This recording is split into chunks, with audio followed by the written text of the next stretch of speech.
Shalom, shalom, shalom. All praises to the highest, Yahuwah. Shalom, y'all. Shalom. Let me put my earphones on real quick. I know it's an early stream. I never do streams this early, but here we are. All praises to the highest. So, look, y'all. Trying to turn this up. Can y'all hear me okay? Let me know. I should be good. Can I get a 1 if y'all can hear me okay? Wonderful. Okay. So, listen, y'all. I want to talk about this chart that I uploaded or that I posted in the community tab because some people seem to be misunderstanding what I'm trying to show with this chart. So, if y'all don't know, I put up a chart that you can download from my blog, and let's just go through it real quick, man. All right. So, this is the chart right here, and let me make it bigger. No diddy. Now, what I should have did is I'm going to go back to the tab and I'm going to just preface this because I want people to understand that this chart is by no means exhaustive. All right. This is not an exhaustive chart. This is just a chart to kind of help you understand why all 12 tribes are Negroes.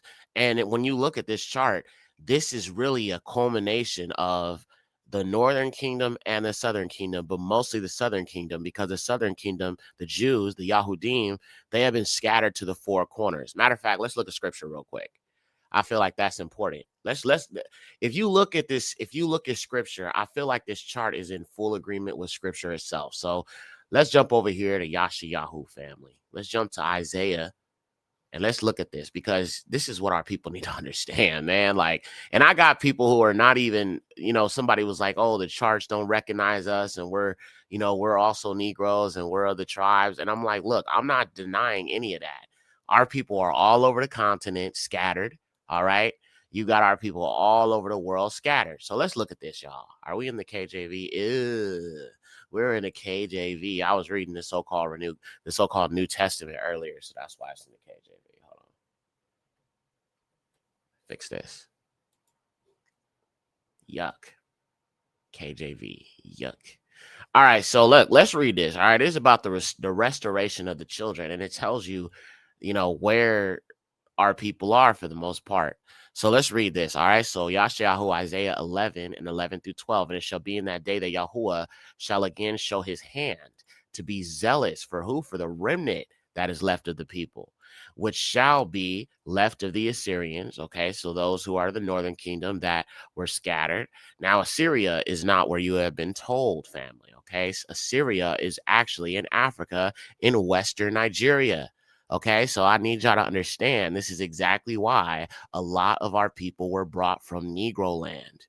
Okay, now again, you got to factor in that there was scattering of the northern kingdom. Some of the northern kingdom escaped. They went to Jerusalem on the feast days, so on and so forth. Not all of the northern kingdom was, in Assyrian captivity the whole time. Some of them escaped. Some of them got back to Jerusalem. So you definitely had some of the northern kingdom Israelites in Judea around the time of Yahusha that beheld, you know what I'm saying, what his miracles and what he was doing and all of that. But let's keep reading. All right, so the Assyrians and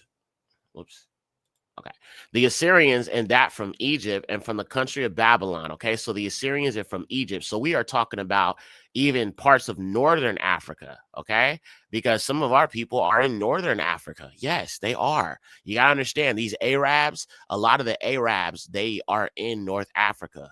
They took a lot of our people from sub-Saharan Africa below the Sahara, beyond the Sahara, where most of our people are right now, and they brought them into the northern areas. So there are still our people in Egypt right now, as the scriptures say, and even from the country of Babylon. So modern day Sudan, okay, and Ethiopia. So Cush, all right. So these are African areas: Assyria, Egypt, Babylon, Ethiopia, and of course Arabia. Because remember the Arab slave trade with these crusty Arabs.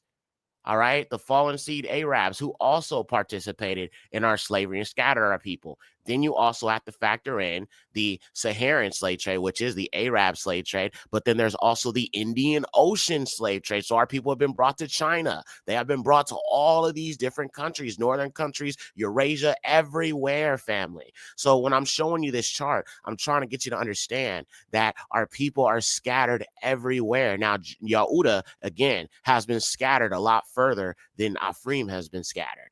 Ephraim is more scattered through, or the northern kingdom is scattered through Africa. But again, you still have some of them that were taken into slavery with the Yahudim.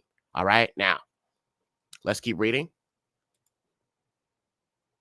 All right, so we just read Assyria, those left from Assyria, Egypt, Babylon, Shinar, Sudan, Ethiopia, Cush, and Arabia. And then let's keep reading. Verse 12. And he shall lift up a standard for all the nations, and he shall gather the lost ones of Yasharal.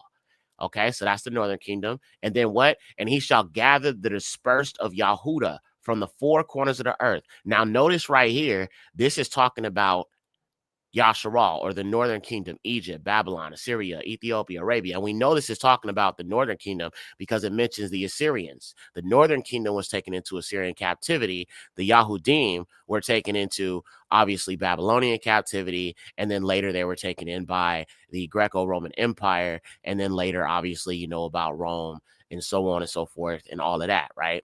So this right here and these countries, right, are being talked about in regards to the northern kingdom, which is what you call Israel, right? And then you have the southern kingdom, which is Yahuda. But notice it says that Israel is mostly in these places, right? And like I said, there's other places mixed in here, but these are mainly where most of the northern kingdom is, right?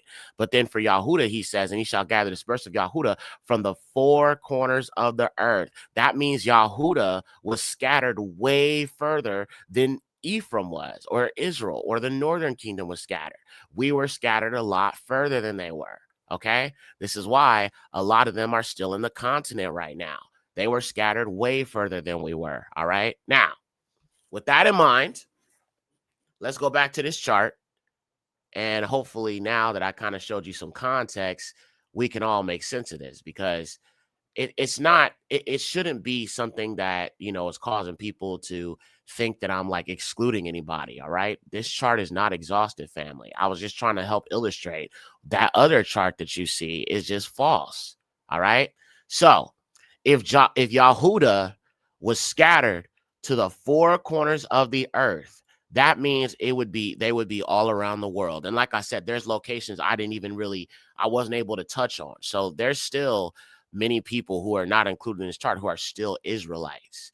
Now, right here, I put, um, people from Yoruba, some of the Dahomians, Igbo, Ewe, Haiti also, with the whole slave revolt thing, they were definitely Israelites. They definitely fought back. When you look at some of the people of West Africa, such as the Akan, the Ashanti, the Igbo, the Yorubas, you know what I'm saying? Most of them have Israelite descent. Now, somebody also said that I didn't mention the people of East Africa.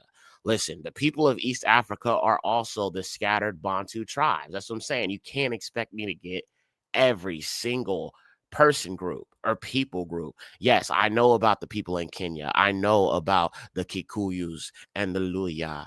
I also know about the Kamba. I know about all of that.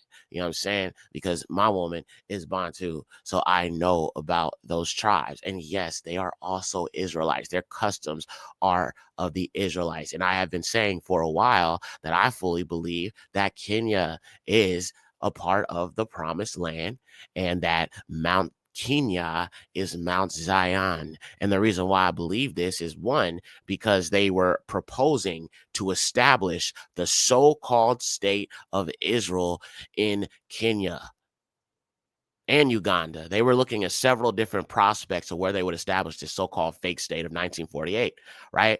But the reason why that they didn't establish it in Kenya is simply because there were lions walking around. Yeah, that sounds like real Jerusalem. Lions walking around. They were afraid of the lions. Now, you read about Jerusalem, there were lions walking all around Jerusalem. They saw lions. One brother, you know what I'm saying? One of our Akim, he was told to hit this man in the face, and he chose not to hit this this man in the face. So the Most High sent a lion after him. He said, in the name of Yahuwah, hit me in my face. And Ak was like, bro, what am I hit you for, bro? I'm not going to hit you. What would I hit you for? You didn't even do nothing.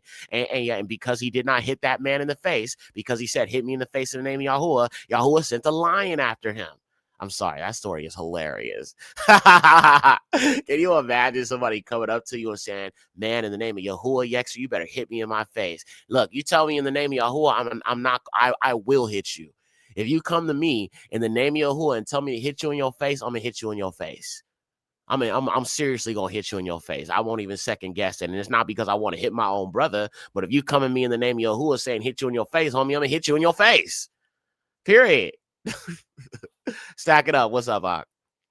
All right. So there were lions in Jerusalem in the scriptures. If you read the scriptures, you will see that there were definitely lions in the city itself. So wherever Jerusalem would be, there would be an area where you would see lions, or where lions would feel comfortable to be amongst regular people. You feel what I'm saying? So when you read the scriptures in like First Kings, Second Kings, and you also read Samuel, First, Second Samuel, you will see these experiences in Jerusalem where there were lions. As a matter of fact, they were around lions so much when Solomon was building the temple, he designed it with lions.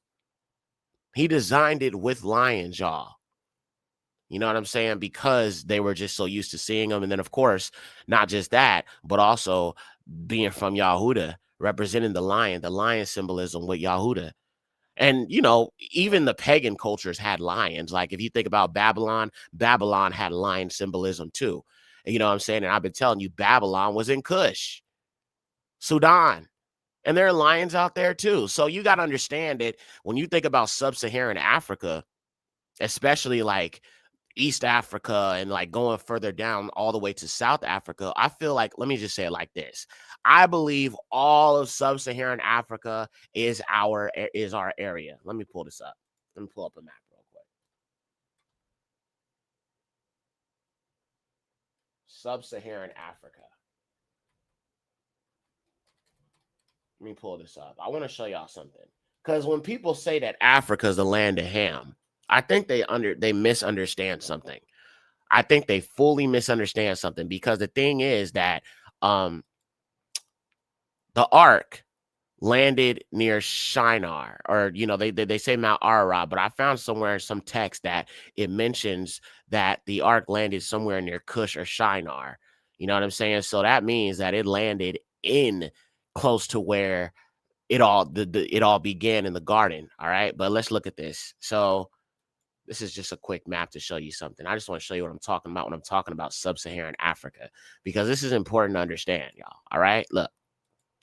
So this is Africa, right? Now, of course, it's a colonizer map. So do with that information what you will. Now, this right here is North Africa, okay? I personally believe, and this is like North Africa right here, and then right around here is like where the Sahara is, okay? Once you get past that Sahara Desert, all of that below the Sahara is sub-Saharan Africa. I believe all of this is ours, all of this below, all of this, okay? Now, some people may disagree, but when you look at the scriptures, so I'm talking about extending from here, all of this to all the way down here. You know what I'm saying? Because you got the rivers, the Nile River runs down this way. You know what I'm saying? And it talks about the circumference of the area that they had. And if you're thinking about, we're talking about a nation of people all dwelling within this area, it would make sense. Now, so with the sub-Saharan Africa, it's important to also understand that it also ties in with the Bantu expansion. I don't like saying the Bantu migration. It was really more so the expansion. But that's why you see a lot of people in South Africa who are Bantu, and many other groups who are in East Africa, Sub-Saharan Africa, all around Bantus. Now, North Africa, as I said, you have some of our people there because, again, there were some Arabs who came from Arabia, all right, came down here and took some of the Bantus and brought them up to this area, which is North Africa. And then, of course, some people were scattered through the Indian Ocean slave trade and brought through here. Some people from East Africa were brought through the slave trade through here, shipped to China, shipped to Europe. So, I mean, we're everywhere, bro. We're everywhere. All right. Now, let me go back to this chart and we're going to go through it and I'm going to try to explain it as I go. Now, in regards to the West Indies, a lot of our people were brought to like Saint Tomé and the islands and stuff like that during Spain and Portugal. So if you know about the Yahudim after 70 AD, when the Romans destroyed the temple and the Yahudim were exiled, some of them fled in different areas. Some of them went towards Egypt and the Sahara, and some of them went into Spain and Portugal. They went to Spain and Portugal, and at first they were allowed to be there, right? And, follow the Torah and all of that. But then what ended up happening is Spain, they had money. All right. The Yahudim had money. They were very well learned and, you know what I'm saying, customs, and they had a lot of skills and they had money as well. And a lot of them were being forced to convert to Christianity by Rome, by the Catholic Church, because the Catholic Church was very much in Spain as well as the rest of Europe. And so many of them were kind of forced to convert to Christianity. If they refused to convert to Christianity, they would either be burned alive or they would be brought into slavery. So during the Spain and Portugal time, a lot of the Yahudim were brought into slavery and shipped off to the islands, okay, where you have your Jamaicans, you have your Caribbean Yahudim. Then in 1492, those Yahudim, some of those Yahudim who are still there, who still didn't convert or go into slavery directly, were expelled from Spain and Portugal in 1492. In 1492, they ended up going into Negro land, so-called Negro land, West Africa. And then this is where the some of those tribes that were there already, such as the Dahomey tribe, ended up selling them to the Europeans, and then they were brought to America and the rest of the other places. So our people have been scattered and also taken in slavery at different times. It wasn't all, at the same time as you might have thought that it was. This was a whole, plan and expedition. But let's keep going. So the Jamaicans, definitely. All right. These are Yahudim for sure. And that's why they use the lion symbolism. This is why they connect so much to Haile Selassie, because he was said to be a descendant of Solomon, because Solomon, in some texts say that he had a child with the queen of Sheba, which was Menelik. All right. Haitians, also Yahudim. All right. Now, on the 12 tribes chart, they try to tell you that the Jamaicans are Levites, Haitians are Levites. Listen, let me make something clear because people get confused all the time. When I'm talking about the Southern Kingdom, I am not just talking about Yahuda.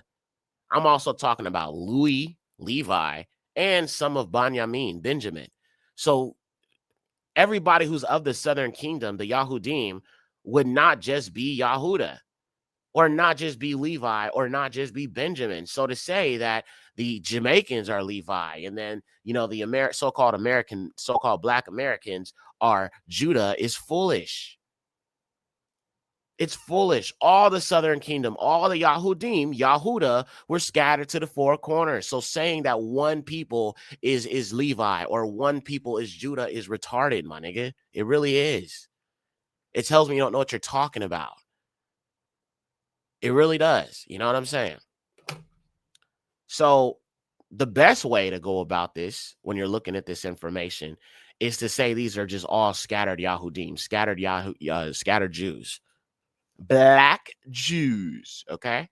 So Jamaicans, Haitians, Trinidadians, Tobagoans, all of these people, Southern Kingdom. We gonna have to just start putting a lot of these Negroes who've been scattered all around the world as Southern Kingdom Yahudim, or just Yahudim. Just call them Yahudim. Do not say Levi. Do not say Yahuda. Do not say Benjamin. Just say the Southern Kingdom.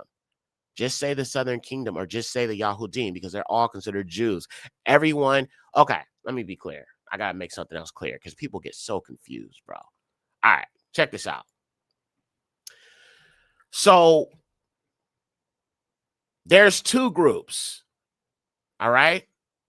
There is the Yahudim. They are the Jews. Not every single Israelite is a Jew or a Yahudi. The only people who are the Yahudim are the people from the southern kingdom. So northern kingdom Israelites would not consider themselves Jews, okay? Or they wouldn't consider themselves, Yahudim.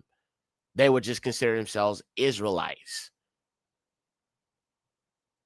The Yahudim is called that. They're called Jews or Yahudim because they go back to the southern kingdom, which is Yahudah.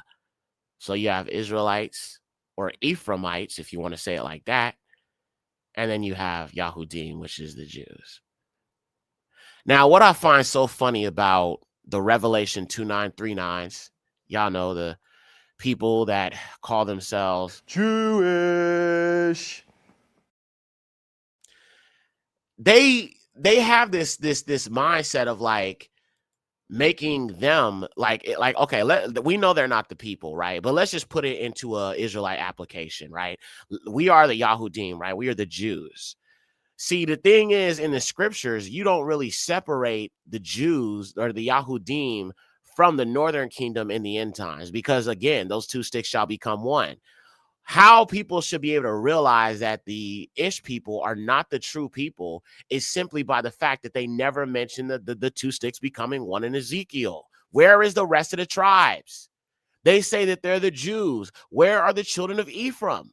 Where is all 12 tribes? They say they're Judah. Where is Benjamin? Where is Louis? Where is, Shamaun? Where is Simeon? Where are the rest of the tribes at? Where is Ashar? Where are the rest of the tribes? Where's Dan? Where are they? The scriptures specifically say, family, the scriptures specifically say that when we go back to the land, all of Jacob will return. All of Jacob will return, not just some of Jacob, all of Jacob. So if it's just about the Jews, then it's not biblical. Now, don't get me wrong, the Yahudim were very important in this salvation plan because Yahusha came through the Yahudim, but specifically Yahudah, Baith Daud, the house of David. So we are very, very, very important. You know what I'm saying? And the reason why, when you look at Yahusha, and this helps you understand the importance of the southern kingdom. I'm just giving y'all a little bit of a lesson to help y'all understand, right? The reason why Yahudah is so important or the southern kingdom is important in this context is because, one, you have Yahudah, which is the tribe from which kings will come from, right? But then you also have the Luim or the Levites, which are the high priests. Yahusha is both king and high priest. That's never before been done. That's never before been done, family. Okay? If you were a Levite, you could not be a king. And if you were a king, you could not be a Levite. This is exactly why Daud or David was rebuked by the Levites when he went in there and ate the showbread. That was only for the Levites. You feel what I'm saying? So he was out of place because he's a king. He wasn't even supposed to be in the Kadash Kadashim, the Holy of Holies. He was not supposed to be in there. He was out of place, but he got prideful. You feel what I'm saying? So there was always an order. I always talk about Yahuwah being a lua of order and all of order, right? So that means that every tribe had a certain function. Specifically, Yahudah and Levi they had separate functions from each other, but they worked within his total purpose, right? For his people. Yahudah kings, Levites, high priests. Yahusha is an example of both those things. Okay.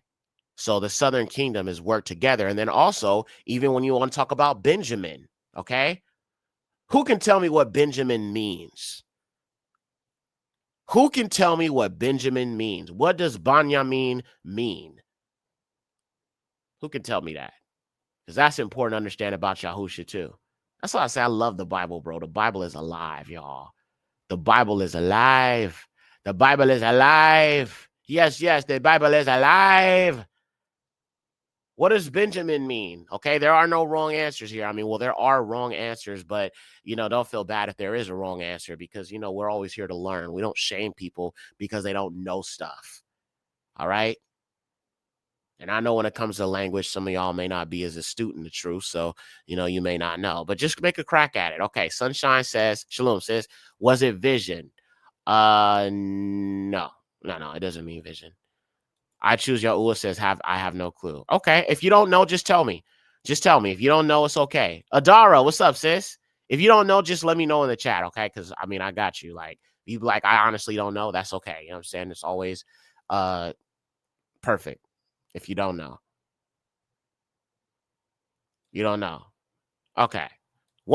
Two people in here got it right. Warrior says, Yehudi Blue, Shalom says, she says Warriors. No. All right. So you don't know. Okay, fair enough. Okay. So Nimrod got it right. Son of the right hand. Okay. Bon, son, Yamin, right hand. Son of the right hand. Isn't Yahusha the right hand of the Father? Isn't he the son of Elua, the right hand of the Father? Okay. So you see right here that Yahuda, the southern kingdom, yes, Yahuda, descendants of kings, Levi, high priests, and Benjamin, son of the right hand, all pertain to Yahusha.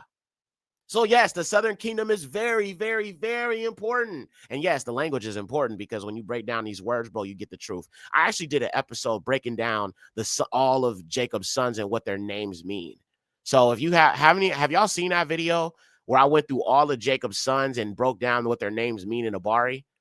The Abarith Lashun, the Hebrew tongue. Did y'all see that? Because you might want to watch that if you haven't seen it. Somebody said this is not realistic. What's not realistic? The chart?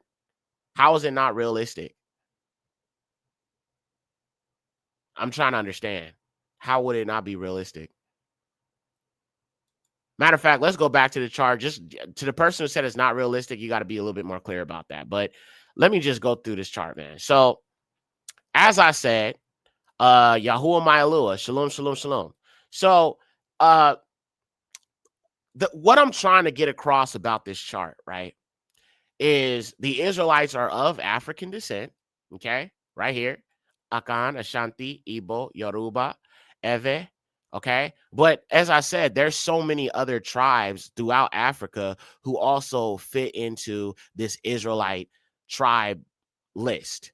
But you gotta understand that after centuries and centuries of intermingling and things like that, even with other, other African tribes who may not be of Israelite stock, you gotta understand that there's just there's no way to definitively put it on. Now, there are some people you can definitively say are Israelites, such as the Yoruba, Igbo, Ashanti, Akan, Limba, Kikuyu, Akamba, and many, many other ones. But there's so many other ones that I haven't even learned of yet. You also have like the Malawi, they are also tied to it. You also have the what's the other one?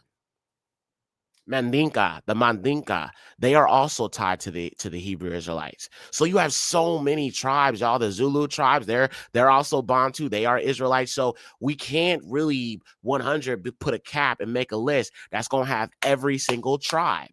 We got to just use common sense.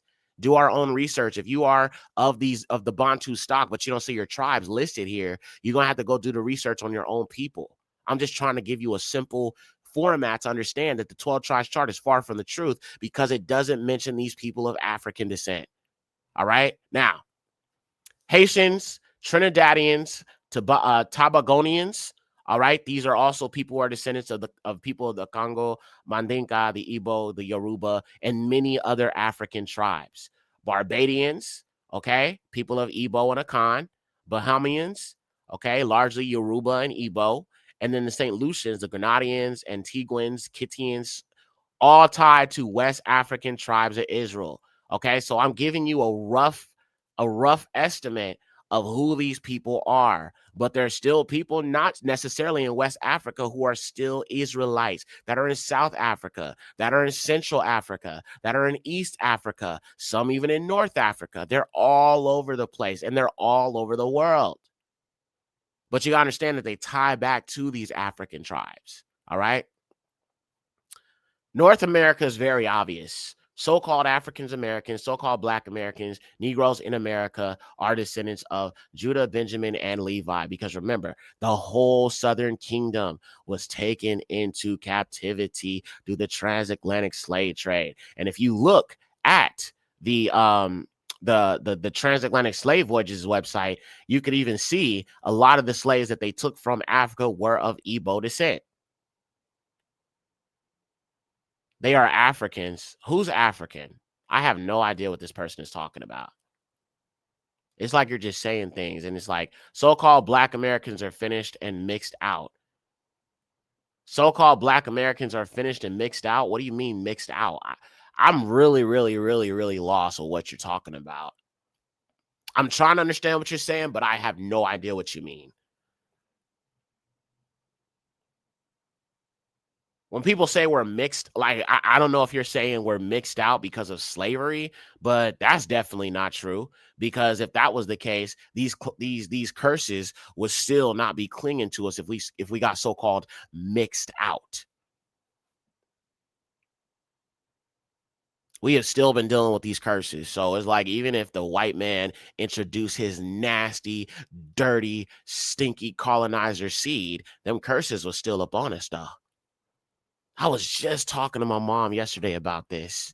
You know what I'm saying? And like we were having a conversation about, me changing my last name because my last name was like a slave name. And, we were just having a conversation about it because, she doesn't really so-called approve of it in a sense. You know what I'm saying? I kept my name the same, Yekcyr, but I changed my last name to a Hebrew name. And, she kind of feels like I'm delineating from my family, but I was talking to her. I was like, "Mom, I don't think you understand that, you know, I don't think you understand that this is more spiritual than it is anything else." And I'm all like, our name goes back to slave masters. Our name goes back to the white man. Our name goes back to, the name that we bear goes back to the white man. It's from the white man. It is a white man name. And no, I'm not going to tell you what it is, but it is clearly from a white man. It is clearly from a white man. My last name is clearly from a Caucasian. Clearly.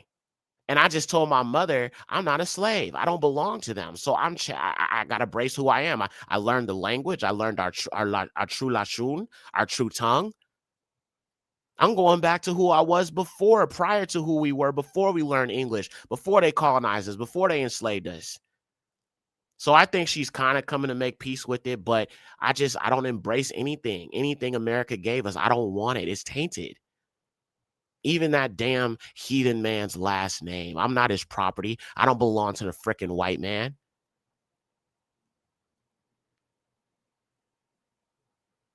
And yeah, I do encourage you. If you can change it, you should. Pray about it. Go to Yahuwah, go through the scriptures, try to find something that, you connect with. Pray about it to Yahuwah. And yeah, you should change it. This is part of taking back our identity, man. They talking about delineate from being African. No, I'm delineating from being American. How about that? And I know with the stuff that I be saying, bro, I know they probably like, oh, I don't like him.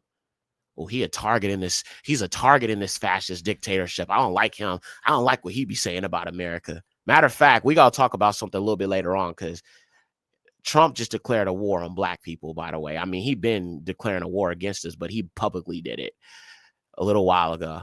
And we'll probably look at that a little bit later. But yes, I do think you should pray about it and you should take back your identity. Yeah, you're walking in your identity, you're walking in the truth, but I still think that you should delineate from that freaking heathen name you got attached to you. That still symbolizes ownership. In a sense, yeah, it does. It does. Because it was put up on you because they own you. It's like you were cattle to them. Like they got names for their animals, they got names for their dog, they got names for their horses. They named you like you were an animal. Why would I bear that? Why would I hold on to that heathen name, homie? That's disgusting. That's trash.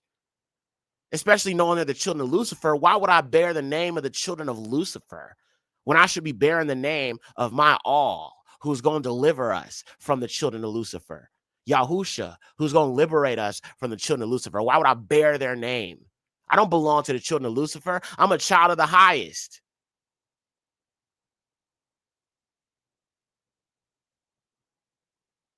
You guys have Latinos, Eurasians, and Africans on the chart. Exactly. Because that's realistic. Because there was no such thing as no dang pale skinned, you know what I'm saying, Israelites. They were all Negroes. Now, these people on this chart, they are not these white skin so-called Hispanics. They're not. They are the white man. These white, pale Hispanics are the white man. But our people have been scattered all over the world, as the scriptures say. Maybe you weren't here, so let's go back to that scripture. Look at that.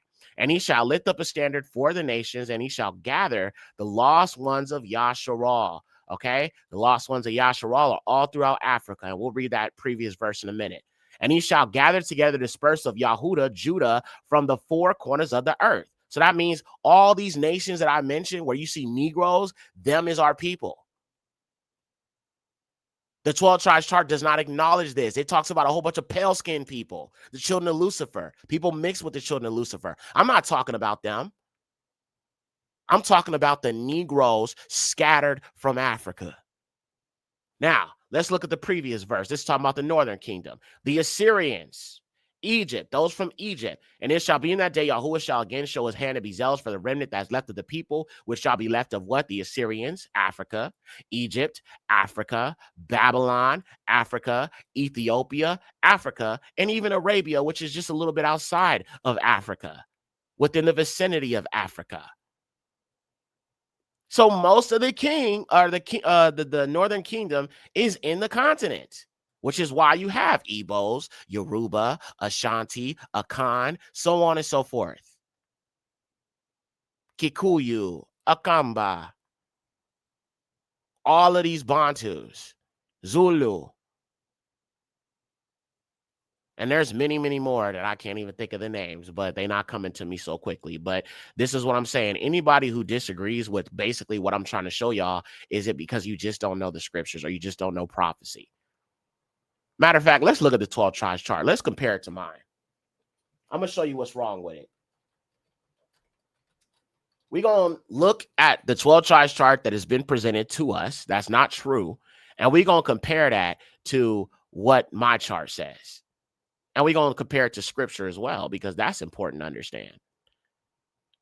You know what's crazy, y'all? I'm looking at the search results right now. They actually have a European 12 tribes chart. You see what the camps done did? They done got Europeans now feeling like they can claim Israelite heritage, because you're telling everybody that basically everybody's part of this.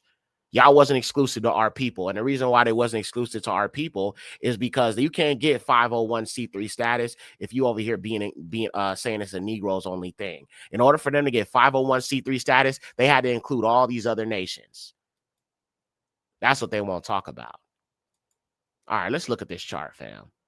We're going to look at this chart. We're going to examine it together. All right. Okay, let's look at this chart together, y'all. Let me share my screen. Okay. So look at this. This is the chart that we have all seen at some point in this walk. Okay. Let's make it bigger. No diddy. Now look at this. Do y'all already see something wrong with the very first one? It says Judah is the American blacks, the tribe of Judah, right? Then it says the Benjamites are the West Indian black people, and Levi is the Haitians. Okay. Fair enough. But it says Judah is just in America. But that's not true. Judah is all over the world, as is Benjamin, as is Levi. But they're putting them in a certain type of place, because you even have Levi. They're saying Levi is just the Haitians, but the Limba tribes are Levi. The Limba tribes are Levi. Okay? So we can't just say that they're the Haitians. We cannot just say that Benjamin is just the people of the West Indies. We cannot say that the actual Judah or Yahudah is just in America. That's a lie. Ephraim, they have that as Puerto Ricans. Where's the evidence of this? Manasseh's the Cubans. And like I said, when I see Puerto Ricans and Cubans, they tell you that they're these white-skinned Hispanics. But in actuality, these Puerto Ricans, Cubans, Dominicans, Guatemalans, all four of these groups should be under Judah and the Southern Kingdom, because they would be Afro-Puerto Ricans, Afro-Cubans, Afro-Dominicans. Okay, but they would all fall under the Southern Kingdom. So they would basically be a mix of Yahudah, Benjamin, and Levi. All of these should be under Yahudah, the Southern Kingdom, period. All right. The Mayans are pagans. I don't know why the hell you would say that the Mayans are our people. The Mayans were pagan, you know what I'm saying, worshiping heathens. Matter of fact, a lot of those Mayans had contact with the children of Cain, and they had contact with fallen angels. So they're not our people. And if you want to say that they are, you just don't know the Israelite way, Yasharali way. You don't know it. So I don't know where the hell they got that the dang Mayans are Israelites. I don't know how would a pagan people be Israelites, homie? This tribe is foolishness. This chart is foolishness, y'all. Let's keep going. Native Americans are Gad. This is also false. Okay, Gad are of the Ebos, and it's not just the Ebos, because you know the Ebos. Some of them believe that they're Gad, but actually, I've talked to other Ebos. Ebos are a mix of many of the Southern Kingdom and even Northern Kingdom. So again, you've got the Northern Kingdom and the Ebos. You got the Southern Kingdom and the Ebos. These are all Israelites, family. You can't just limit it to one tribe. You cannot limit one African tribe to one people. The Limba tribe, yeah, a lot of them claim to be Levi, but some of them could also be Yahuda and Benjamin as well. They are all Southern Kingdom Yahudim. And you got to understand, because of like assimilation, because of slavery, because of Syrian captivity, because of Christians coming and Islam and all that, coming with their fake pagan religions, a lot of our people are confused. In truth, and it's not their fault, it's the white man's fault. But then again, I mean, these are examples of the curses, right? So then they have Ra'uban as the Seminole Indians, which makes no sense either, because it says the Northern Kingdom is mostly in the continent, and it does not say that the Northern Kingdom will be scattered to the four corners of the earth. So the Northern Kingdom would not be in America, as Yahuda was, because Yahuda was scattered beyond just the continent. But these are Northern Kingdom Israelites, Gad and Reuben or Ra'uban. They would not be Native Americans. They would not be Seminole Indians or people who are here already. That makes no sense. Ashar or Asher, Colombia to Uruguay. Okay, this could be true, but I don't think it's necessarily the Incas, because these will be Afro people. But again, they're just telling you it's the pale skinned ones. Issachar is the Aztecs. This is false also. As a matter of fact, I can show you who the Issachar is. They're in Africa too. They are called the Yekcyr people. The Yekcyr people. Hold on, let me pull them up. And if you type in their name, Yekcyr, and if you translate it from the Swahili tongue, you get Issachar. Let me show you these black people. Let me show you actual biblical Issachar. That's what I'm saying. Y'all got to look at the truth, man. I know people are telling you other stuff, but it's because there's an agenda to, hold on. The Yekcyr people. And they are also like in, right here, hold on. Yekcyr. Let me pull them up, hold on. Yekcyr people.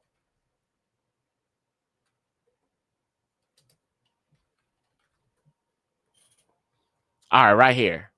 Yekcyr people. And they're mostly in Niger.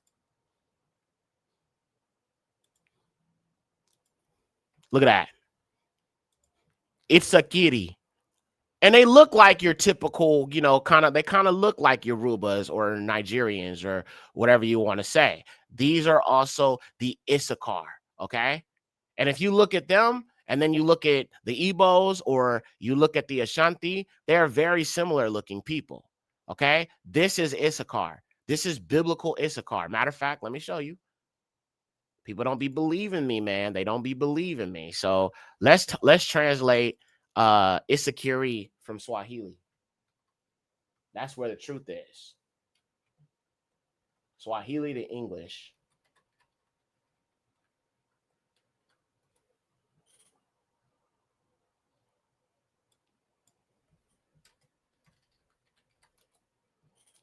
All right, I'm gonna pull this up here and I'm gonna show y'all this, because once you see this for yourself, then you'll realize they're lying about this chart. I do not accept these pale-skinned people as our people. They will never be our people. They are imposters, bro.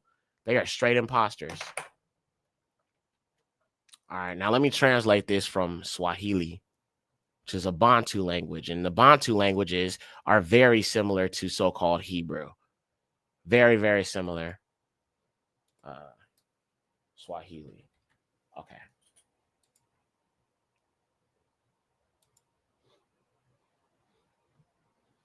All right, so I'm going to translate this word real quick for y'all, and then we'll go from there. I've talked about this before with the insecurity people and stuff like that, but like I said, I know we got new people coming in all the time, so I have to go over this stuff and go through it again.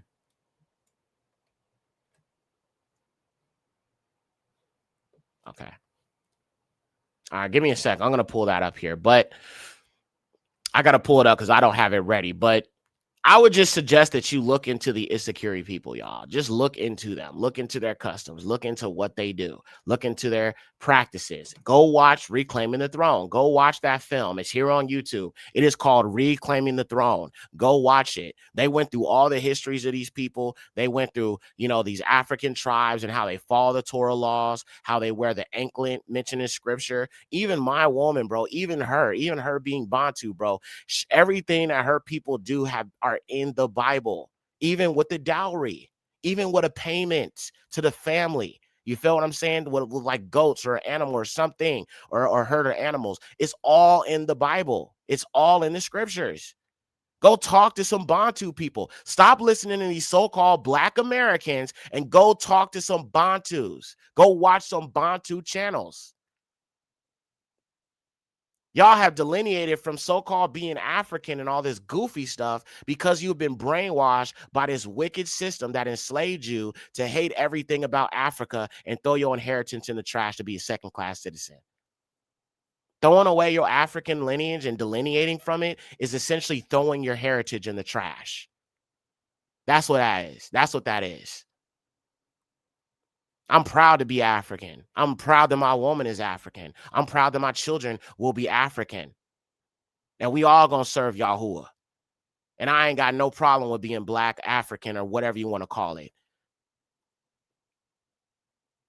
And I'm posting, look, let me show y'all something. The question is, what, like, if you have an issue with all the stuff I'm saying and why I accept African people and why I'm very immersed in African culture, it's simply because I'm doing everything I can to wake up these dry bones. Some of y'all are only talking about delineating from who we are and who our people are. You're not being a light to our people. You are not helping our people wake up. If you are excluding yourself from people who are also of the tribes, you are not doing the will of Yahuwah. You are working against Yahuwah in every single way. I'm out here making Brazilian banners, Afrocentric banners, whatever I can to wake our people up. I'm going to be making Jamaican banners with Jamaican flag colors. Whatever reaches our people, I'm going to put it out there because I'm trying to help awaken the dry bones. I'm not delineating from people who are my people because I know history. Look at this. This is something I made recently. Look at that. And yes, I use the Pan-African banner in the back because I know people who are Pan-African of Afro descent are going to see this and probably be like, okay, Deuteronomy 28:15 through 68, who's Yahuwah? Let me look up Yahuwah. Let me look up Deuteronomy 28:15 through 68. I see the Pan-African thing. Wait. So the Bible got something to do with Africa? Okay, let me go read Deuteronomy 28:15 through 68. This is how you wake our people up, by not delineating, by not excluding yourself from every other Negro group who come from you, who are your people. This is how you wake up the 12 tribes. This is how you do the will of Yahuwah. This is how you reach our people scattered to the four corners. But y'all delineating, though. Y'all delineating from other people because they not so-called American, Black American.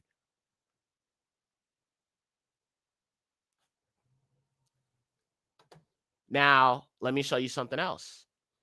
Even for the daughters of Zion, you know what I'm saying? I post some African women. I post some so-called African American women. I post all these different illustrations and graphics to help make the truth known. The question is, if you're delineating, some of y'all, not us, I mean, but I know there's people who believe in that follow me, because I notice I don't get a lot of support on these posts I do where I talk about other groups. All right, so look at this. All esteem to Yahuwah. Her hair is her crown. Daughters of Zion. Woman in the middle is an African woman. Woman on the right, Afro-Brazilian. Girl on the left, so-called African American. No, I'm not delineating. I'm trying to wake our people up, yo. I'm doing everything I can to wake our people up. Now, let me show you something else. I've actually, when it comes to like on Facebook, I've been going so hard, showing all these different videos, showing you all these Negroes scattered, so our people will understand to love our people, bro. When it says love our people, that's just not our people here in America. That's where all our people are scattered. You should be praying for them, praying for these African tribes. You should be loving on them that are our people. You should be doing all of that, bro. Just saying. Now, let me show you this other thing I did. I wanted to show people, or show our people that our people are all over the world, right? So I did this. All right. Let me show this next thing. So you've got an African man, you've got a so-called Black American, and then you've got a so-called Afro-Caribbean, okay? And so what I did is I just did a whole bunch of, posted a whole bunch of information showing you why these are our people. Now, look. Because you keep saying we, now, you know, and it's like you're kind of... Okay, I want you to watch this because this is the mindset of the toxic Black, so-called I'm a Black American mindset, where you see somebody who says they're Cuban and automatically, well, you ain't Black or you ain't this, you ain't that. That is false. This man right here that I'm about to show you he looks just like us. That is our brother. That is our Ak. Okay. And he actually explained to this woman who has this privileged, you know what I'm saying, Black American mindset, even though you're still a second-class citizen, you know what I'm saying? You got so much pride in a country that treats you like less. But anyway, he had to educate her and make it clear to her that our people have been scattered all over. Yeah, we got picked up from the same place, but we got dropped off all over the different places in the world. And that's what he had to help her understand. And this homo, Jason Lee, with his gay self, you know what I'm saying? He's all like, oh, I thought you were just Black. He is Black. He's an Afro-Cuban, dumbass. Sorry. I just, you know, it's just like our people are ignorant because they listening to Whitey. Watch this. Sorry, y'all. Because you keep saying we, you know, and it's like your kind of connection with the Black community, but you're Cuban. Like I'm Black first. Yeah. I'm Black first. So what I always ask, tell like, people, how you identify but yourself. are you full Cuban?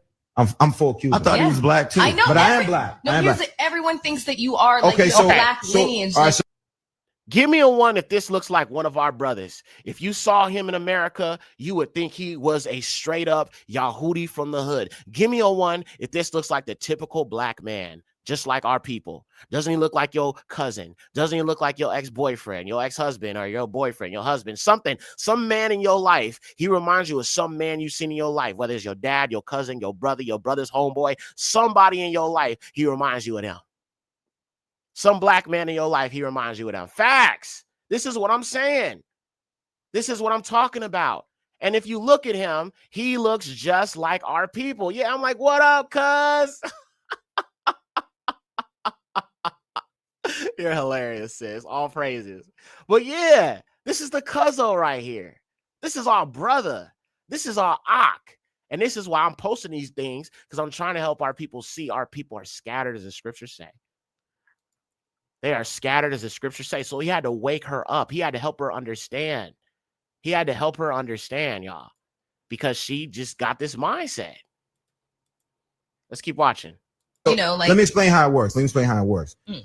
You know, this is another thing that I feel like we as Black people get caught up in, that semantics that separates us as opposed to uniting us. We get caught up in where the ship dropped us off versus where the ship picked us up. You know what I'm saying? We all come from the same root. Yep. It's just a tree with different branches. Yes. The same boat that picked up your ancestors picked up my ancestors. Only they dropped yours off here. They made a pit stop in the Caribbean and dropped mine off. But my ancestors still dealt with slavery. You know, still dealt with being, you know, having their family and their lives ripped from them and having to come back from colonialism and slavery. You know, so same curses. All right. These people in where is he from? He's from Cuba. These Afro-Cubans are being shot by the police. They're being discriminated. They're living in poverty. They're being called the N-word. They were enslaved. They were colonialized. They were brainwashed. They were put into the racial caste system. Same things happened in Brazil. Same things happened to the Afro-Guatemalans. Same thing happening to the Afro-Guyanese. All of these black Negroes have been treated the same way and are under the same curses as us. And y'all talking about delineating. Make it make sense.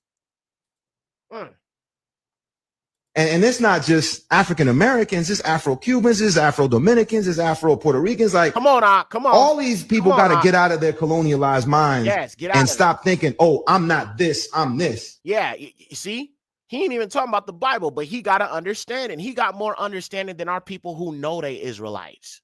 Ain't that crazy? Hold on, family. Ain't that crazy, family? This brother don't even know who he is. I mean, and maybe he do. I don't know. But he got more understanding than our people who claim to be Israelites. Ain't that something, y'all? Ain't that something? Oh, my. Ak al Sabah Yahudi. What's up, Aki? All praises. Shalom to you, Ak. Yeah, I'm up early, man. I'm trying to help our people understand some things, bruh.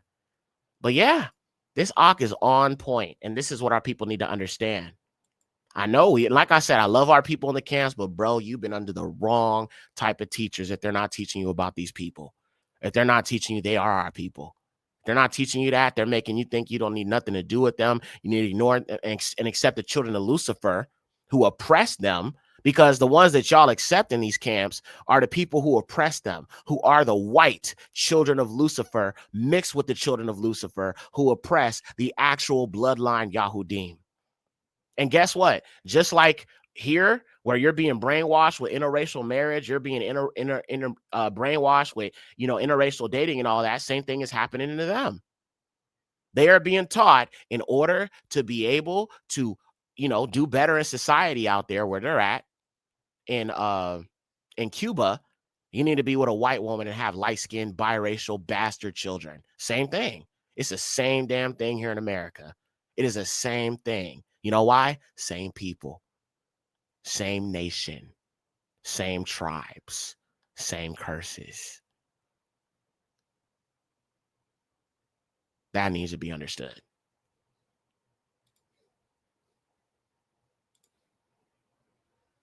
Okay, yeah, you can be Latin, but you're black first. And the separatism that takes us apart when we all have the same struggle. We all 100%. Because when I walk into a room, they ain't thinking, oh, we're going to give him a pass because he's Latin. Yeah. Or if a cop pulls me over, he's not like, oh, okay, I'm not going to shoot him or I'm not going to beat his ass because he's Cuban. Mm-hmm. No, I'm black. Mm-hmm. You know what I'm saying? And I'm dealing with the same struggle. So we all gotta unite and fight for the struggle together because we're all dealing with the exact same struggle. Yes, Aki. All praises for this brother's insight. I pray that the Most High will awaken him to who he is so he can fully walk in that purpose, because he got the understanding. He definitely does. As soon as he's able to connect the fact that we all Israelites scattered, and those brothers and sisters he was talking about, the Afro-Latinos and Afro-Dominicans and all that, he'll understand that them is also his people, and the Negroes here in America are his people, and even some of those Bantu tribes in Africa are his people. Then we can fully come together as a people. When we understand all these are our brothers and sisters scattered. When we come into that understanding, then we can fully challenge the enemy. And that's why I'm waking our people up. You got Jamaicans watching me. You got Africans watching me. You got people in the islands that watch me who are dark-skinned people. You've got Dravidians who watch me. You've got dark-skinned, Adamic other nations who watch me who are not Israelites, who are understanding the truth. Because we're being a light to them. I'm just not being a light to the children of Lucifer because they walk in darkness. They love darkness. Oh, hold up. Can I get deep? Give me a one. We're going to keep going, but I want to get deep real quick. Can I get deep? Give me a one. Can I get deep? Give me a one.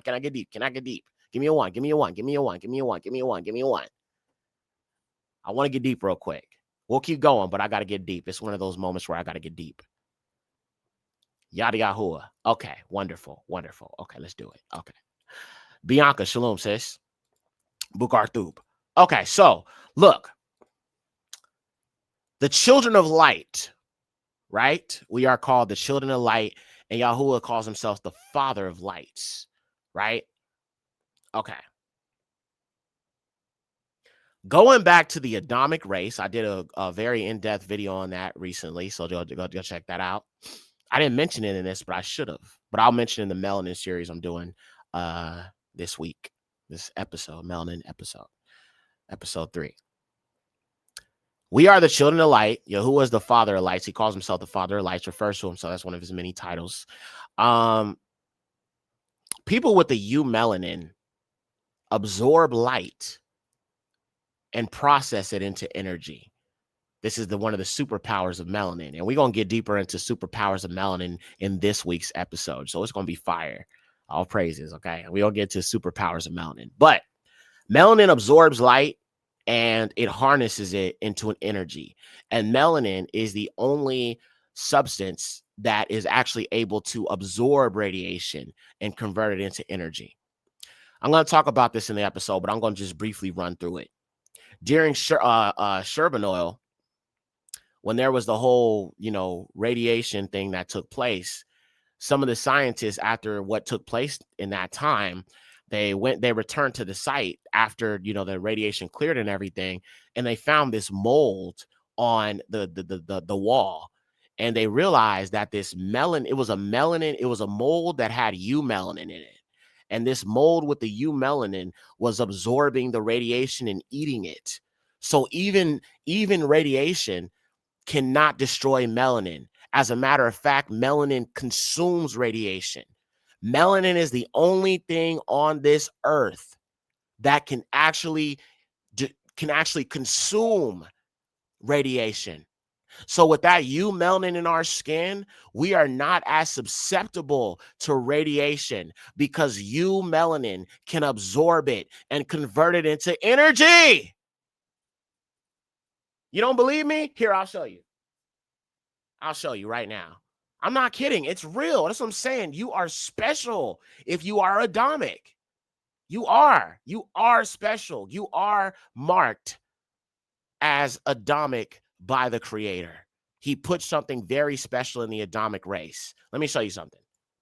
This is a little bit of a delineation, a so-called delineation for what we're talking about, but I got to just show you why you need to love on your people and love the Adamic people as well. Okay, let me show you something. Chernobyl.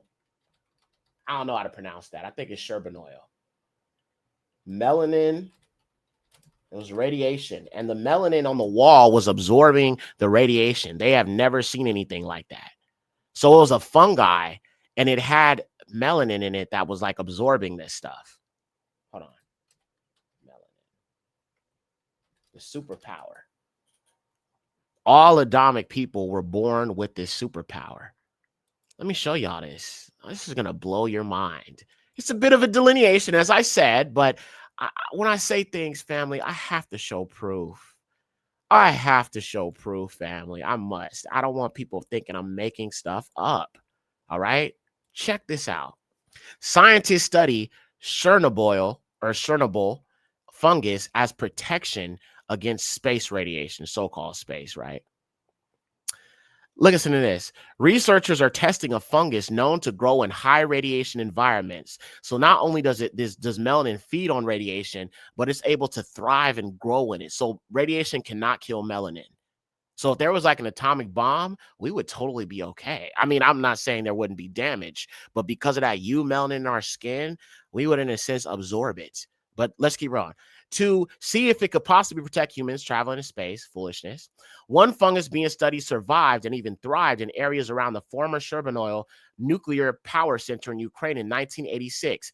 A reactor there exploded and caught fire, sending huge amounts of radiation into the air. Chernobyl was the world's first nuclear disaster, and the accident caused widespread harm to people and other living things in the surrounding area. Several kinds of fungi, however, have continued to experience growth within the highly radioactive environment. Researchers are studying a substance found within some fungi called what? Melanin. It is a pigment that gives skin, hair, and eyes their color. Studies have shown that melanin in the cell walls of some fungi can take in radiation and turn it into chemical energy. All praises to the highest. All praises to Yahuwah in the highest. How can I hate somebody that's black? And this is why I fully believe that when I told y'all, Yahuwah put on my heart that Yahuwah is going to use black people, especially black men, in these end times to judge these nations. That's including the 144K, so on and so forth. I believe the melanin in our body is going to somehow trigger us having some type of superpower. The Bible says that we will glow and the esteem of Yahuwah will be upon us. I believe that has something to do with melanin.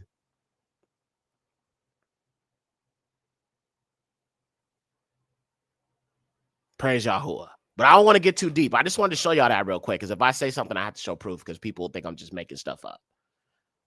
But we'll get deep into that this week, later this week. All right, now, we looked at that video where that brother was kind of had to put sister on game about how, we are all, scattered. All right, now I'm going to show y'all some more proof of this, of our people. All right, so look at this. Let me pull this up.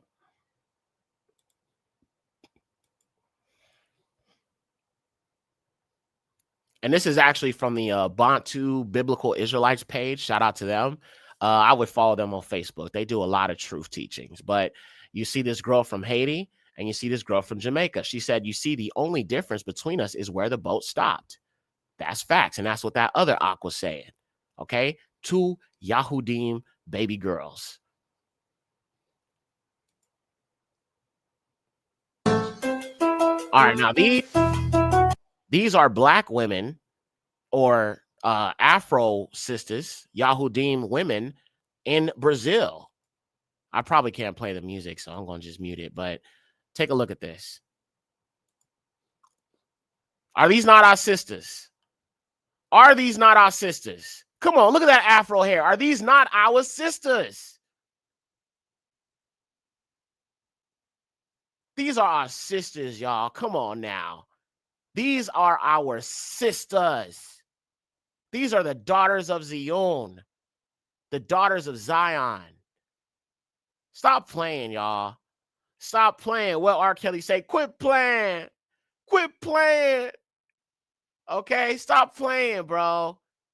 Those are daughters of Zion, homie. All right? And y'all want to delineate. I'm sorry. I got to keep rubbing that in, because I get tired of seeing our people talk about this goofy stuff under this psyop. Let's look at it. What if I told you that these people are... All right. Now, the next one I'm going to show you. Afro-Turkic people. Afro-Turks. Let me say it again. Afro-Turkic people. Okay, you've heard about the white Turks. Okay, but no. There are Afro-Turks, because why? Yahudah has been scattered everywhere. Check this out. What if I told you that these people are Turkish? Many do not know, but Turkey has had a community of people of African descent since the Ottoman times. As a matter of fact, it is often ignored in the West, but the first pilot of African descent was actually Afro-Turkish, and his name was Ahmet Ali Çeliktin. Africans from regions such as Kenya, Sudan, and Niger would settle in the Ottoman Empire, and then during the population exchange... Okay. So you said, okay, so to the person that thought I didn't mention the East Africans, it says Kenya, Niger, Sudan, all of those are where Israelites are as well. And yes, some of those Afro-Turkic people would be an example of some of those East African Israelites that were scattered and taken into slavery. Because yes, I'm probably gonna have to do a teaching on the Indian Ocean slave trade, because there were a lot of Israelites from East Africa that settled there, that were the Bantu peoples that were also taken into slavery and taken to China and the Ottoman Turkic Empire and many of these other places in Eurasia. So like I said, we are everywhere. Okay. After the Ottoman Empire collapsed, they mainly settled around southern Turkey and Izmir. Their roles varied, as some served as eunuchs in the Ottoman Empire.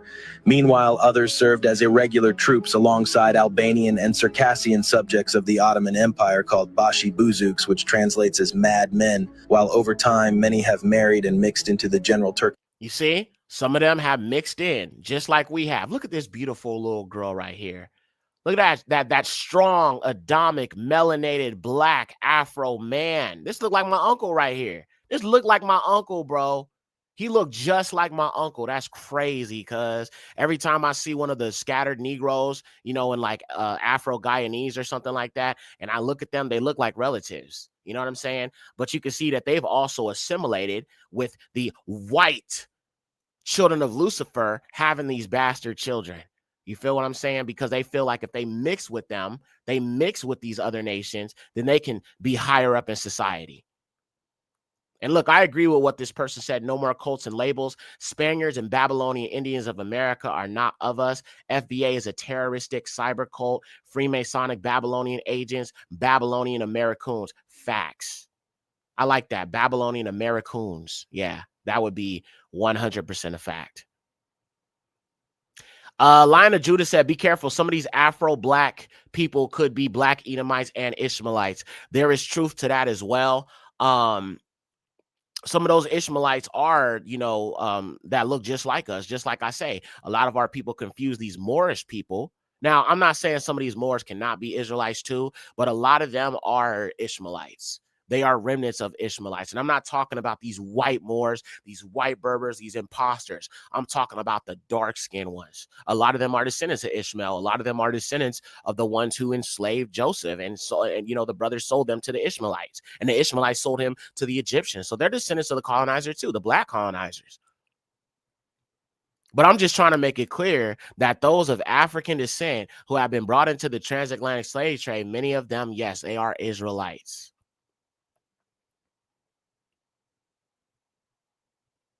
They went and they picked up certain types of people. They didn't just go and enslave certain type. They enslaved certain types of people from the continent. They knew who they were going after, and it was the Bantus.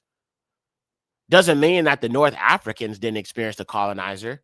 Look at Egypt now. Many of those black Egyptians, those ancient Kemetic Egyptians, many of them are in other places now. Some of them are in Sudan. Sudan is definitely connected to Egypt. They are connected to the Hamitic line. They are connected to the children of Cush, the Nubians. Some of them have been driven out of Egypt and mistreated and enslaved by these white ones.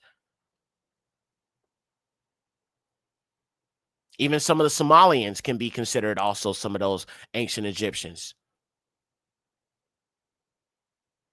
And you can also look even at so you have the Somalians, and then you also have even some of the Ethiopians. They also, you know, are remnants of what's left. But some of the Ethiopians, you know, some of them have also assimilated, and that's why you have some of the more lighter ones. But you have more darker skinned Ethiopians too.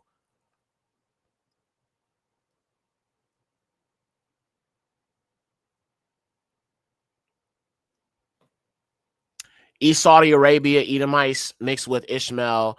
Esau, Arab. Arab means mix, yes. Mixed breed, and Hebrew white people are Japheth. Europeans are not Jacob's twin brother. Brown Arabs are. So I disagree with some of what you're saying. I do believe that Esau has mixed with the Arabs, because if you look at one of the daughters he took was from the daughters of Ishmael. So yes, he's definitely mixed with them. And these white Arabs, a lot of them are mixed with, you know, the mixed seed. However, what I'm trying to say is white people do not come from Japheth. They are not at all Adamic at all. They are not Adamic. White people are not from Adam. They are from the children of fallen angels. They are the children of Lucifer. I did a whole teaching on this yesterday. They are the children of Lucifer. They do not come from Adam at all. The Japhites were black. You got to watch it. It's a 4-hour stream. I did like a whole breakdown of the original Europeans, the original black Europeans. We showed proof of black Europeans. I showed you Cheddar Man, who was originally found in Britain. You know what I'm saying? All the original people of this earth were black. All Noah's original children were black. There's a fallen seed who wiped out the black Europeans and wrote themselves as Europeans. They are not Japhites. They do not come from Japheth. They are the children of fallen angels and the children of Cain who intermixed with the Adamic race, but they are not Adamic themselves. So there's definitely a difference. But yeah, I do believe you know, Esau definitely mixed with the Ishmaelites for sure. All right, but let's go back to this video. Turkish population, there are still around 20,000 Afro-Turks of predominantly African descent and who identify as Afro-Turks. The Afro-Turkish community recently revived the Calf Festival celebration, which is rooted in traditional African spiritual practices rather than in Turkic or West Asian traditions. If you'd like to learn from what ancestral populations All right. So there's that one. And then you got these are some women in Latin America, Colombia specifically, and you can also see Afro women. All right. And I'm sorry, I gotta kill the music, y'all. I wouldn't mind playing it, but you know, copyright. All right, look at that Afro.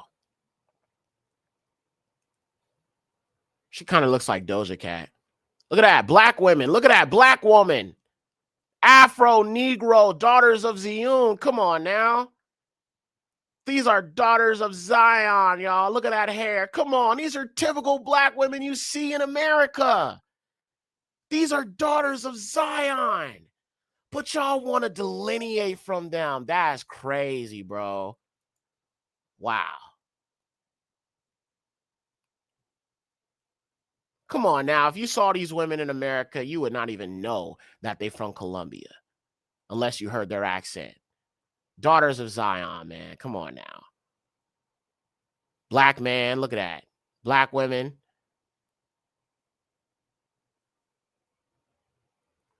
Look at that. Look at that. Come on, that's a Yahudi.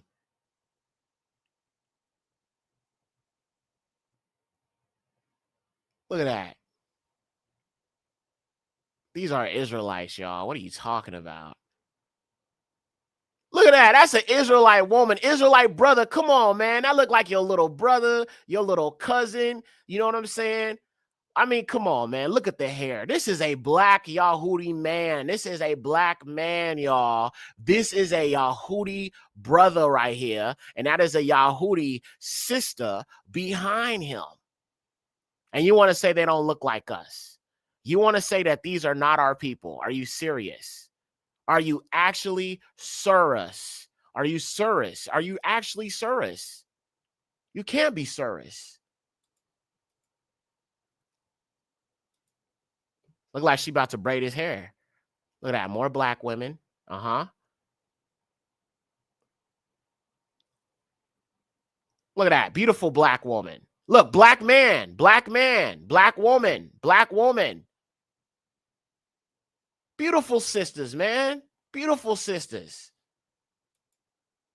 All right, and that's it. So, I mean, again, I'm trying to wake up these dry bones, man. You know what I'm saying? I'm definitely trying to wake up these dry bones and do that work. Surus, yeah, that's what I'm saying. Surus, you can't be Surus. Do you believe the Horites are children of the fallen angels? Yes, I've done so many videos on this, and like I said, I don't mind like reminding y'all that I've done videos on this because some people just don't know. So let me take you over here to the playlist. To anybody who wants to know why children, the so-called white people, are children of Lucifer, I'm going to just drop my playlist in here and you can watch all these videos, bro. I've got so many videos on this and I've been able to prove it. It's easy to prove it. You know what I'm saying? If you know what I'm saying, got the right information. So look, let me just get this playlist and I'm going to drop it in the chat and then you can go look at all these videos. I've talked about the Horites. I talked about the Neanderthal. I talked about the fallen seed. I've done a whole series on this. So I would just encourage you to go watch it to get all the information. And all these films are long. They're not like 20 minutes, 30 minutes. Each film is well over 3 hours long. And I've done like, I don't know, maybe like 8 or 9, 10 videos. I've done like a whole series on this. And I'm still building it out as we go. But all right, let me see here. Let me just pull up. Okay, the Nephilim series. So I've done 13 videos on it so far. All right, let me show you this real quick. All right, just got to put people on, man. Because I know a lot of people are interested in this kind of stuff. That's why these videos do so well. But this is the playlist right here, okay? And let me make this bigger, no diddy. All right, so if you go to the Nephilim playlist, this right here is a video. It's about almost 2 hours long. And I went through all this European history. I showed you all these different things and their articles and how they connect to the fallen angels. You know what I'm saying? the Rh negative blood. I talked about, you know, many of those different things. Like this video talks about their mutations, their bright eyes, their pale skin, their straight hair, how it came from the Neanderthal. All right. So this is one video you can watch. Then I have this video, Fallen Angels in the Pale Rebellion. This is a 4-hour documentary. And this is the most definitive I think that I've done in regards to this. This woman right here is talking about eumelanin, pheomelanin, how white people have a mutated animal melanin, and how we have the sulfur, we have the actual dark pigment or the brownish pigment, which comes from Yahuwah, comes from Adam, so on and so forth. So this is a 4-hour documentary breaking down white people being the children of the fallen. Then also I have another video called They Are Not Human. And I showed you white people with tails. I showed you them running around like animals. You know what I'm saying? Let me show you this real quick. I got a bunch of white people explaining to you why melanin is important and why it's like the Alua gene. And then there was something else in here. And look, there's a guy with a tail. Okay, look. All right. So I've been exposing this for a while. All right. The curse of Canaan. This is 5 hours and 51 minutes. All right. This is also talking about them folk. And then Esau and the Horites is 3 hours. Then I did a song called Bleach Demons. Then I also did a song about who are the children of the devil. Then I also did a video about the shaggy ones, Neanderthals and Nephilim, and how Esau was covered with hair and how he had something called hypertrichosis. Let me show you that real quick. I'm not going to play it. I'm just going to show you little bits of information I put in these films so you can see. I feel like I'm the only one who's gone this deep. Like I said, some of our people have also gone through this, but I'm the one who's gone deep into this. Let me fast forward this. I want to just show you this real quick. So Esau has something called hypertrichosis, okay? And hypertrichosis is where somebody's body is like covered in hair. All right. So, for example, like this child right here.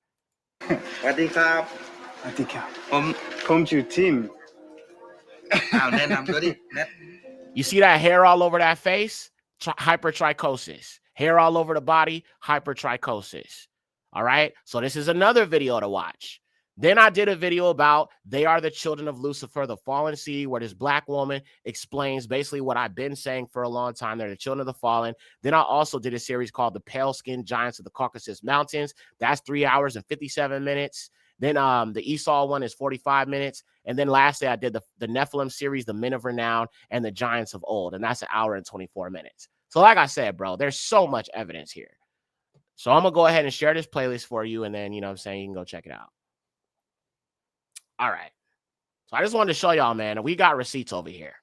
We got lots and lots of receipts. I don't just say anything. I show proof of everything I study, everything I talk about, so on and so forth. I know some people just say things with little bits of information. I don't move like that. I'm a researcher. And like I said, I'm not saying it to boast or like exalt myself, but that's just what you get over here. You get receipts. All right, hold on. Let me share the playlist in here in the chat to anybody who wants to watch this series or just go through it. It's a lot of videos. It's a lot of information. You definitely going to have to probably rewatch it because it's just filled and just packed with tons and tons of information. You can go look up, study yourself. All right, let me share the link.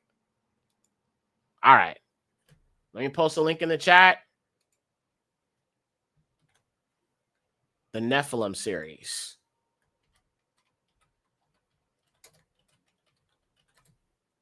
Okay. And I'm actually working on another video about this. Okay, wonderful. All right. So here's the link right here. If you want to see all these videos, just click this link and it'll take you to the series and you can go through all that stuff. All right, now getting back to this chart, we need to get back. With everything that I've already shown you, this is why I say that this chart is more accurate than the 12 tribes chart, because we saw proof our people are scattered everywhere. So you've got South America, which is like Latin America. So like the Afro-Peruvians, Afro-Guyanese, so on and so forth. And like I said, they're all of this African descent. Latin America, you've got the Afro-Cubans, Afro-Puerto Ricans, Brazilians, so on and so forth. And yeah, so like I said, just go through it. Go and here, do yourself a solid. Go look these people up. I've listed them for you. The Afro-Guyanese, Afro-Peruvians. Go look them up. It's crazy. I show you, I give you proof, I give you references, and you're still confused. You have a phone you're sitting on right now. Go type in these names and go look them up. I've already done the work for you. Why do I have to do all the heavy lifting? I know the truth, and I'm sharing the truth with you. So you need to go look into this. It's crazy. I could show all this evidence, all this proof. I could show you the names of these people and all of that, and y'all are still confused. How?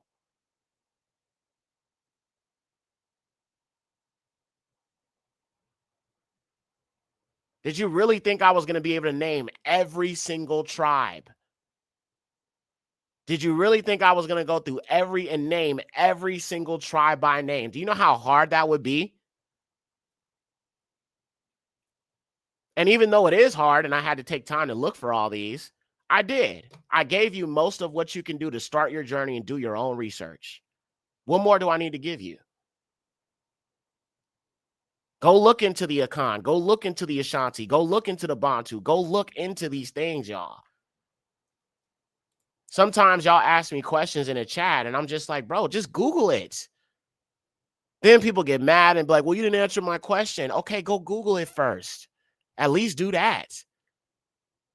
I'm not going to be able to answer all your questions all the time, every time, especially because if it's such a layered question, I have to like go deep. But then you see me on here every time. Look this stuff up in front of you. You've got to learn to do that yourself. It kind of reminds me of like in school where like, you know, there's like the nerdy guy and the girl, she don't really like the nerdy guy, but she knows that she need to, you know, deal with him so she could pass her class because she's a total bimbo and she's an idiot. So she hangs around the nerdy guy and flirts with him just so she could pass her test. You have your own walk with Yahuwah you have to do. I am not your middleman. I am not the person who's supposed to hold your hand and walk you through all of this. I'm here to give you the resources.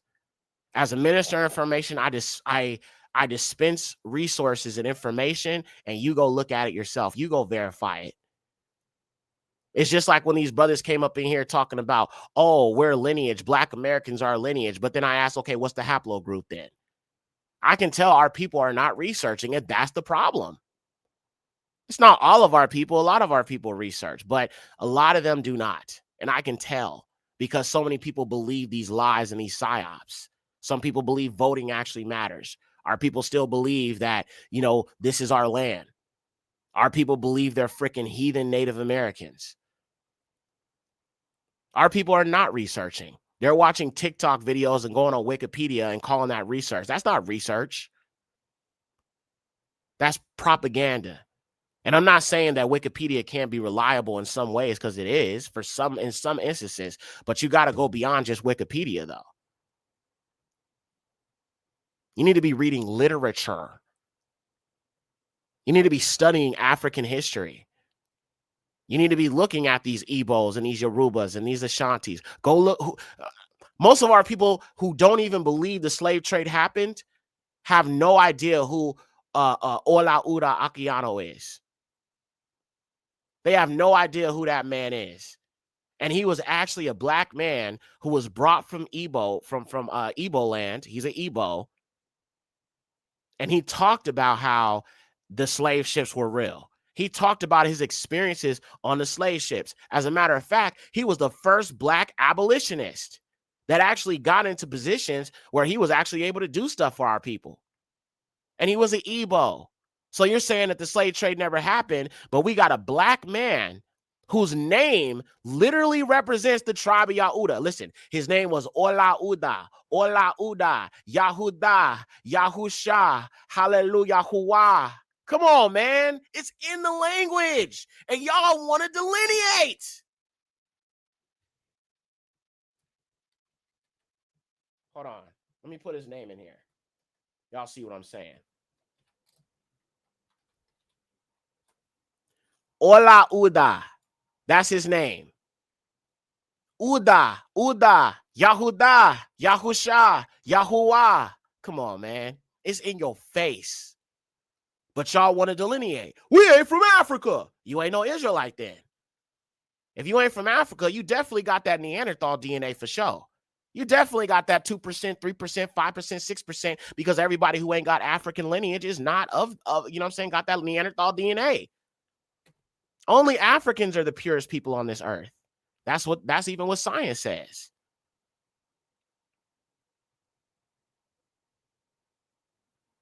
So I find it so interesting that the African people do not have any Neanderthal DNA for the most part. Unfortunately, that's not true for all because some of them taken into slavery, right? But Africans, for the most part, are the purest people on this earth, and they have the highest birth rates. Hold on, wait. Let me give that to you again. Africans are the purest people on this earth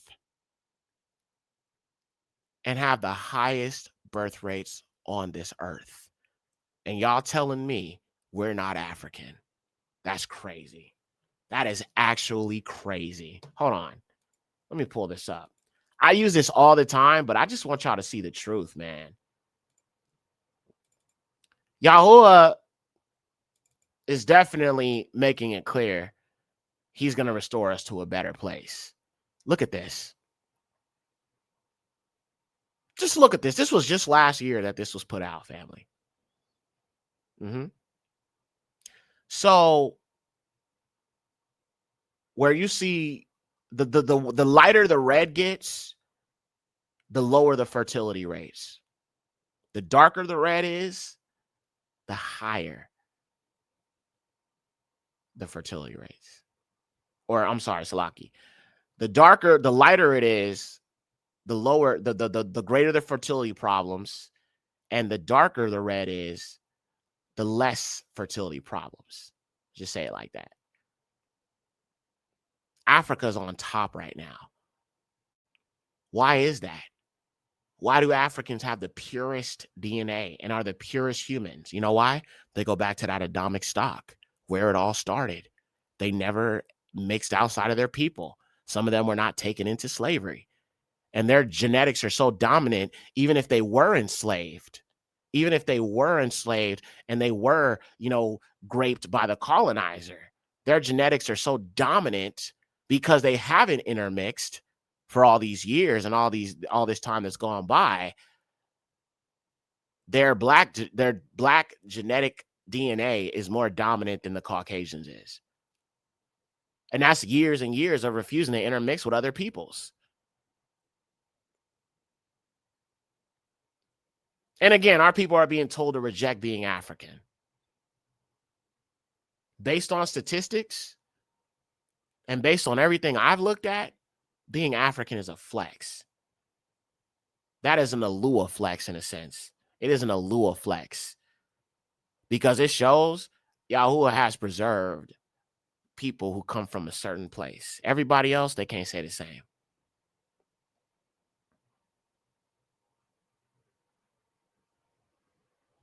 IUIC recently changed their chart. You see what I'm talking about? That's foolishness. Now they're changing their chart. That's because it was never the truth to begin with. Now they're changing it. Yeah. If that ain't something right there to help our people realize these people teaching this 12 tribes chart ain't walking in truth, I don't know what else to tell you. The scriptures say that they, like when they talk about the northern kingdom and they justify these white children of Lucifer as being Israelites, they go to Hosea where it says Ephraim is a cake unturned, as if they all turned white. So back then, when we're talking about Assyrians, the Assyrian captivity, Assyria was in Africa, actually Nigeria, if I'm being more specific with you. So we're talking about intermixing with other African peoples. So still black. And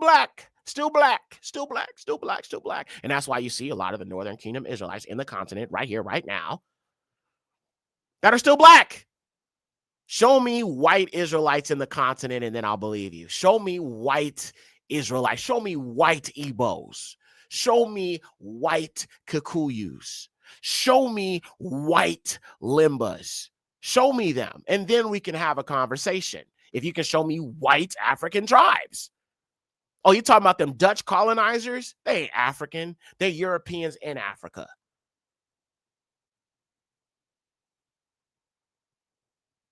These are nonsensical arguments that are made to justify this foolish chart, this foolish doctrine, and everything else these our brothers be spewing out their mind, these lies they be spewing out their mind, claiming as if it's the truth. And then what does he do? He updates his calendar. How about you just throw it in the trash altogether? How about we believe the word for what it says, that Yahuwah's all over the world? And they try to act like there's not black people all around the world that were brought into the slave trade, that look just like us, that are experiencing the same curses as us.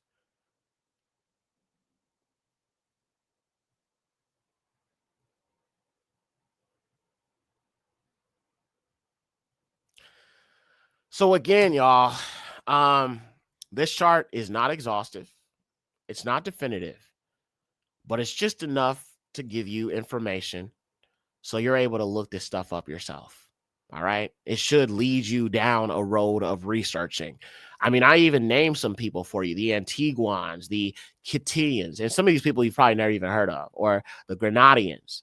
You know what I'm saying? Go look them up. Go look at the Brazilians, okay? The Afro-Brazilians. They do something called capoeira. Capoeira comes from Angola in Central Africa. I did a video on that about the Afro-Brazilians. So I've always been teaching this. And, you know, like I said, when I first came into this, I did believe that the Indians were Israelites. I believed that at one point, which is why in my song 400 Years, I mentioned that. But then when I woke up and I realized that that's not true, I came out and remixed the 400-year song, made a new version of it, and I took out that part about Native Americans and Hispanics because I believed it at one point when I first came into this, because I thought that some of what I saw, some of what the camps are teaching, and I was like, well, I mean, they're talking truth about us being Israelites. Maybe there's some truth to this.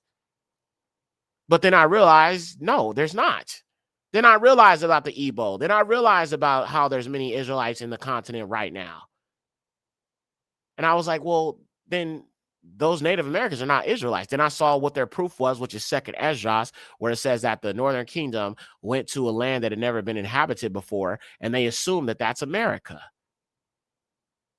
Even though in scripture, America, it's not called America by name, but it's often referred to as the land of captivity, Babylon, or New Egypt. So how can America be a land of captivity, but also be where the Northern Kingdom went? So then how'd they get back to Africa then?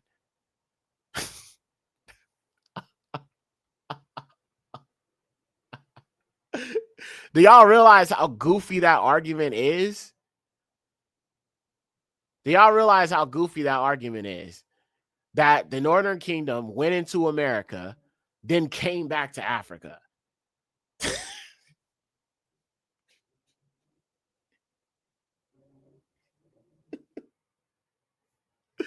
Let me show y'all something. I got a video I want to show you guys real quick.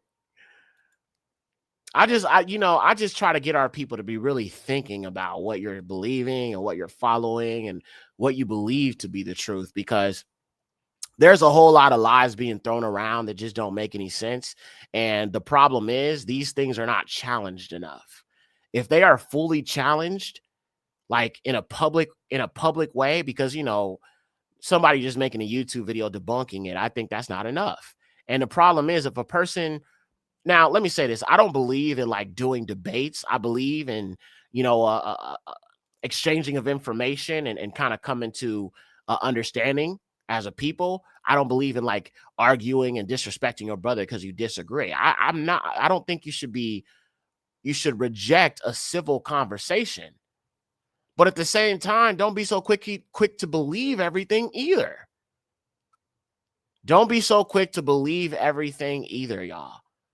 Because it's a lot of people who are not purposefully trying to lead us astray, but they have been led astray because they follow certain people who just parrot other people's talking points.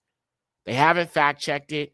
They make it, any person can make a lie sound believable. Let me say that again. Any person can make a lie sound believable. That's what Hashatan specializes in, making a lie sound believable. Okay, I'm going to take the true Hebrews, and then I'm going to just mix a whole bunch of paganism with it. Then I'm going to give them a white version of it, a lawless version of it, and then I'm just going to write out that this book is about them, and then I'll use my children to bring about replacement theology so they are never accepted, they will never see the truth, and then boom, boom, bam, the great deception. I can stop the awakening because they'll be worshiping my children and the people made in my image. And I'll use my children to oppress them and then tell them that their precious law, their precious Torah, the law given to them by their all doesn't matter anymore. I will teach the children of Yahuwah to live like my children, the lawless Luciferian children. And I'll also have them worshiping a Luciferian God on top of that says that slavery is okay. And if you reject this slavery, and if you don't comply with Massa, and you don't do the hop, the skip, the jump, in the Sambo shuffle, and turn the other cheek, then you're going to hell. If you don't allow me to beat you, if you don't allow me to enslave you, and you don't turn the other cheek, you're going to hell. That's Christianity. That is Christianity.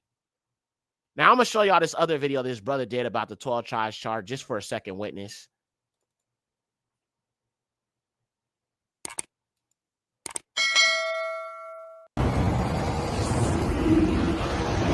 Give a shout out to this channel, actually. I want to show them some love. And this is a channel I've shared before. They woke me up to the fallen seed thing too. So let me drop them in the chat as well. Negro, their channel is called Negro Onlys. And they do videos also about how, you know, all 12 tribes are Negroes. So they're fully in agreement with what I be saying. And they bring out a lot of receipts and stuff like that. They do lives. All right. So I'm going to share their channel too. Hold on a minute. Let me drop their stuff in the chat. Negro Onlys. All right. Let me drop them in here. Negro Onlys YouTube. Negro Onlys YouTube channel. And I'm going to go let him know that I sent some of y'all over there. I told him I would. One of our ox. Negro Onlys YouTube. YT. All right. All right, this is their channel, Negro Onlys.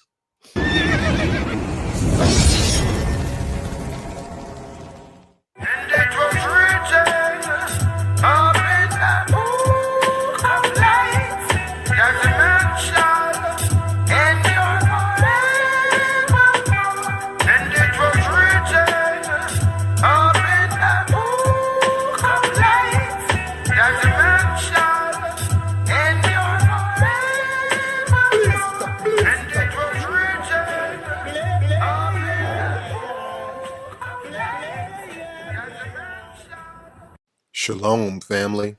This is Brother Darrell, and welcome to another episode of False Doctrine Exposed.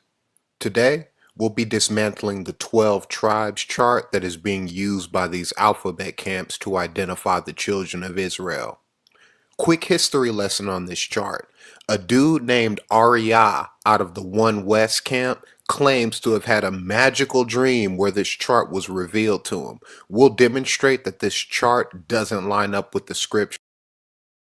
Y'all hear that? He had a magical dream based in lies. And y'all know I've exposed Abba Bivens. I've exposed the Masonic ties to these camps. And like I said, if you in the camps and you're not, you know what I'm saying, compromise, man, come out of them, bro. Read the Bible for yourself, man. You got so many of our people teaching the real truth about who our people are. Gates of Holda, Negro Onlys. You have what's her name? Open Diaries. You got them teaching you the truth about who the real children of Lucifer are, who our people are, and y'all people just need to come out these camps, bro. There's nothing in these camps that's gonna benefit you. There's not, unless you love lies. Just saying. Or with secular history. Now, I already know that you alphabet campers will continue to believe in the doctrines of lying false prophets. That's what you guys do. You worship and readily follow men. Personally, I'll trust in the scriptures, which clearly reveal the locations of where the 12 tribes will be gathered from in the last days. So we're going to get right into the scripture that destroys this chart, and then we'll break it all down from there. Let's get to work, family. Isaiah chapter 11, verses 11 through 12. And it shall come to pass in that day that Yahweh shall set his hand again the second time to recover the remnant of his people, which shall be left from Assyria and from Egypt and from Pathros and from Cush and from Elam and from Shinar and from Hamath and from the islands of the sea. And he shall set up an end. And let me just say this, y'all. They say the name Yahuwah. Now, let me say this. This video is actually from another brother. He doesn't make videos anymore. So some of their content is from other people, but they wanted to use my video on their channel. They asked me out of respect. His name is Uriah. And actually, let me drop some links for him, man, because he really does his research. Uriah. Now, if you're on Facebook, some of y'all might already be friends with him, but I'm just gonna send him your way because or send you his way. And please let him know that I sent y'all. So, you know what I'm saying, we can know that we sharing each other's content, we helping each other know the truth. You know what I'm saying? So just let him know, Yekcyr sent me here, just so he can know that, what I'm saying, I sent y'all over there. We gotta support our people, man. So look, Uriah ben Yahuda. All right, this is our Ak right here. All right, he talks about the fallen angels. He talks about they're the children of the devil. They're demons. We need to stay away from them. We need not mix with them. And he's right. And honestly, him, Gates of Hoda, and many open diaries, all of our people have showed me this truth about these people. I wouldn't be where I am and understand where I am had it not been for our Israelite brethren, our sisters, Gates of Hoda, open diaries, and Uriah ben Yahuda. All of them have shown me this truth. I owe it to our people, Yahuwah revealed this to before he revealed it to me. And I give credit to my people because I love my people, and we are all tools of Yahuwah. We are all instruments and vessels of Yahuwah in this awakening. So if you don't believe me, whatever. But we got brothers out here saying the same thing. We got sisters out here saying the same thing, bringing out the receipts, bringing out the facts. All right. So this is our Ak right here, Uriah ben Yahuda. All right. And, he brings out a lot of truth. You feel what I'm saying? A lot of truth. He got receipts, you know what I'm saying? Like showing the black Messiah, the black Mary, you know what I'm saying? And all of that. Showing all 12 tribes. See, this is an accurate chart right here. Negroes, Negroes, Negroes, Negroes, Negroes, Negroes, Negroes, Negroes, Negroes. Yada Yahuwah. Yada Yahuwah. Okay, so Negroes. All right. And then also, he brings out other receipts as well. Like, for example, our people right here. These are clearly Negroes. Come on, man. These are Negroes. Look at that Negro hair, Negro beard. Okay, so he brings out little, trinkets about the truth about our people. You feel what I'm saying? All esteem to Yahuwah. You feel me? Yeah. And then you got this right here. Farrakhan knows about the 400 years, Genesis 15:13. He's not an Islam supporter. It's just, we bring out the truth when it's spoken. You know what I'm saying? Yeah. So there's a lot of information on his channel. The curses and all of that. You know what I'm saying? These are his parents, because he was talking about the fallen seed, and he's like, bro, I ain't no mamzer. These are my parents. You feel me? He's like, I am not mixed with the fallen seed. These are my parents. I am full Yahudi. All praises to the high. So he showed his parents. You feel me? Because people was talking trash. You feel me? He said, my mother and father, ain't nothing mamzer about me. All praises. All praises. You feel me? Yada Yahuwah. He brought out some receipts about Africa. Okay, so he understands that. All right. Yada Yahuwah. All right. He talked about Nat Turner. So there's just so much on this brother's information. The Ebos are Israelites. Okay. So listen, we are all in agreement here. I'm trying to point y'all to Yahudim who understand this and are not deceived by the fallen seed. Okay. So I just, and let me drop his Facebook page. Everybody who's on Facebook, so you can have his Facebook as well. Give me a sec. I'm going to drop it in the chat here. Like I said, I can't recommend a lot of Israelites, but I can recommend the ones I know who are right about a lot. All right. This is his Facebook page. Give that brother a follow. He's also on Instagram as Adara. Can you drop his Instagram, sis, as well, please? in the chat for the family so they can also follow me on Instagram. I know a lot of people are on Instagram. Yep. All right, let's get back to this video. I just want to give some love to our brother. All right. No nations, and shall assemble the outcasts of Israel, and gather together the dispersed of Judah from the four corners of the earth. Verse 11 covers the locations where the northern tribes were scattered due to the Assyrian captivity, and we're going to go through these areas on the maps to gain proper understanding of exactly where they are. Spoiler alert, these locations are throughout Africa as well as the so-called Middle East, not in the New World. Quick note on verse 12. We already know that the house of And look, it also says Shinar, Hamath, and from the islands of the sea. The islands of the sea, we'll talk about our people in the Caribbean, our people in the West Indies, the Barbadians, the Jamaicans, the Caribbeans, the Guyanese, the Afro-Guyanese, all of our people in these islands also. Saint Tomé, you came from Saint Tomé, you an Israelite if you were a slave. All right. So all these things go back to what the scriptures say, including where our people are in the islands family, the West Indies, which is why I put them on the chart. All right. So that chart is really more in agreement than the 12 tribes chart is. Judah, composed of the three southern tribes, was scattered to the four corners of the earth in fulfillment of Luke chapter 21, verse 24. The transatlantic slave trade speaks very well for itself. So we'll be focusing on the locations of the northern tribes that are. And his Instagram is Uriah bin Yahuda. So Uriah _ bin, bin _ Yahuda. And that is his Instagram. And he shares a lot of truth, bro. Shout out to him.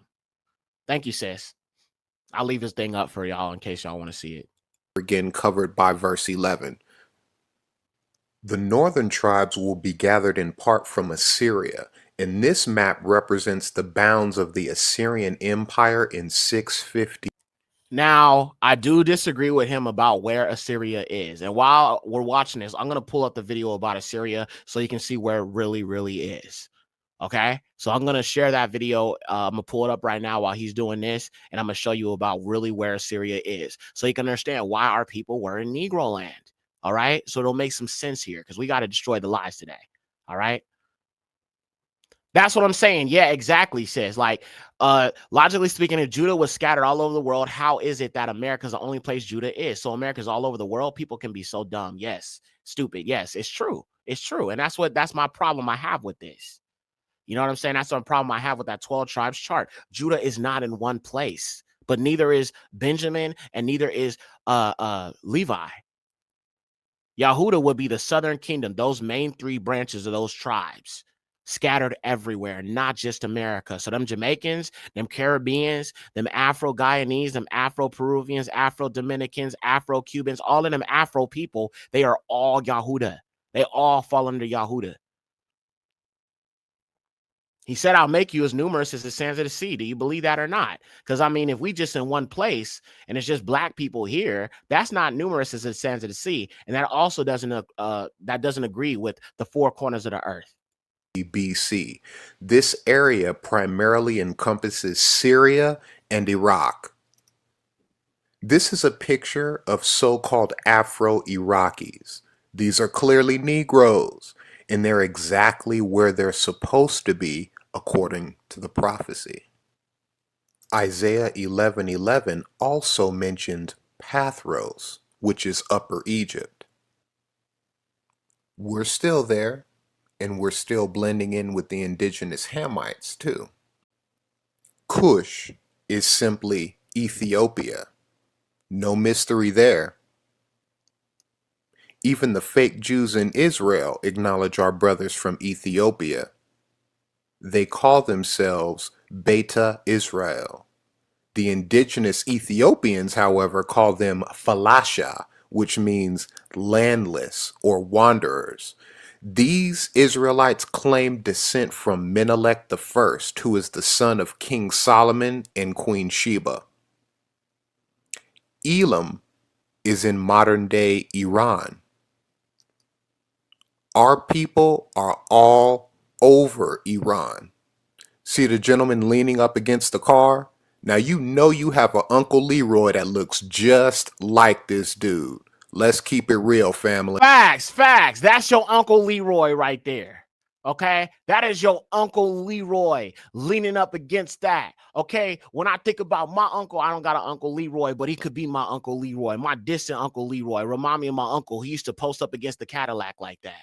He had a Cadillac with the Daytons. You know what I'm saying? Y'all remember the Daytons back in the day? You know what I'm saying? The Cadillac with the Daytons. My Uncle Leroy, he would be, or my distant Uncle Leroy, who's not my Uncle Leroy, but uncle I can think of in my mind. He used to post up against his Cadillac and take pictures like this. And you can see the Daytons just glistening and shining.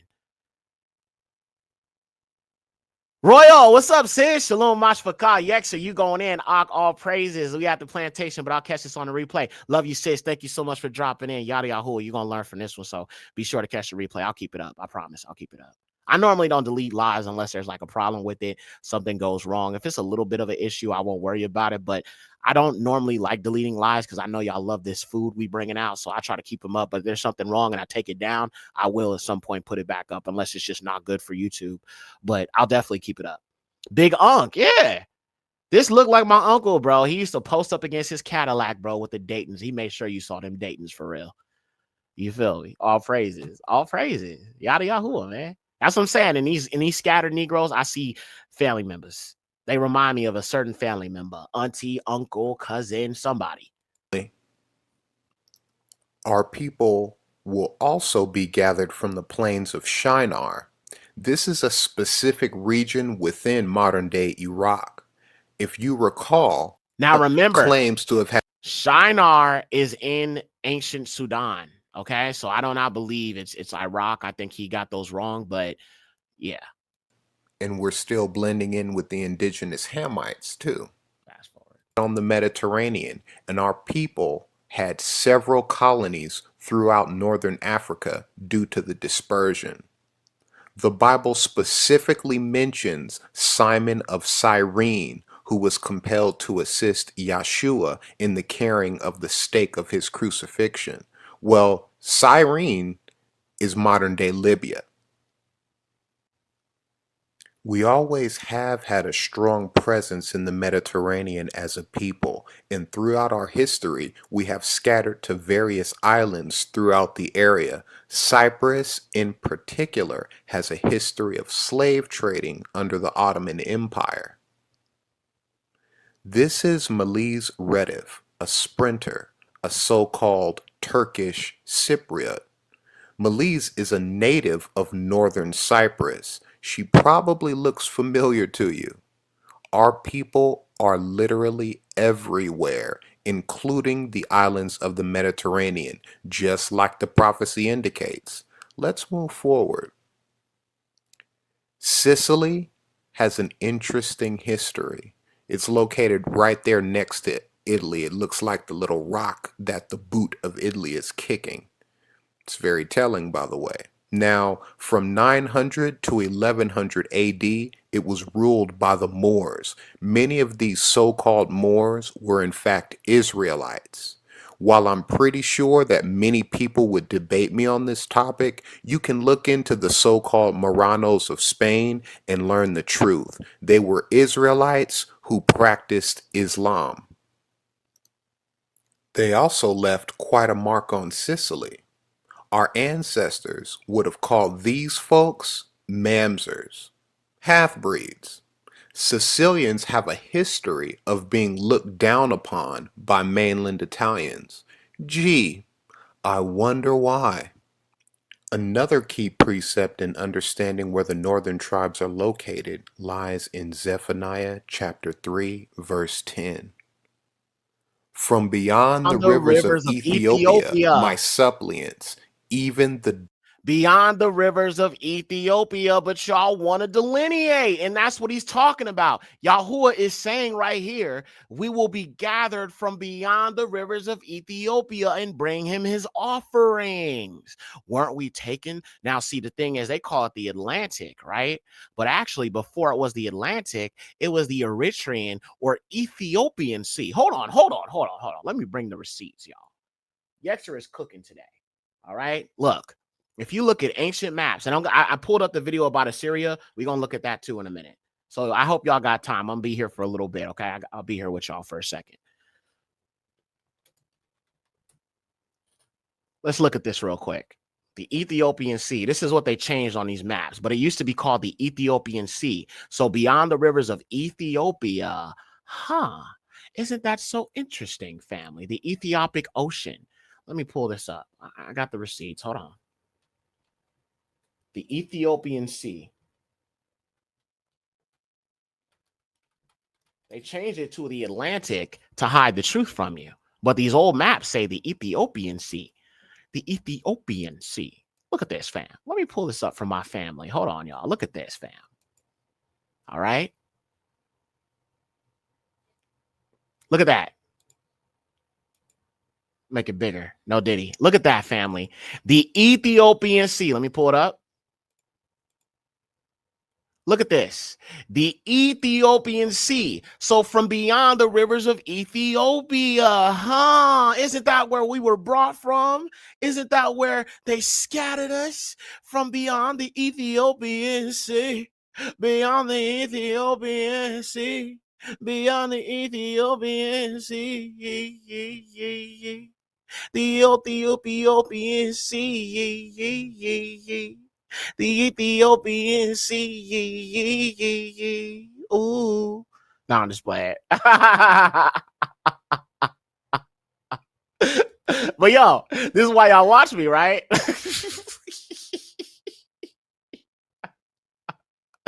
So yeah, family. So beyond the rivers of Ethiopia, and we can see that we have the Ethiopian Sea. Yay. You feel me? All praises to the highest. All right. So I just want to show you that little precept real quick. All right, let's get back to it. My dispersed shall bring mine offering. The word suppliants simply means servant. Don't let the fancy language fool you, family. Now, beyond the rivers of Ethiopia refers to the interiors of Africa. 2nd Esdras, chapter 13, verses 40 through 45. Those are the 10 tribes which were carried away prisoners out of their own land in the time of Oshea the king, whom Salmanasar the king of Assyria led away captive, and he carried them over the waters, and so came they into another land. But they took this counsel among themselves, that they would leave the multitude of the heathen and go forth into a further country where never mankind dwelt, that they might there keep their statutes, which they never kept in their own. Now, this is the verse from Esdras that they try to use to say it's talking about the so-called Native Americans.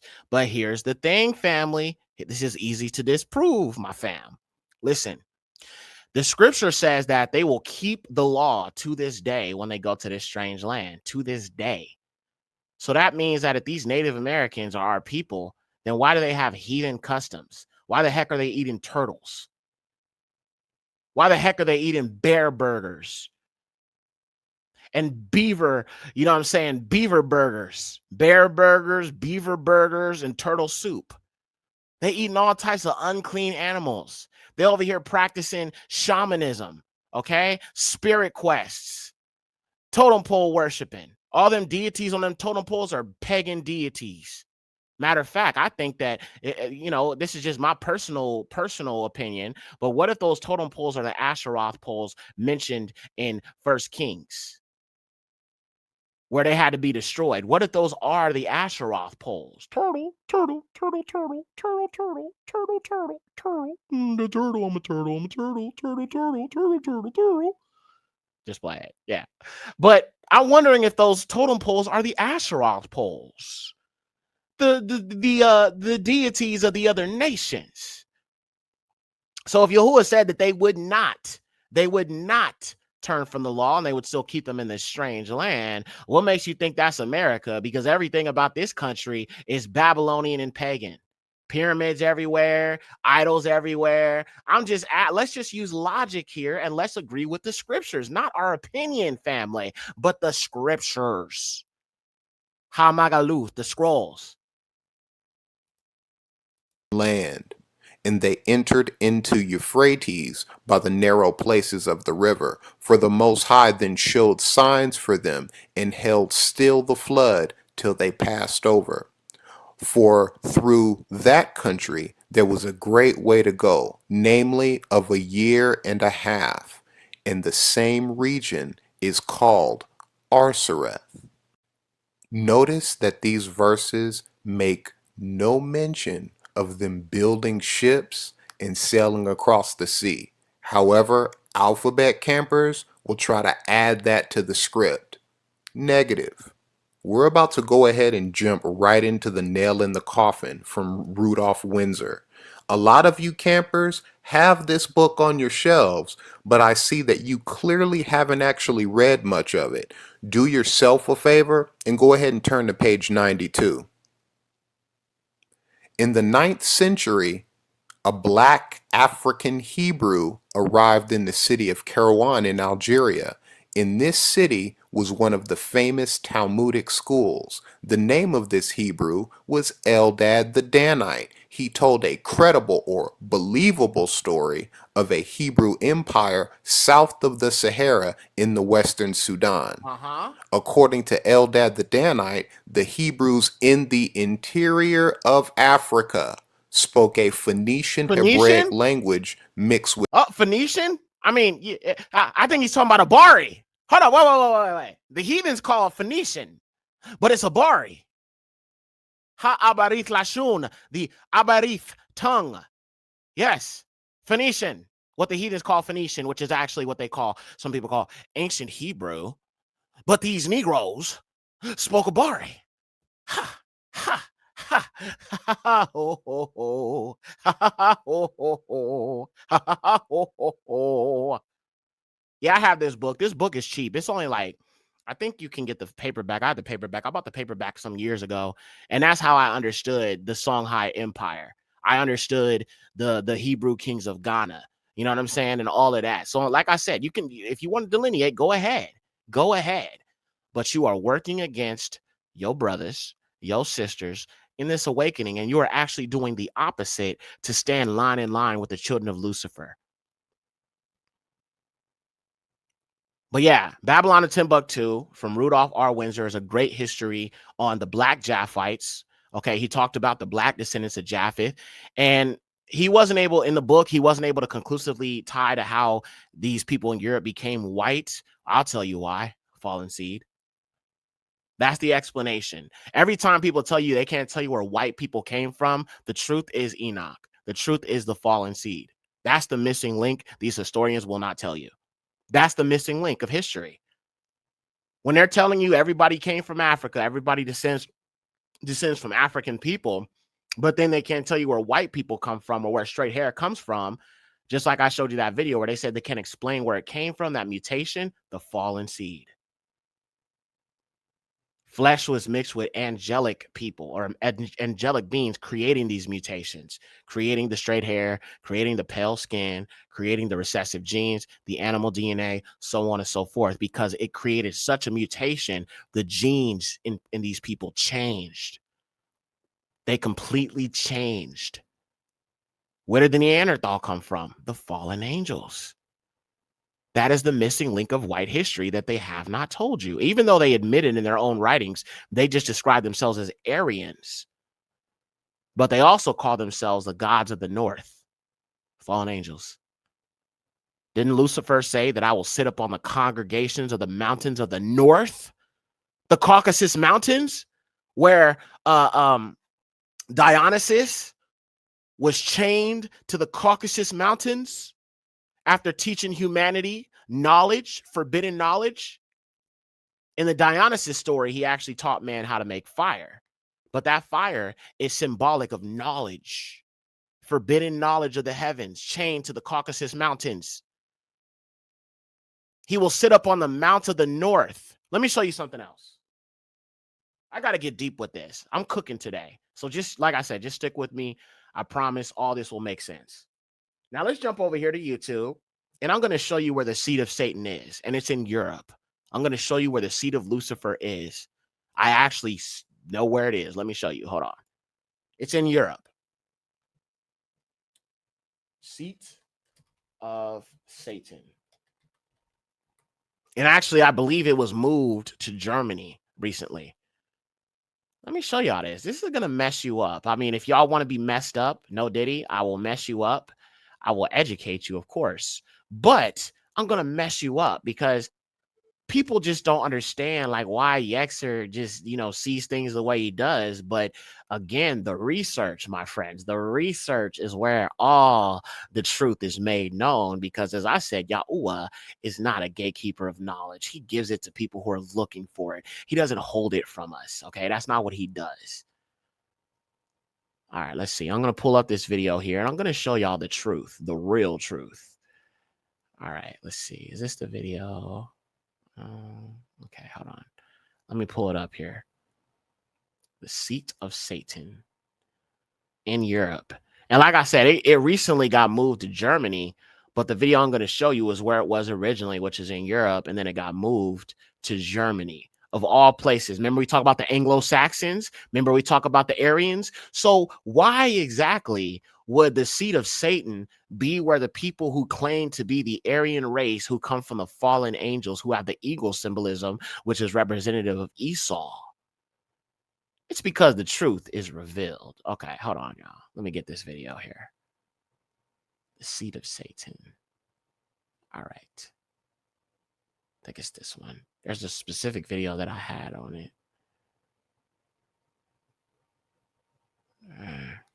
Sorry, y'all. I'm trying to find it. It's a specific video because there's like a lot of other videos that that talk about this, but there was a specific one where it literally shows people over there coming to worship at that seat of Satan and all this stuff in Europe. Okay, hold on. Let me do this, y'all. I pulled it up in a video regarding the whole, satanic seat of Satan. Hold on. I think it's Pergamos. Hang on, y'all. Sorry, I'm doing this on the fly, so bear with me. I just have to make and prove everything I say because I don't want nobody making stuff up about me. You feel me? Is this it? I think it's right here. All right. Well, here we go. Found it. All right, here we go, fam. Check this out. Fair use.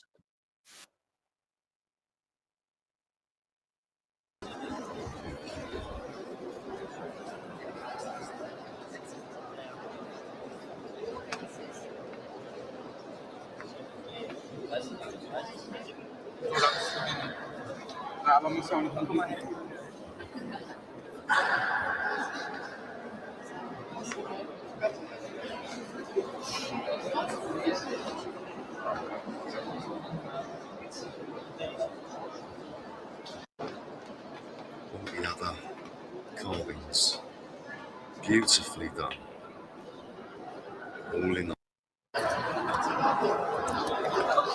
at this. You see that? Seat of Satan, Europe. Why is he in Europe? The seat of Satan is not in Africa. Oh, no. The seat of Satan is not in Africa, family. It is not in Africa. It is in Europe. Them folk, where they be at.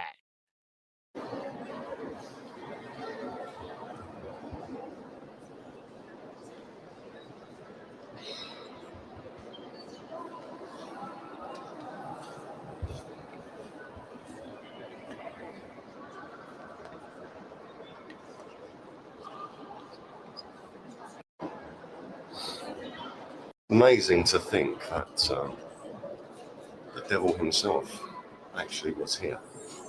The devil himself? What? And that people came to worship him here, in this building.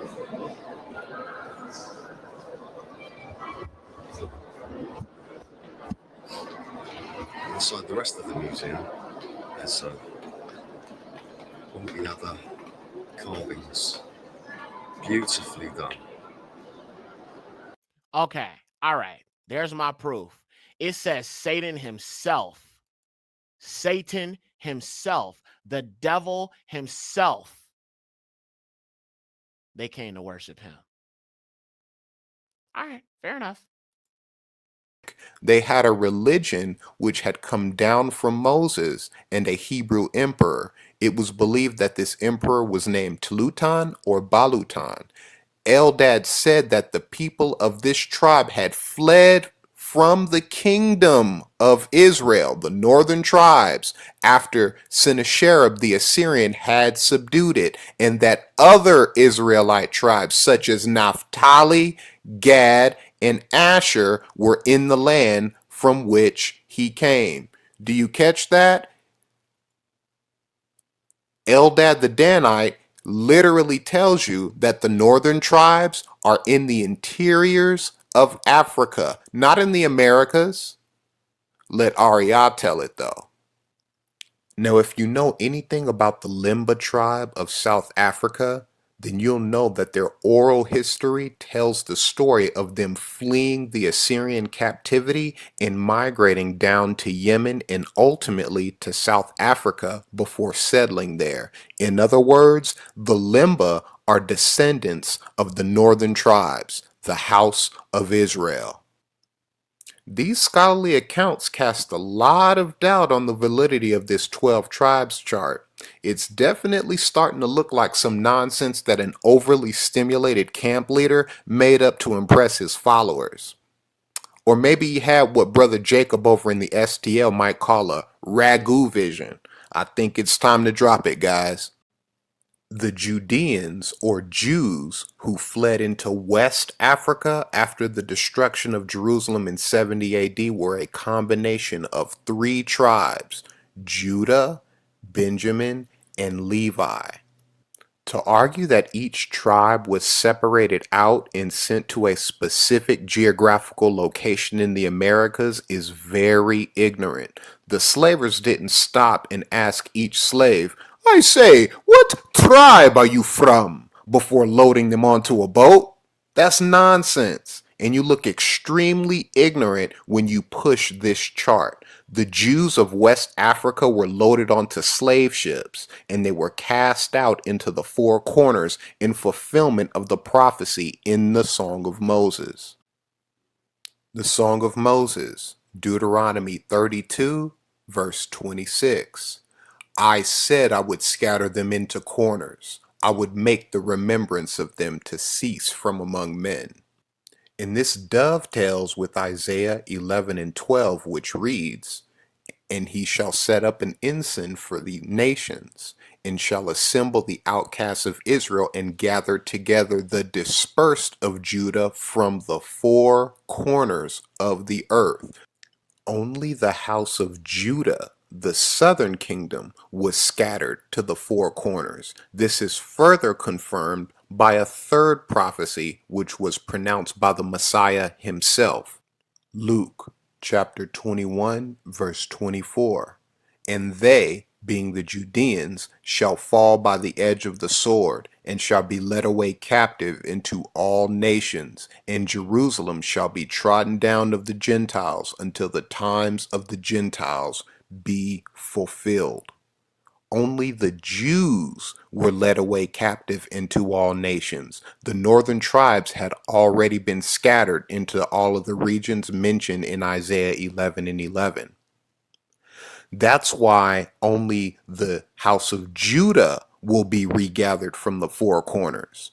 All of the so-called Negroes that stepped onto those slave ships came from an admixture of the three Judean tribes who had made a home in West Africa after Jerusalem was destroyed in 70 AD. American Negroes are of the Judean tribes. We are a mixture of the three southern tribes, and you don't know whether you are from Judah, Benjamin, or Levi, so stop pretending like you do. Our brothers in Jamaica are in the exact same boat. Pun intended. Haitians are Jews. There is no way you could possibly know that their bloodlines are limited solely to the tribe of Levi. You're all just parroting Ariah's crazy doctrine. This is what I'm trying to get y'all to understand. Everything he said is what I have been saying. The southern kingdom was scattered to the four corners of the earth. So, I mean, I know most of us identify as Yahuda, but the Yehuda tribe, but it could be Benjamin, it could be Levi. You know what I'm saying? But nonetheless, you're still a Jew. You are still a black Jew. Okay, so you're still a Yahudi, regardless. You know what I'm saying? And I think a good chunk of us are Yahuda for sure, though.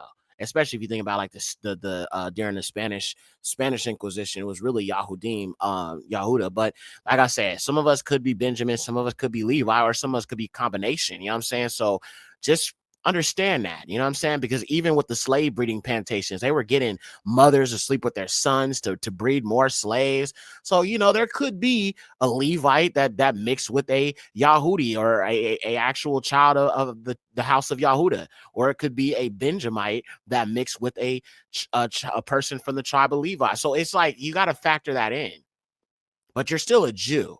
You know what I'm saying? And to be real with you, most of our people in the continent, they say that they're Gad, or they say that they're Asher, but they could also be Judah, or they could be Ephraim, or they could be, it's just no way to really 100% know. You know what I'm saying? But you're definitely Yahudi. And me personally, I do identify as Yahudah. That just feels so strong with me. You know what I'm saying? The boldness of Yahudah is in us as lions. You know what I'm saying? So if you have attached to being Yahudah, then you're just Yahudah. If you attach with the house of David, you are the house of David. You know what I'm saying? But just to understand, there could be some Levi in you. There could be some Benjamin in you, but doesn't matter. You are still Yasharal. You fit the prophecies. You are still a Jew. Okay. So it's not wrong to say I'm Yahudi, because you are. You are definitely, whether you're Benjamin, whether you are Levi, or whether you are Yahuda, you are a black Jew. So it's okay to say you're a Houthi, because it's still true. You are still Yahudi, regardless of which of the three tribes you come from. You are still a Yahudi. You are still a Jew. All right. All right. The truth is, Yeah. there are Israelites in Puerto Rico. However, they are the Afro Puerto Ricans, and they're Jews, descendants of the transatlantic slave trade. They're not Ephraimites. Here's a very inconvenient factoid for your little 12 tribes chart. Over 75% of Puerto Ricans self-identify as white. So according to your absurd camp doctrines, which say that the so-called white man is Esau, you have Esau right here in your camp claiming to be Ephraim. Do you have Yeah. any idea how Yeah. Look, I mean, bro, Esau, this is Esau. Is this not Esau? Is this not the fallen seed? Is this not the fallen seed, homie? And these devils got the nerve to be sitting. And look, let me tell you something. I have seen them on Facebook, homie. I've seen the children of Lucifer who claim to be Israel, because our people have put that in their minds. And they say the most racist stuff. How can the Yahudim, who have been under the oppression of slavery, you don't see the Mexicans being called the N-word? Stop lying. Yeah, they call them bywords, but they call every black person bywords. They call, Cushites black, you know what I'm saying, Nigeers, and all that stuff. They call them out their name. They disrespect them, but that doesn't make them us, because Caucasians are so dumb and goofy. They don't even know that there's different tribes. There's more genetic and ethnic diversity in Africa than in all of Europe and the US and Brazil put together. That's how amazing Africa is and Africans are. They are the most ethnically diverse people. They're all black, but they are ethnically diverse from each other. Extremely ethnically diverse. You don't see that in America. You don't see that in the West. That's only found in Africa. But I've seen a lot of these brothers, or who they call, our brothers who teach this, go and defend these white children of Lucifer. And they be saying the most racist stuff. This one dude said, y'all so black, but y'all still ain't. He said something about our black skin and how black we are. He said something about the blackest Israelites go and go after the children of Ephraim, talking about them white ones.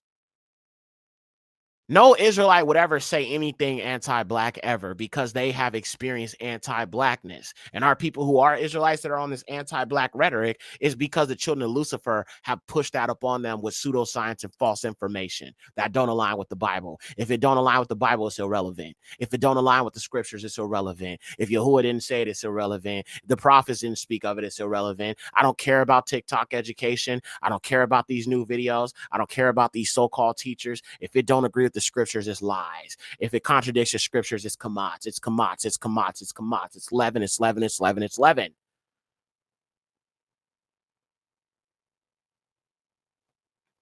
And like I said, most of these people here, people like this man, they put on their information that they're white. They are Europeans. And even if you want to talk about mixed people, which is why you shouldn't mix, there would be at least some type of African features, some type of, I mean, if there ain't just a whole, because I mean, I believe after a certain point, you're just no more what you were, right? When you just, there's just so much mixing that's been going on, right? But if you have more dominant features or dominant, African features or black features, it's because there was very little mixing in your family line. But sometimes those recessive traits can stand out more. I'll give you a perfect example. My cousin, he's a dark-skinned Yahudi man with total African features, totally dark-skinned. Just like most of my family, right? He married a Russian woman, and they have a little child. Now, his mom is black, his dad is black, his brother is black. They're all dark-skinned people, and he's extremely dark. He had a child with a Russian white woman, and that child don't look nothing like no Negro. Those recessive traits have overpowered those dominant traits, because sometimes it can be like that, where you can have a history of not mixing, and then you do mix, and then the child can come out completely pale. That does happen. Recessive genes can show up and prevail over dominant genes. Chances are the reason why that probably happened is simply because his mother has had a strong mixture of white people, which probably means that her family is extremely racist, because they look at black as less than. Sorry, y'all. They look at black as less than. So chances are she only mixed with white people. So her family lineage is Europeans. Even though his genes are black, sometimes it can be a genetic gamble to where recessive genes can be more present, even in someone with mostly dominant black genes. It does happen. It can happen. It definitely can happen. This is why you shouldn't mix, y'all. I have to keep saying that, because I need you to understand, by that third generation, it's wiped out completely. Breed it out. And sometimes it don't have to be the third generation. It could be the first or the second. It can be like that. You are gambling with your inheritance and your children's inheritance by mixing with them. I want my children to look like me. Period. I don't want any bastard children. I don't want that. I'm not interested in having children that are half the children of Lucifer. That's disgusting. That's trash. Yeah, I said it. Because every time I look at that mixed child, I see the children of Lucifer. I see the genes of Lucifer in them.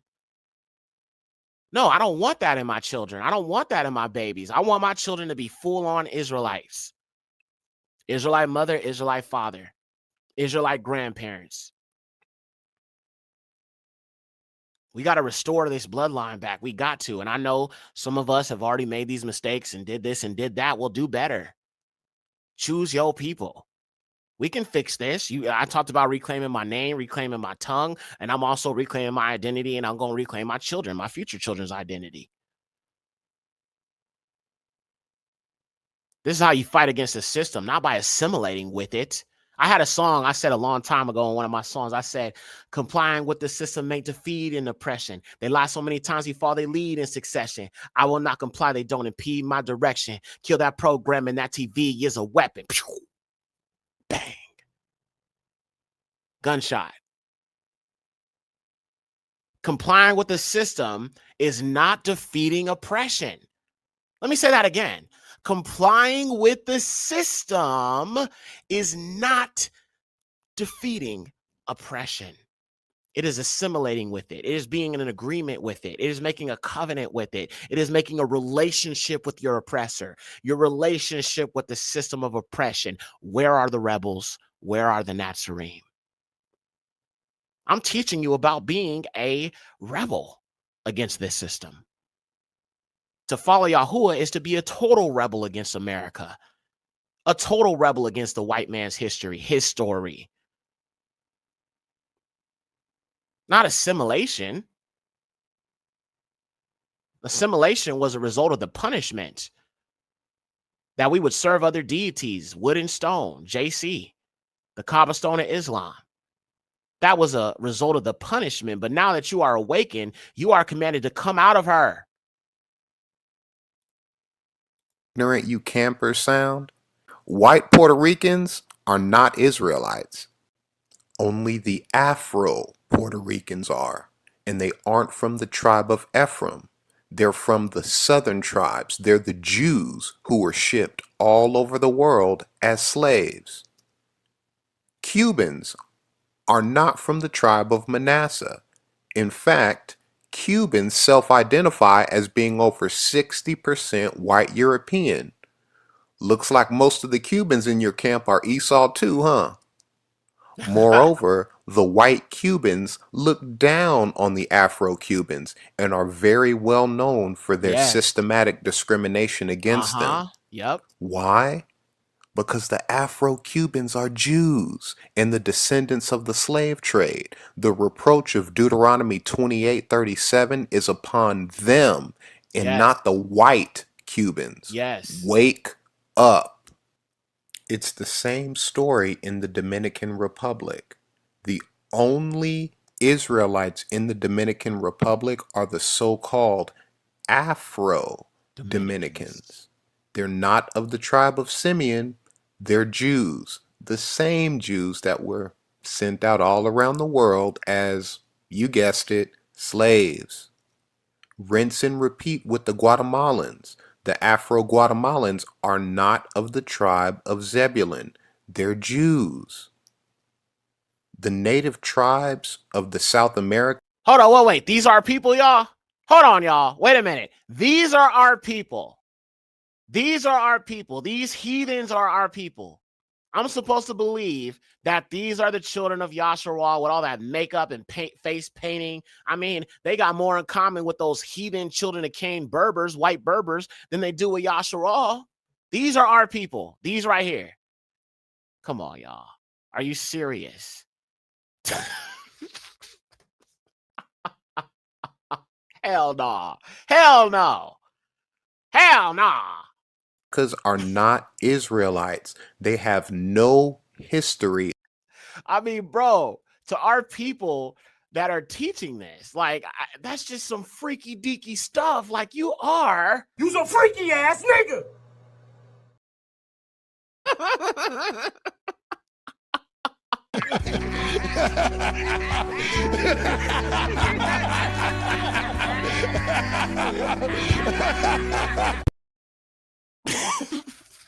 All right, let's keep going. Of keeping the laws, statutes, and commandments. This is readily apparent when you look into their history. See the facial tattoos on this woman? That's a clear violation of Leviticus 19:28. According to 2nd Esdras 13 and 42, the scattered northern tribes would be keeping the laws until the last days. You know, like the Limba in South Africa do. The native tribes in South America are heathens, not Israelites. Only ignorant people believe in these silly 12 tribes charts. Let's continue.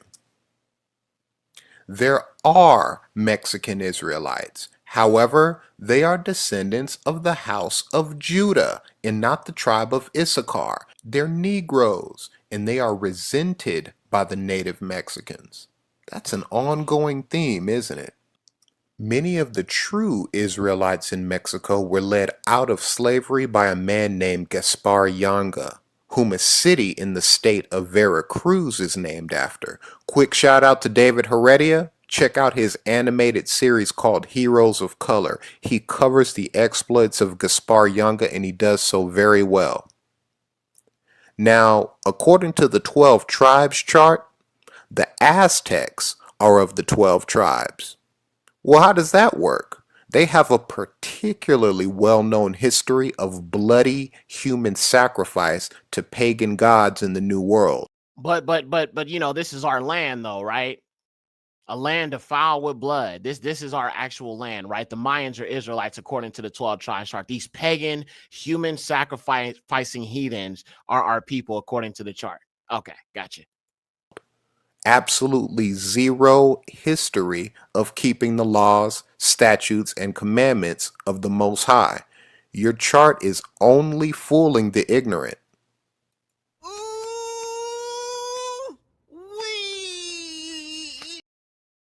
Consists only of the so-called Negroes. Ooh-wee. And our people over here like, yeah, massa, them is our people, massa. Kobe be good nigga for massa. Good nigga.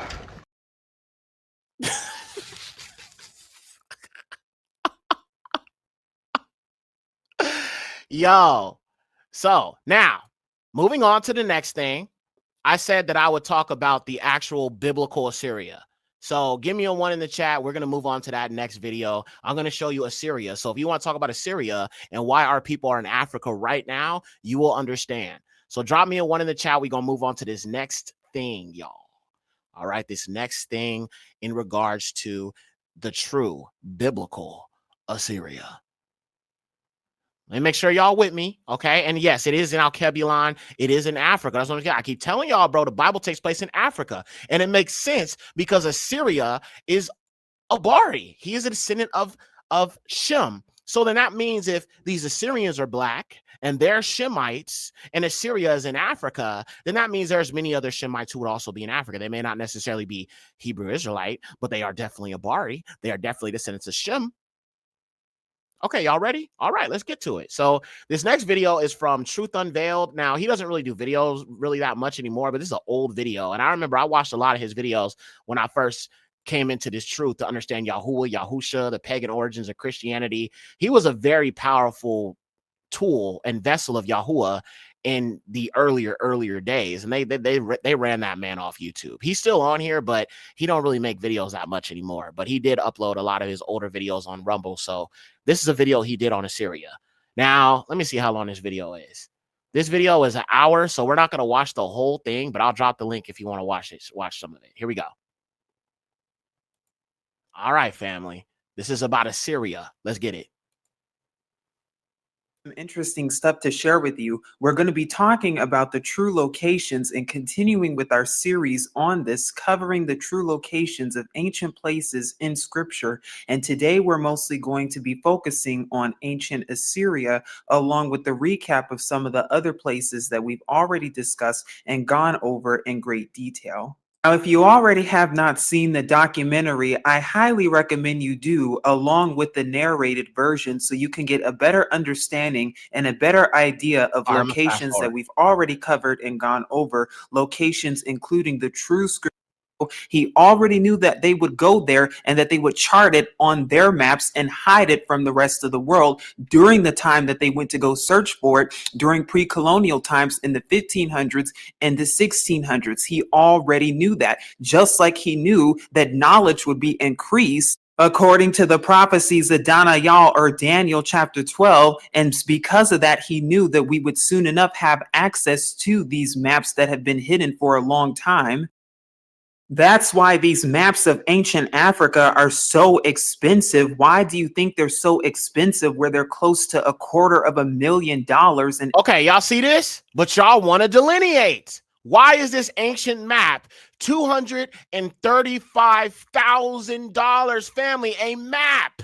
Listen, this map is only 339 by 32 inches, and it is $235K. What are they hiding from us, family? What are they hiding from us about Al-Kebulon? about the great continent of Africa? What are they hiding from us? Now, they over here giving you this information for free on TikTok about us being indigenous to this land, but yet you got old African maps that cost $235,000, $125,000. What are they hiding from the children of Yasharal family? You telling me that that's an accident? Are y'all telling me that's an accident? I mean, they did the same thing with the Hebrew history. They did the same thing with that. They hide in books about the Israelites in Africa. They hide in that. And they hide in ancient maps and want you to pay almost $250,000 for a freaking paper map, cuz that's crazy. We got to wake up, y'all. $800,000. Why do you think that is? Because your elite have gone through great lengths to hide this stuff and to promote their atheism agenda. And that even includes with the true locations by forging their own locations, bringing certain artifacts to their fake ones, and then promoting their narrative. And again, I know there's going to be attacks on this subject. I already know it, and I knew it even before making these videos. Why? Because the enemy doesn't want people knowing the truth. The enemy doesn't want folk knowing this stuff. That's why they've gone through great lengths to hide it, and is even using YouTube as a source to continue the lies and the deceptions. Not anymore. Because books and maps will also tell you the same thing, the same sources as we've gone over with, specifically verses 10 through 12. That's what that's talking about. Of course, your wicked translators are trying to hide all that, and your wicked archaeologists and so-called scientists are trying to cover that up and play the game cover up, which is their favorite game, which is the game of lies. But now it's time to expose them. However, after doing further research on Gibeon itself, it's very interesting because one of the biggest specimens that is known to be found is 420 kilograms that still resides in the Hamburg collection today. Do you know how heavy that is? 420 kilograms? That is the equivalent of what? Over 900 pounds? Now, those are some heavy rocks indeed. Now, before we fully get into our topic and discussion of Assyria specifically, I also wanted to bring this up in that same region in so-called Namibia, southern Namibia, which is this. And I don't know if many of you have heard of it, but it's called Mukorab, which is the Nama word for the finger of all, or the finger of our creator. Finger of all, the finger of Aluah, all, Yada Yahuwah, the finger of all. Praise Yahuwah.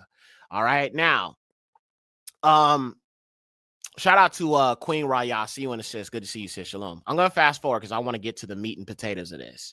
All right, so here we go. In the Namib Desert, which collapsed as of December 7th, 1988, nearly 30 years ago. Now, again, I find it very interesting and suspicious indeed how this is within the same region of Gibeon. It's in the same region of scriptural Beersheba, and it's in the same region of scriptural Jerusalem. And it just so happens to be named this. Is that a coincidence?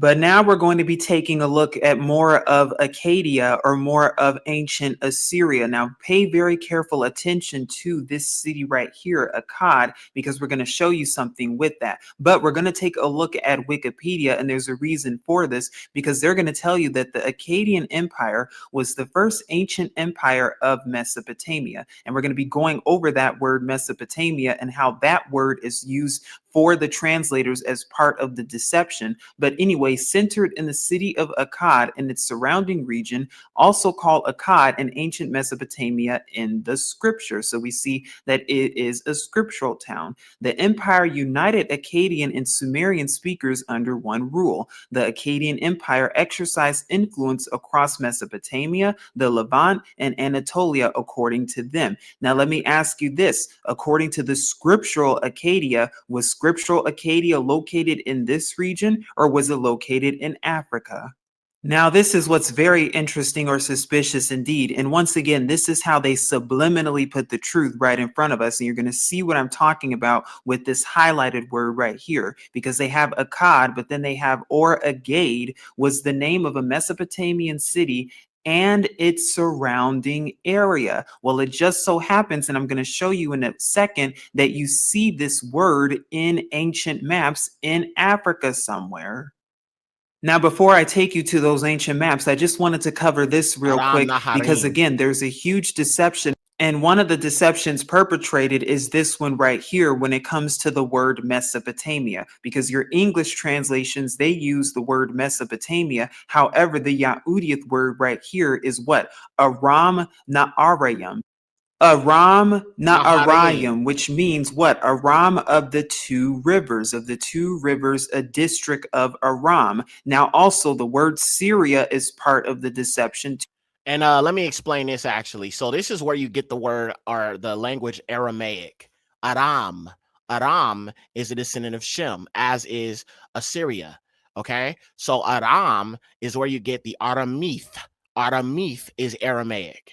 Okay. And this is a Babylonian language that was spoken in Babylon. We know Babylon is in Cush or Shinar or what you would call South Sudan. So we can see how all these languages and these people groups kind of interconnect with each other. So you have Cushites that spoke this Aramith language, which is why if you look at some of the African Shemitic languages, they are very much interconnected. Even Arabic is very similar to Abari. I've studied these other African Shemitic languages, and I see how they're all interconnected, and they would have come from the original root, which would be Abari. Okay? All right, let's keep going.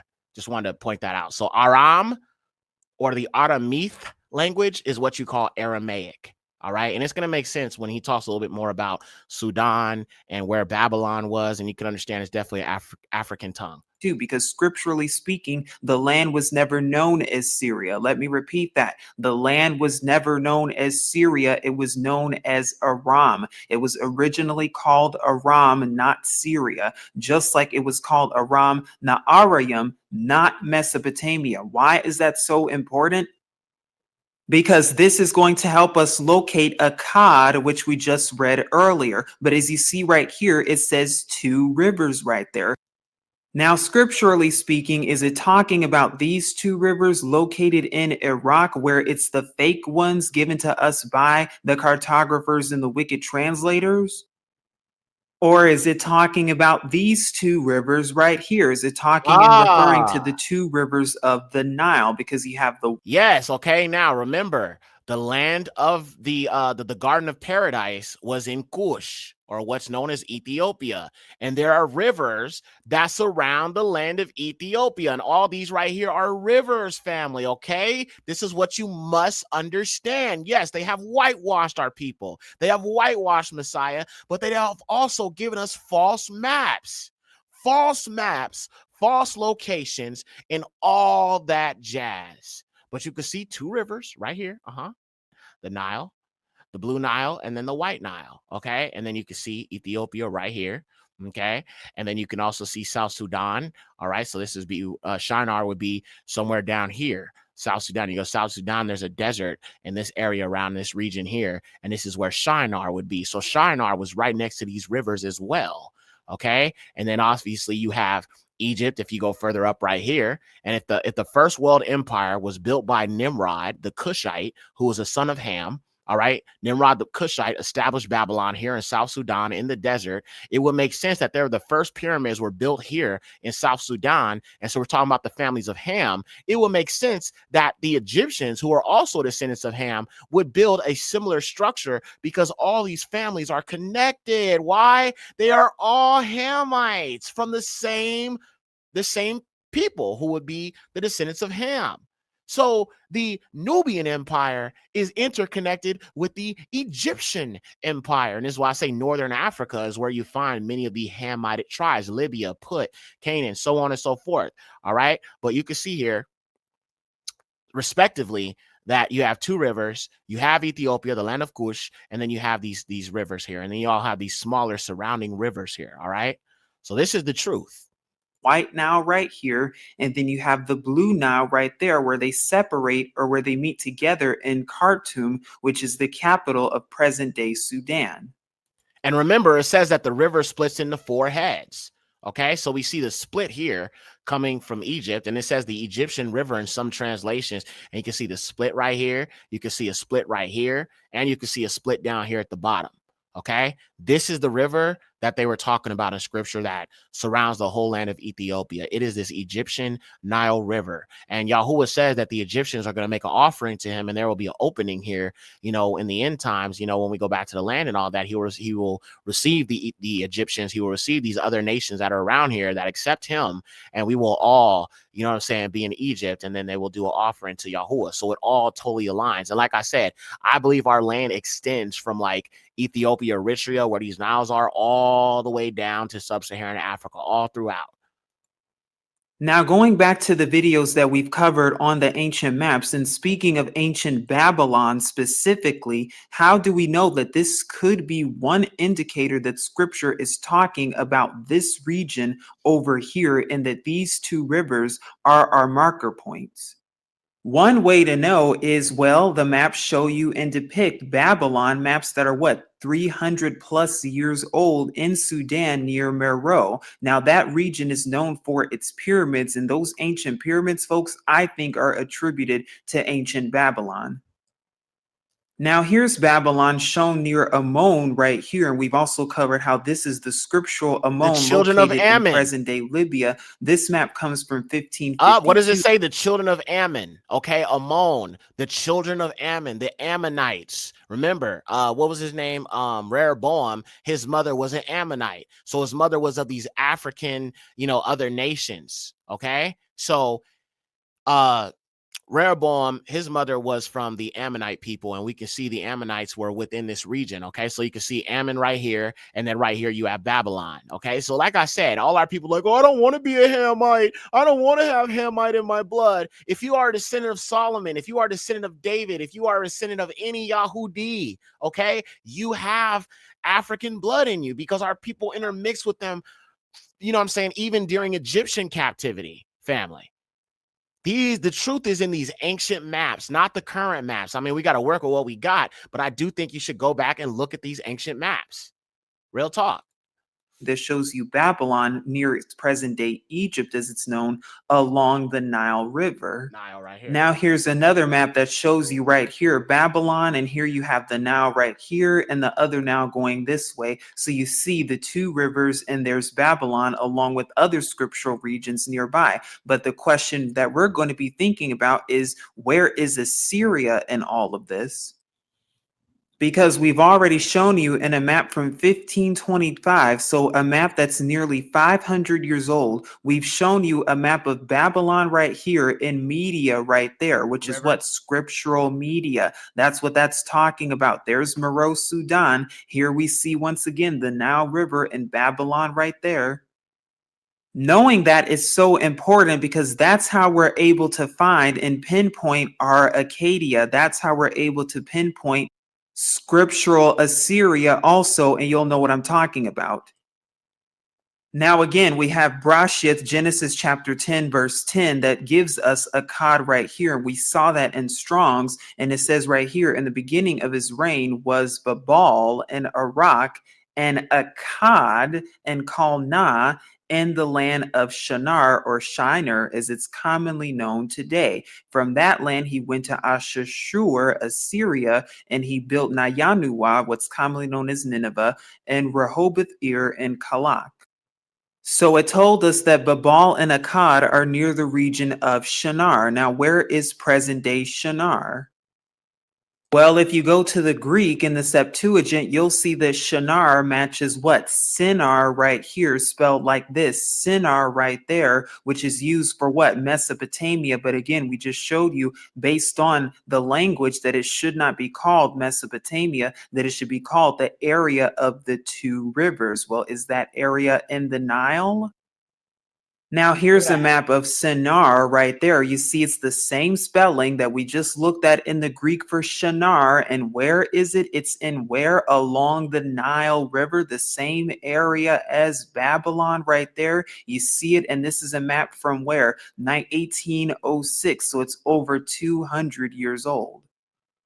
Other maps from the 1800s will show you in the same region. Here's the Nile River. Here is Shinar. And we just showed you that Babylon is in this area in so-called Sudan. And here's Shinar right there. And then the Tigris, which references. Look at that, the Tigris River. That's what I'm saying. Even the Euphrates River that they got y'all thinking is the biblical Euphrates is part of the lie. So you will be looking at that river and saying, oh, this is prophecy. Oh, this is prophecy. Oh, this is prophecy. No, just like they got a fake land, they got a fake people. They also have a fake Euphrates, a fake Babylon, a fake all of that. It's all lies, bro. No, don't believe nothing these people tell you. You must do the digging. You must dig into it and get the truth because they have lied about the maps too. So your homework, family, is go back and look at these biblical, go on Google and type in biblical ancient maps. Just do that. Biblical ancient maps, study them, look at them, because why are they not shown today? Why are these biblical locations not shown on African maps today? To hide the truth. To hide the truth, family. And denotes what? The Tigris region around where? The Nile region, one of those rivers of scripture. The land of Shinar is still a town today in Sudan, as we've gone over near southern Sudan right here. And this shows you the Shinar kingdom that was founded in around 1750 right here. And here's a map of it. You see the blue Nile and the white Nile. This is also the area containing scriptural Babylon and scriptural Shinar. And then we showed you a map from Herman Mall from 1730 that shows what? Shinar or Sinai right here, that also shows what? Susa, the land of Susa. And we know Susa is a scriptural region too that's also depicted. Sorry, I'm a helping point to it. You know what I'm saying? Because my mouse is a little bit more colorful. You know what I'm saying? So that's why I made it colorful. So when I'm pointing to stuff and it's not like a white mouse, you can still see what I'm showing you. So that's why I colored it. But yeah. In this land. So the story of Hadassah, the story of Esther, as it's commonly known, more than likely took place somewhere in so-called Sudan in this region. We're going to briefly touch up on this, but we even showed you a 1592 map that showed what? Babel Melech, which means king of Babel. And we showed you Babel Mandel, and this is where the Tower of Babel took place, around this region right here that separates what? Arabia from Africa along this area of present-day Djibouti and also Eritrea, right just north of Ethiopia, very close to Babel, or what? Babel, Babylon, in the same region of southern Sudan and northern Ethiopia. Along with Media, that's not too far, as we see in this map, and as I've just shown you in the 1520. Now, let me show you something on this map real quick. Now, this is a separate thing, but I just want to point some things out here. All right. So y'all laughing at me. Love y'all, man. Okay. So look, another thing I want to point out in regards to the language is when you look at the Greco-Roman writing, they usually pronounce if you look at this, like this says Nubia, right? And you see a V instead of a U letter. Okay. A lot of the Romans and stuff like that would write their U's as V's because they did not have the V sound at the time, but they wrote it as the V, which represents the U sound. Okay. Like I said, the W came later. They added another V and another V together, which made the Wa sound, which came later. But even if you see a V right here, it was still pronounced as Nubia. Nubia. Okay, so there's still that ooh sound. There is still that ooh sound that has still been here, always been here. If the W was there before, then why is it not pronounced Nawabia?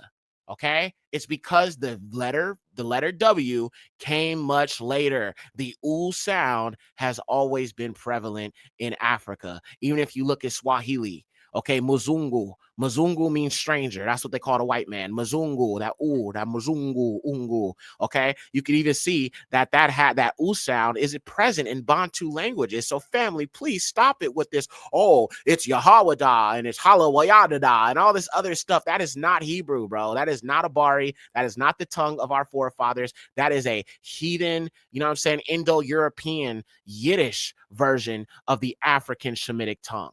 Just wanted to point that out. 5 map, Media is not that far. Why is it important to recap all of that? Well, because remember how we went over in Brashith, Genesis chapter 10, verse 10, the word Akkad?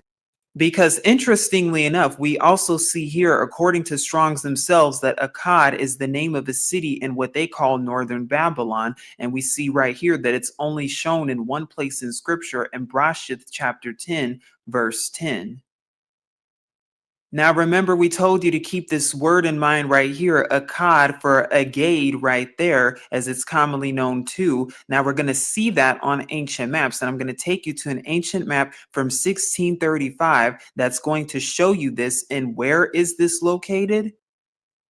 Now, this is a very important map of Africa that was sketched in 1635 by William Blau. Now, the reason this map is so important is because it shows you a ton of scriptural regions. Now, if you look very carefully, this is known as Western Africa right here. You see down here the region of Median. There's Media right there. And look at that. What do you see? Lions, elephants, ostriches, biblical creatures on the map. Oh, that's another reason why they hid it, because all the animals mentioned in scripture for the most part are found in Africa.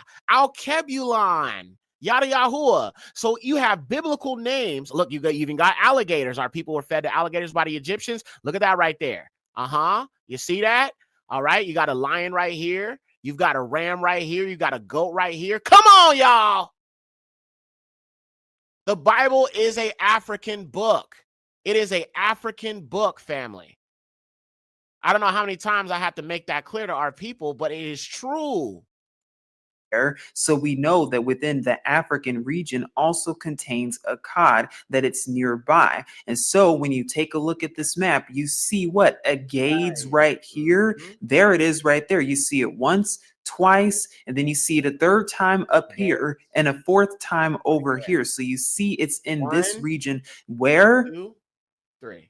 Near present day Chad, near present day Niger. That is where this is found right here. You see it once again over here. And it looks to be that it's along what? That it's very close by to the Niger River that's located right here. And the Niger River extends all the way from over here, all the way from Media over here. And it goes all the way this way. And we see that what we see Agade right here. And we see it over here in these regions and areas and places too. The Niger River is very important because according to ancient maps, as we've shown you, now this is the kingdom of Medra, or what? Media nearby, and you see Median right here, but it even says here in ancient maps that Niger River was known as the Nile of the so-called Negroes. Wait. The Nile of the so-called Negroes? Wait a minute, family. The Nile of the so-called Negroes. The Nile of the Negro. Why do you think that word Niger comes from? Acts 13, verse 1. And they were called, what was that? Acts 13, verse 1. They were called Niger and Antioch. Interesting. All praises to the highest, man. Bino, what's up? Ak Bukartu. All esteem to Yahuwah the highest. Wow. I love this food, man. I hope y'all getting a good meal this morning. This your breakfast. What is that telling you? It says some geographers believing the Niger to be a branch of the Nile, having therefore called it the Nile of the Negroes. Why is it very important for this river, the Niger River, to be connected or a branch of the Nile? Because it very well could be one of the 4 rivers that scripture speaks of when it comes to the 4 rivers of Eden. It could be. Again, this is something that will require more further. Okay, now, one more thing before we continue this video. He did another video on biblical Eden. Do y'all want to watch that too? Give me a 1 if y'all want that too. Because like I said, we're going to be here a little while. I'm just chilling. You know, it's a beautiful day. Yada Yahuwah for another day. Give me a 1 if y'all also want to watch the biblical Eden video. Proving about Kush, proving about all of that I've been saying. Because our people need to see the truth, bro. They need to see the truth. And stop this delineation foolishness. Y'all want to see that too? Okay. I know some of y'all on the plantation, so I appreciate y'all that's here with me. All right. I will queue up that video and pull up that video as we watch this one, and we'll watch some of that Eden video too. All right. Because I want my people to see that Africa is truly where Yahuwah has placed his name, and we will be restored. Hallelujah. Yahuwah. I choose Yahuwah says my mind is so blown. Bro, it makes me feel so good when our people are like, wow, or they put the surprise face, or they're like, I didn't know this. This is interesting. I like seeing comments like that. So when y'all are interested in what I'm showing, please let me know in the chat, because it encourages me to keep bringing out stuff like this to wake our people up in every single way. Okay. I don't care where you scattered, bro. You are my brother. You are my sister. We all need to know where we come from. All right. So we will definitely watch that too. Watcher, what's up, Ak? All praises to the highest. The Watcher comic book series. Shout out to you, Aki. All praises to Yahuwah. Good to see you here with us too, Ak. I'm usually not on this early, but you know. So I'm gonna pull up that video. We'll watch some more of this, and we'll get through more of this, and then we'll watch the Eden video as well. So y'all can understand it does go back to land of Cush. The Bible is African history. The Bible is an African history book. Research, but it very well could be, and it has significance and importance. Especially since this map from 1742, this 1742 map shows Euphrates River right there. You see the Euphrates River in Ghana right above Judah back then, as it was known, because remember, as we talked about in the video, our people, they fled up northward, as it's commonly known, into so-called Western Africa. But where is this river located? Near the Niger River. So that's very important. And it just so happens that the Euphrates River, as it's listed, is located near the Niger River, that also is connected to the Nile. That is okay. Let me jump back in again. Sorry, y'all. I just have to make these points. This is why I tell you, pay attention to Africa.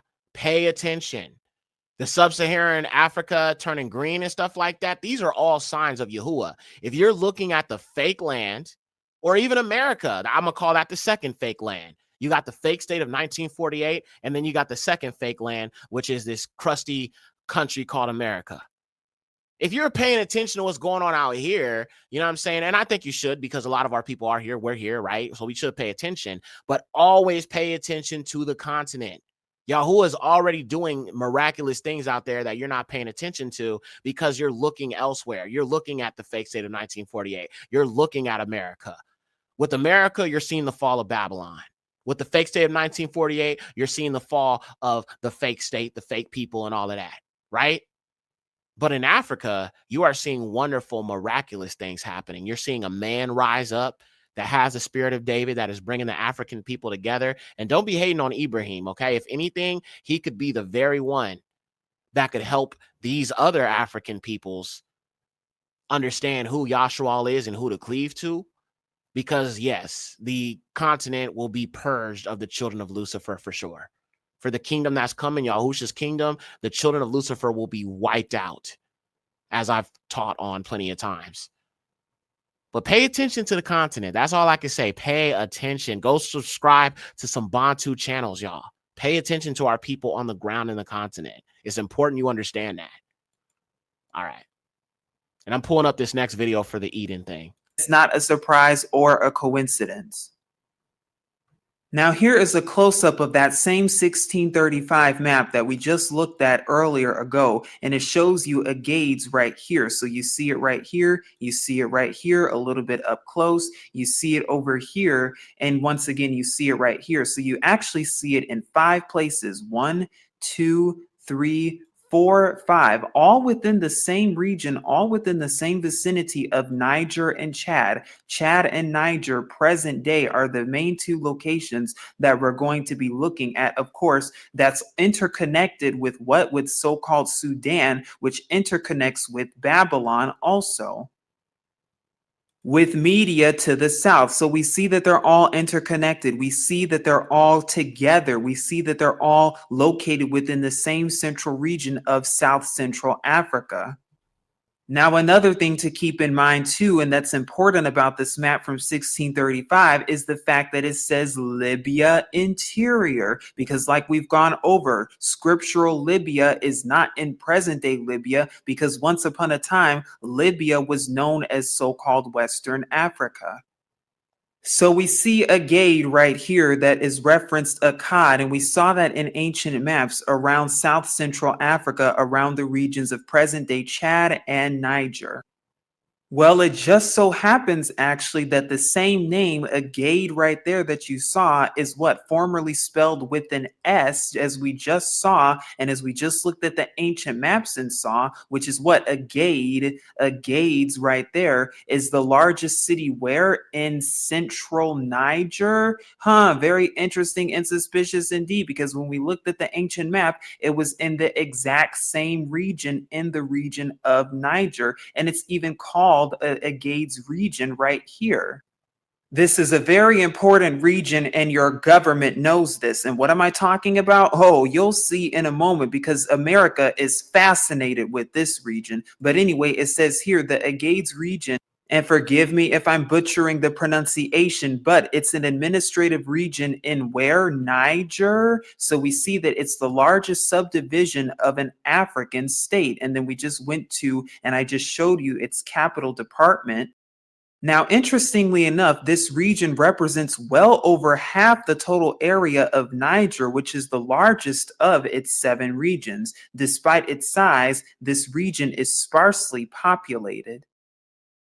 Now, if you go to Google Maps, you can actually see it to take a better look at it. Here's Niger right here, which is again the same region that we saw on the ancient map. Now, here is the actual town right here. But it's interesting, what I thought was interesting, if you look at this city and if you type it with an M right here, you get a little bit more of a region towards the east of the same city that we just looked at. And it's near Chad too, in the Canaan region. And we're going to be talking about that in a moment to come, the ancient Canaan region, because this region right here is very important. This region of Chad, Niger, and even Nigeria, and a little bit of Cameroon over here is very significant scripturally speaking, and your government knows this.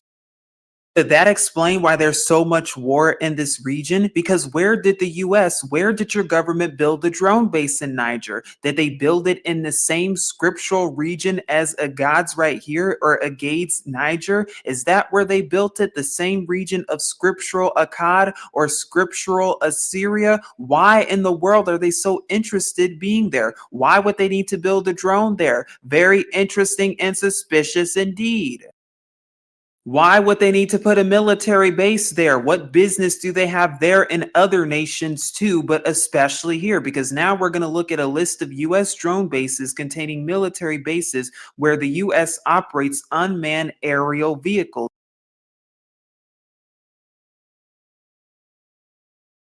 If you look right here, family, you can see even in Burkina Faso,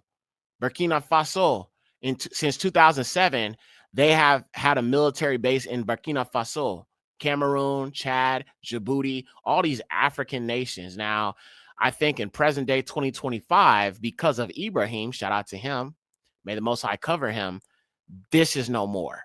He kicked out the U.S. bases, I think. If I'm one of y'all can probably verify that, but I believe that they no longer have a U.S. military base in there because of Ibrahim. That's a real one.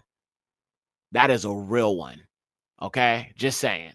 Why? Because are they trying to keep people out of these regions because they know the truth about them? Well, let's see. Because if you go to Niger, where are their 2 bases at right here? You see that they're located where? In that same region, in the region we just looked at in Agades right here, which is the same spelling as Akkad, and where? In Niger itself.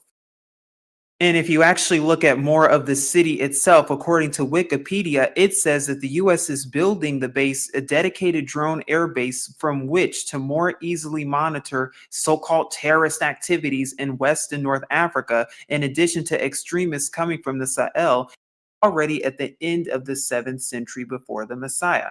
This conclusion is supported by the Sargon Kanta legend, the tradition of migration expressed by the Kebi Chronicle, the royal enthronement ceremony, and the analysis of the onomasticon of the Kebi king list. For the neighboring Hausa states in Canaan Bornu, similar conquests are suggested by the message of this legend here, the analysis of the Canaan Chronicle and the examination of the Diwan of Canaan Bornu. And we're going to talk about that region in a moment to come. So that lets you know that after the Assyrian Empire and after the fall of Assyria, where did they go? They migrated to Central Sudan. Why would they migrate to Central Sudan? Because right after Assyria, what empire rose up? The Babylonian Empire, which according to ancient maps are in Central Sudan.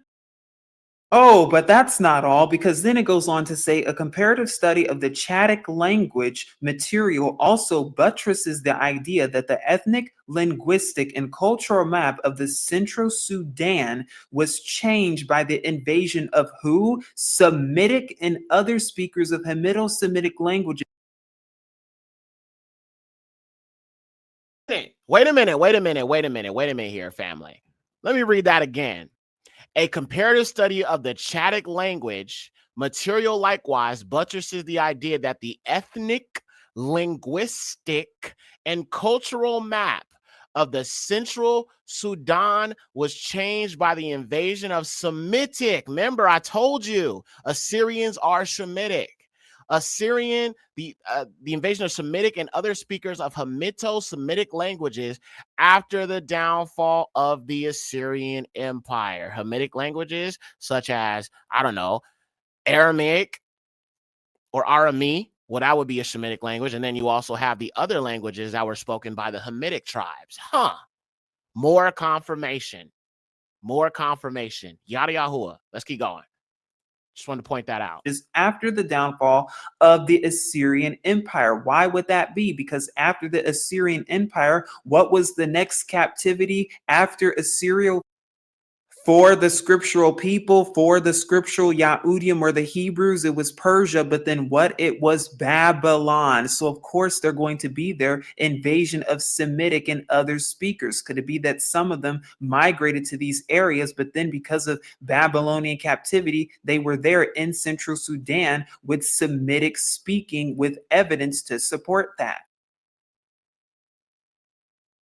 Page 376 goes on to tell us that the fall of the Assyrian Empire was brought about by an alliance of the Chaldeans of Babylonia. And we know Babylonia where? Central Sudan and the Medes. Now, of course, they're going to tell you the Zagros Mountains. However, according to ancient maps, Media is where? Is also in Central Africa too. And it says in 614, Assur was captured by the Medes and Nayanua fell in 612 after a joint siege of 3 months. Now, for the sake of time, if you go on to pages 377 to 379 onward, you'll see the conclusion. But we're here at 379, which says it is important to realize that the evidence from the Central Sudan or present-day Babylon, present-day Shinar, that region suggests a direct link between 3 different events. The fall of the Assyrian Empire, a great exodus, they say, to the south, but really could it be to the east? And the rise of several sub-Saharan states. As we have seen, according to the Kebi Chronicle, the best candidate for any leadership of a migration towards sub-Saharan Africa was, in fact, Kanta. And then the text goes on to link what? The Kebi to be a successor state of Assyria within Africa. And it even tells you right here, it is difficult to escape the conclusion that the state of Kebi was in the full sense of the term an Assyrian successor state.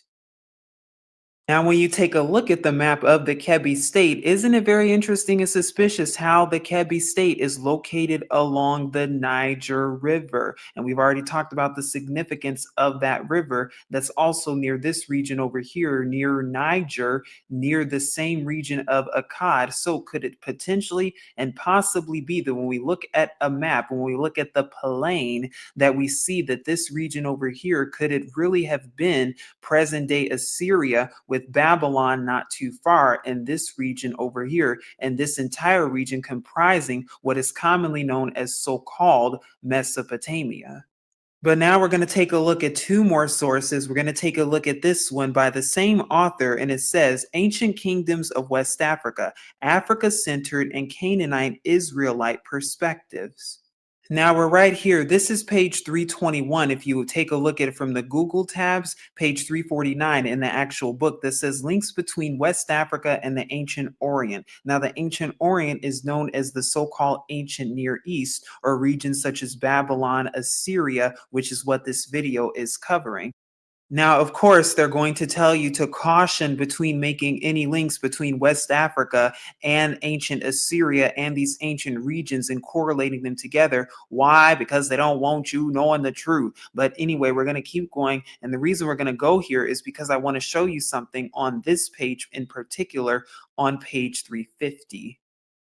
Now, if you go to Dirk Lange's website, you'll see that Lange has actually traveled to these regions. So all of the historians that we're quoting and all of the professors and stuff, even in the other video and the documentary itself, these are actual people who have actually been to these lands, actually been to these regions, and have firsthand accounts and firsthand witnesses of what they're seeing and what they are documenting. And what you need witnesses to establish every matter. So keeping that in mind, look at what this page says. As an example of such influences in Muslim societies, I will first consider the Kanta saga of Kebi and then compare this with the Mesopotamian Sargon legend. And we've already gone over that earlier. With respect to pagan societies, I will examine, notice this part, the possibility of a relationship between the Shango priest kings of West Africa and the priest kings of Assyria. And I will attempt to show that Shango and other Yoruba deities derive from the pantheon of the Syrian and Mesopotamian people. Could it be because the kings of West Africa, because it's the same thing, it's the same relationship, it is the exact same thing. Where is this region located today? Well, we see Yorubaland right here in West Africa and present-day Benin, Nigeria, and Togo also. Now we're going to take a look at one more source from Langa, and then that's going to be the video on Assyria so far. And y'all are willing, if we see more and find more on this region, we'll definitely make more subsequent videos. However, this tells you right here from Wikipedia about the Canaan Bornu Empire. That was an empire that existed in modern Chad and Nigeria. And if you actually take a look at the map, you'll see that it existed in Chad over here, Nigeria over there, a little bit in Cameroon, and a little bit in Niger over there. Now, if you keep going right here, and we're going to go right here, this is the part that's very interesting and suspicious indeed. Yada Founding Yahuwah. by immigrants. It says the origins of Canaan are unclear. Of course, they're going to tell you it's unclear, but then they say some older histories connect the creation of Canaan Bornu with exodus from the collapsed Assyrian Empire. But what languages could it be that the Semitic people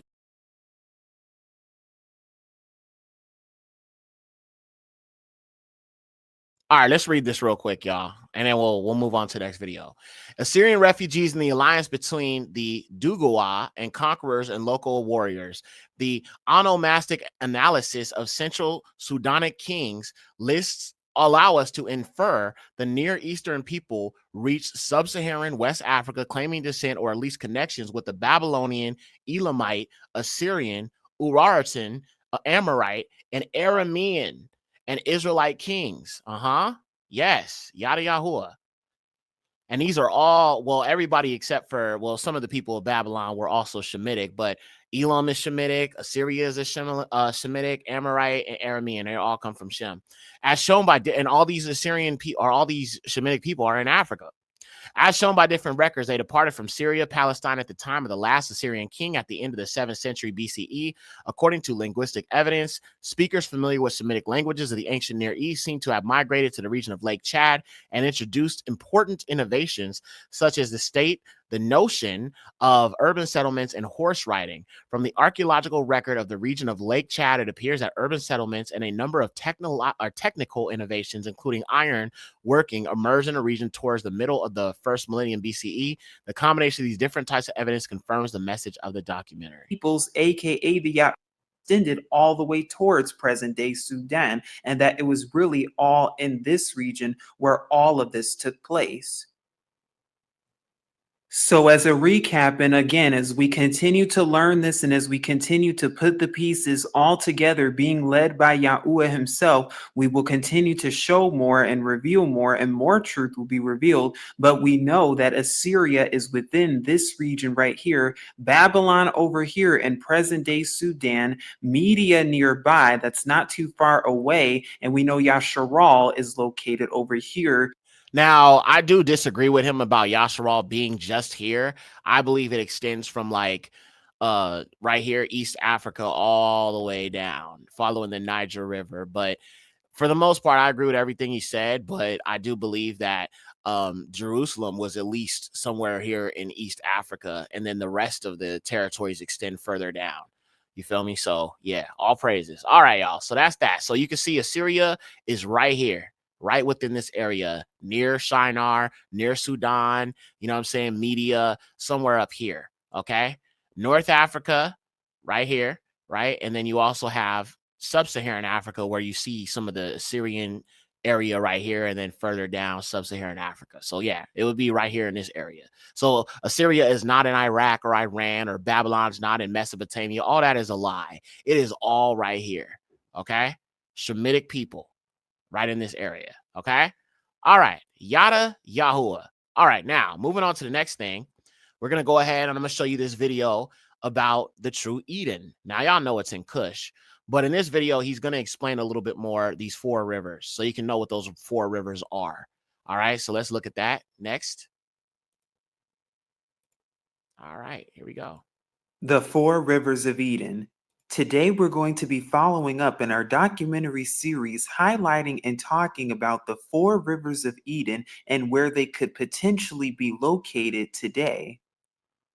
We're also going to be sharing with you on this network brand new information that you probably have not known before, along with reviewing. Batya Bayaya Sharal, she says, when did we start? Oh, we're 3 hours and 27 minutes in, sis. We've been on here for a minute.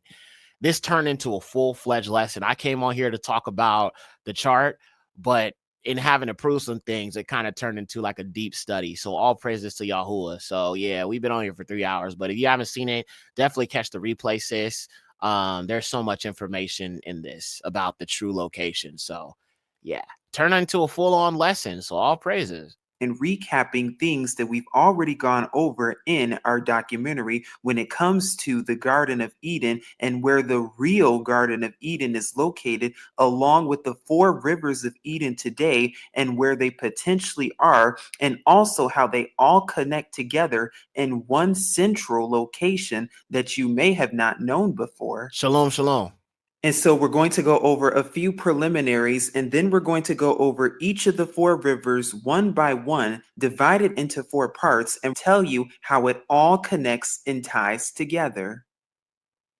And so now we're going to be going over the preliminaries, but first we're going to take a look at our preliminary verse of Brashith, or Genesis chapter 2, verses 10 through 14, so we can get some context on the 4 rivers and where they are located. And then we're going to be taking a look at ancient maps and documents and sources to really see if we can document the real true location of Eden. But here we are in Brashith, or Genesis chapter 2, verses 10 through 14, that reads, "And a river went out of Adon, or Eden, to water the garden, and from there it divided and became 4 river heads." So this first part is important because it tells us that it first started as a river, but then it divides into 4 parts. And do we see that somewhere? Well, let's keep going, because then it goes on to say, and we're going to be using the names in the ancient Yahudiath language, but the name of the first is Payashun, or commonly known as Pishon today. It is the one surrounding the entire land of Kuyala, commonly known as Havilah today, where there is gold. Keep this in mind, gold. So that's the first river location. And then it says, "And the gold of that land is good." Bdellium is there, and the Shohem stone. And the name of the second river is Gayakun or Gihon. It is the one surrounding the entire land of Cush. Now, some translations today read Ethiopia, and we're going to be talking about that when we go over this river. But verse 14 goes on to say, and the name of the third river is Karakal. Now, some translations today read the Tigris, and then it is the one which goes toward the east of Ashashur. Now, remember Assyria. that in mind, and please keep the Okay, the east of Assyria. Now, look at what we looked at earlier, okay? You saw that Assyria is near the land of Shinar, okay, where them Niles are, them Nile rivers we talked about. That's why I showed you that first video, and I'm going to show you this and show you how it all connects, okay? I just had to kind of preface this, but you know, I just want y'all to understand that all these things that he's saying, they connect with what I've been saying. Many of our other people who understand the continent is where Yahoo's place his name. So just what we looked at previous in the other video, connect that to what he's going to reveal in this video so that two or more witnesses establishes a matter.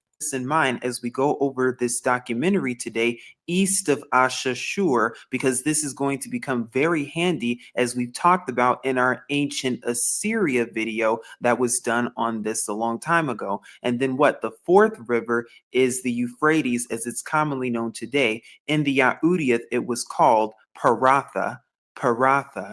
Now that we have some context on what we just read, now we're going to go over and see exactly where these four rivers could be today and also where they once connected. Because as we've gone over in the documentary, we've discussed this map that's well over 600 years old, and we're going to discuss it once again today in this documentary for context purposes, because it says in 14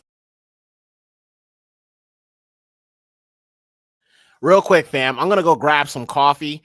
So I'm going to just let this play and I'm going to go grab some coffee and I'll be back with y'all in a minute. Okay. Love y'all. And I'll be back in a second. Okay. 1811, a Venetian cartographer by the name of Albertinus de Verga designed this very important map of Africa. Now, again, this map is well over 600 years old. It comes from 1411, and we've gone over it in the documentary. But once again, we're focusing on it today because this map is key in helping us find the four rivers of Eden today. But as you can see, here is a sketched outline of it. And if you would like to learn more about it, I will link it in the description box below where you can learn more info about it. Here is the map in color just so that you have an idea. Now, for those of you who already do not know, or if this is your first time seeing this topic, well, you may be wondering why this map is so important. Look again. Because what you will see depicted on this map is the Garden of Eden at the southernmost tip of Africa with the symbol of two concentric rings from which emerge the four rivers that are mentioned in Brashith or Genesis chapter 2, what we just read a little bit earlier ago. So here is that actual depiction right here with the concentric rings, and here are the four rivers that emerge out of it right here all throughout the land of Africa as it's commonly known today.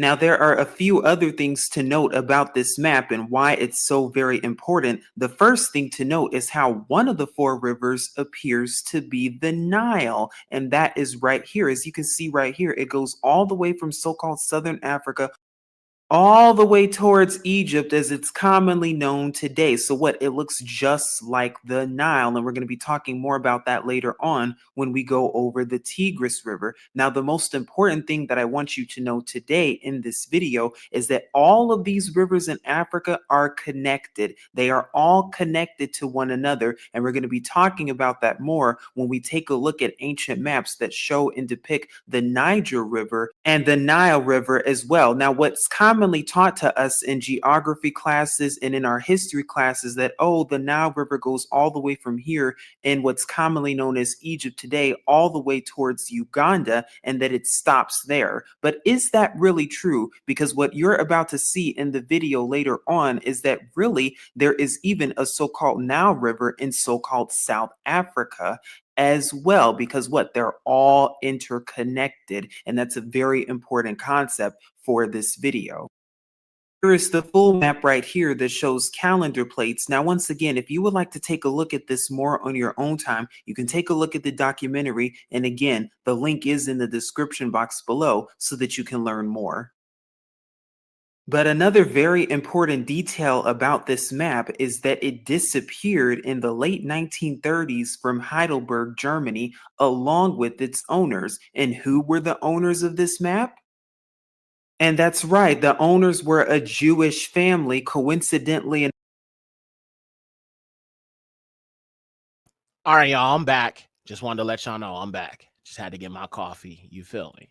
Up 10 years before their fraudulent nation was formed. Now, again, the question remains is why would a Jewish family want to hide this map approximately 10 years before their fraudulent nation was coincidentally formed in 1948? What impeccable timing indeed. Don't you see the bigger agenda behind that? What are they really hiding? What don't they want you to know? Because do they want you to think that the fake Garden of Eden is in Iraq and Iran, so-called today, according to their narrative? Is that what they want you to think? Is that scriptural events took place in the Middle East and that fake Israel took place there, that the scriptural one took place there, even though it did not? We do not have time to go over that today in this documentary about why that Jerusalem is not the real Jerusalem and why the land of Canaan is nowhere near that area, because we've already covered it before extensively, and you can take a look at our documentaries or true location series to learn more about that on the playlist on YouTube.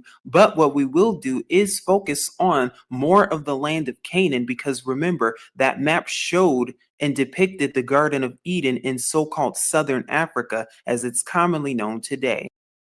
Remember how we've gone over the Canaan local municipality in so-called South Africa, Southern Africa, which is where the Garden of...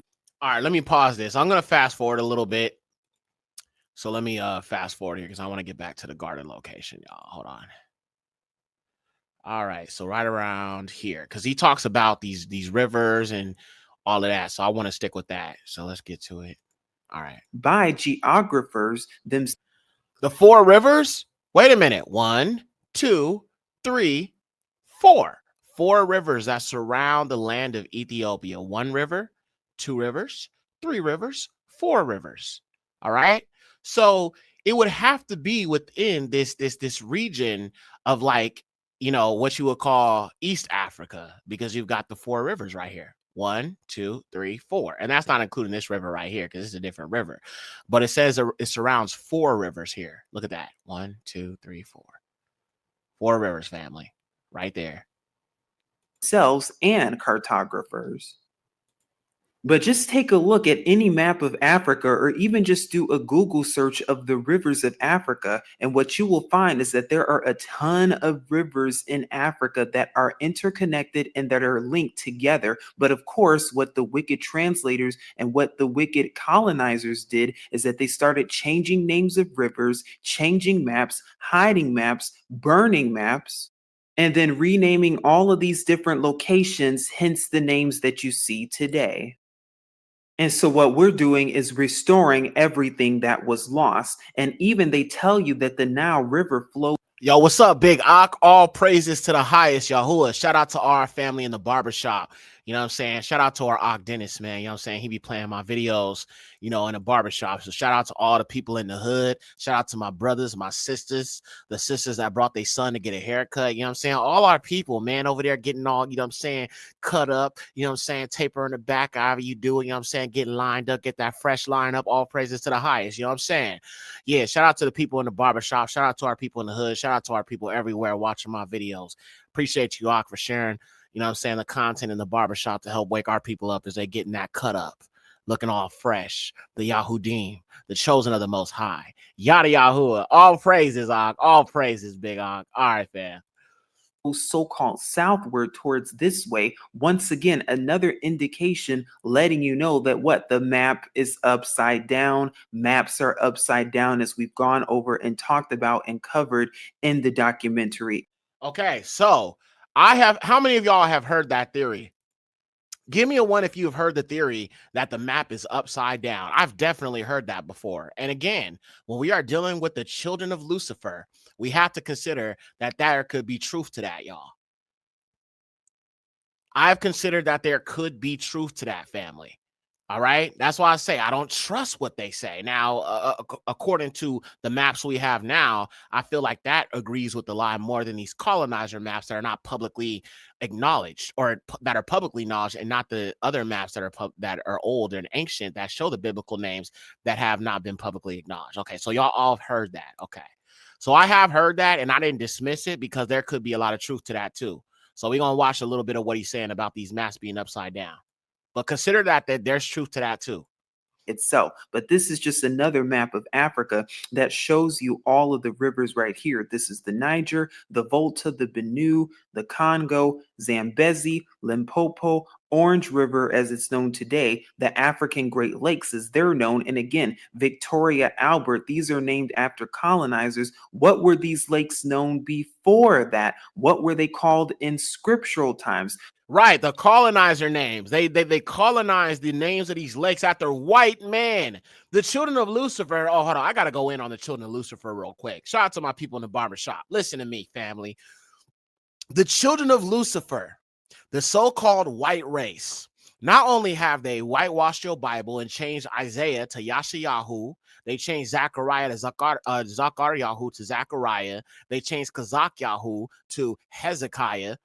They changed Yahusha to Jesus. They changed Yahuwah to Lord and God. All of these things that they have changed and manipulated. And then they colonized Africa and named it after them. Just like the Maccabean times when our people, the Yahudim, was in the temple, and the heathens came in and they set up an altar of Zeus and destroyed and basically desecrated the temple, renamed it after them, the altar of Zeus. This is what they do. The children of Lucifer leave their mark everywhere they go. They went to America where there were already people here, black people that was already here, not us, but different people, black people. And they came, they colonized, and they set their flag here and said, this is going to be Jamestown. This is going to be the new world. A new world to them, but not to the people that was already here. So this is what the children of Lucifer do. They have a history of going around colonizing and claiming it as their own. Look at the Aboriginal Australians. They're never acknowledged. They're still fighting for civil rights. But the white people want to sit there and talk about there's too much integration. There's too many black people coming here. There's too many immigrants. Bro, there were already black people here. Y'all are immigrants. Y'all are immigrants. You came here illegally and stole land from people who are already here. Same with Africa. Black people indigenous to this earth, they are the colonizers. They are the settlers. They are the immigrants. White people are not indigenous to America. They're not indigenous to Africa. They're not indigenous to any land on this earth. They must be wiped out so that the Adamic race can finally dwell in peace. Abiyahu says, Shalom, Yekcyr Mashfaka, gotta go. Ahabata. Ahabata, sis. Love you too. Thank you for coming in. So, they're the children of Lucifer. All right. This cannot be argued anymore. Abigail says, tuning in from the plantation. All praises. Glad to see you here with us, sis. Yada Yahuwah. All right, fam. Here we go.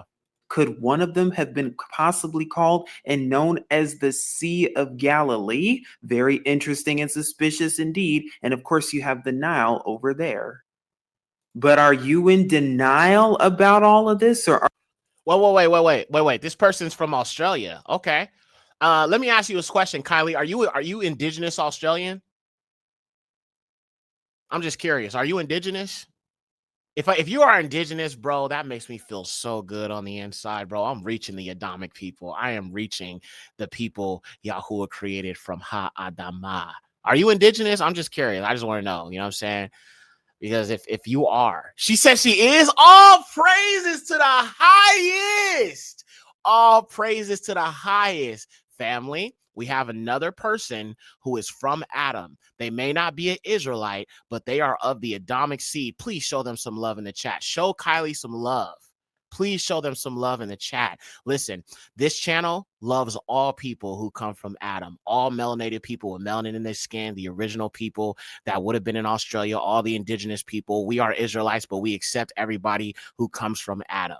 You know what I'm saying? So the fact that you watch this channel, oh, praise Yahuwah. This is what talking about being a light to the nations, the original Adamic people, all people of the melanin who have dealt with the children of Lucifer, who have, you know, colonized them, destroyed them. We talked a little bit about the Tasmanians and how these colonizers have wiped them out. And they're still mistreating these indigenous Australians, talking about they're indigenous to Europe. They're not indigenous to any continent, any place. Everybody was originally black. They wiped them out. So I give all esteem to Yahuwah for using this channel to reach other people. And she's calling on the name of Yahuwah. Family, I love this. I love it. Father, let me continue to be a light. Father, let me continue to be a light to these other Adamic people. Oh, Father, let me continue to be a light, Father. Let this channel spread to every place where the Adamic race has been oppressed. Yes, let's reach our people, Yasharal, but let's also reach those we are called to be a light to. In the name of Yahusha, Bahasham Yahusha, in the name of Yahusha, Father, let me be a light. Let this channel be a light to the other nations. Praise Yahuwah. Praise Yahuwah. That makes me feel so good inside, man. All these other Adamic people calling on the name of Yahuwah. Hallelujah, Yahuwah. Praise the Most High. All right. Are your eyes opening, and are you awakening to the truth and doing more research extensively on your own time about these subjects? Now, this gives another major body of water in Africa. As you can see right here in this map, there are perennial rivers and non-perennial rivers that are listed and located here. And what you start to notice is that these rivers pretty much cover and span all of Africa almost. Now, again, why is that such? Okay. One more thing I want to do before I go. All right. I am going to drop my banner at the bottom of the screen. All right. I want to eventually do a show where these other Adamic people can call in. And I want you to tell your story to our nation, to Yasharal, to the true people of Yahuwah, to all the people who are not Israelite, but they are Adamic. They come from that original stock. They have experienced the colonizer, the melanated nations who are not Israelites, but have experienced or know their history with the colonizer. I want you to email me. Okay, because I want to do a show where some of the other people outside of Israel, Yasharal, are able to tell their story. I think that would be an amazing show. So look, here, this is what we're going to do. I'm going to drop my banner here at the bottom. My email will show up in just a minute. Send me an email because I've had some other people, you know what I'm saying, say that they want to share their story on here. And so I would love to do a show like that. So contact me at my email to our sister, Kylie. If you can, email me. Okay, my email is right there at the bottom. See where it says email me? Okay, email me at this email address. I want to hear from the Adamic seed, everyone who is non-Israelite that is melanated. I want to hear from you. Okay, so please contact me in my email. I'm gonna keep the banner at the bottom so you can have it. But moderators, let the people know to contact me via email. That it's going to be on the scrolling bar at the bottom, so they can reach out to me and we can definitely do a show where they can call in. I want to hear their story. I want to show you why the Adamic race needs Yahusha too. They need liberation. I keep telling y'all that. That's why I'm start calling him Yahusha the Liberator. That's what I'm going to start calling him, Yahusha the Liberator, because that's what he is. He is a liberator. Yeah, you could say Yahushua HaMashiach because, you know, if you look at Yasha, that means deliverance and redeemer and liberator and all of that. But I think that gives a more accurate pronunciation of his purpose and who he is. Yahushua the Liberator. So please email me if you are of the Adamic people, and I would love to hear your story, and we'll definitely plan a show like that where I can hear from the other nations and, you know, their experiences. All right, I'm going to let this play, y'all. An important detail. Why is this so important? Because what this is trying to show you is that there is a story here, and the story here is that all of these rivers are connected one by one. They are interchained and interconnected, linked together one by one. Knowing this fact is going to help us pinpoint and locate the 4 different rivers of Eden as it's commonly known, and also even a starting point. Now we're going to go over the four rivers together, and now we're going to get a better understanding of the geographical, historical, scriptural, academic, and geographical location of where the four rivers could be located today and their starting point. Now, the first one was Payashun, or commonly known as Pishon. Now, notice how it also said in that verse from Brashith, or Genesis chapter 2, how this river is located where? In the land of gold, in a region called Kuyala, commonly known as Havilah of today. Well, do we see these regions today? Let's find out, because as we've gone over extensively in our documentary, well, what about the land of Aurpar, or commonly known as Ophir? Brashith, Genesis chapter 10, verse 29 through 30 is another precept that we have to this. And it says, in Aupar, or Ophir, in Kuyala, Havilah, remember we just saw that in Brashith, Genesis chapter 2, and Ubab, all these were sons of Yucatan or Joktan, and their dwelling place was from Mesha as you go towards Sapar, a mountain of the east. So we see Ophir, the land of Ophir, and the land of Havilah as it's known today, that they are what? Synonymous and interchangeable, that they are near each other. So where are they today according to ancient maps? Because while the Lion Zionists want you to think that Havilah is somewhere in Yemen and so is Ophir, no, it is not. We're going to show you exactly where it is. And we've also quoted in the documentary 1 Kings 10:11, which reads, and the navy also of Kayaram or Hiram that brought gold from Ophir, brought in from Ophir great plenty of almond trees and precious stones. 2 Chronicles 9:10 reads, and the servants also of Kayaram or Hiram, and the servants of Shaluma or Solomon, which brought gold from Ophir, brought algum trees and precious stones. Now here is a map from 1755. This map is well over 250 years old. That lets us know something that's very important. It says right here, this part of the continent about Sofala is with great reason supposed to be the ancient land of Ophir. So once again, these ancient maps are telling you exactly where Ophir really is. Where? In so-called Zambia, Zimbabwe, and Mozambique, as it's commonly known today, right off the coast of Mozambique. Another map that was documented in 1754 also shows Ophir right here. Where does it show it? In southern Africa. Why is that so important? Is because you have to understand that the land of Ophir is what? The land of gold.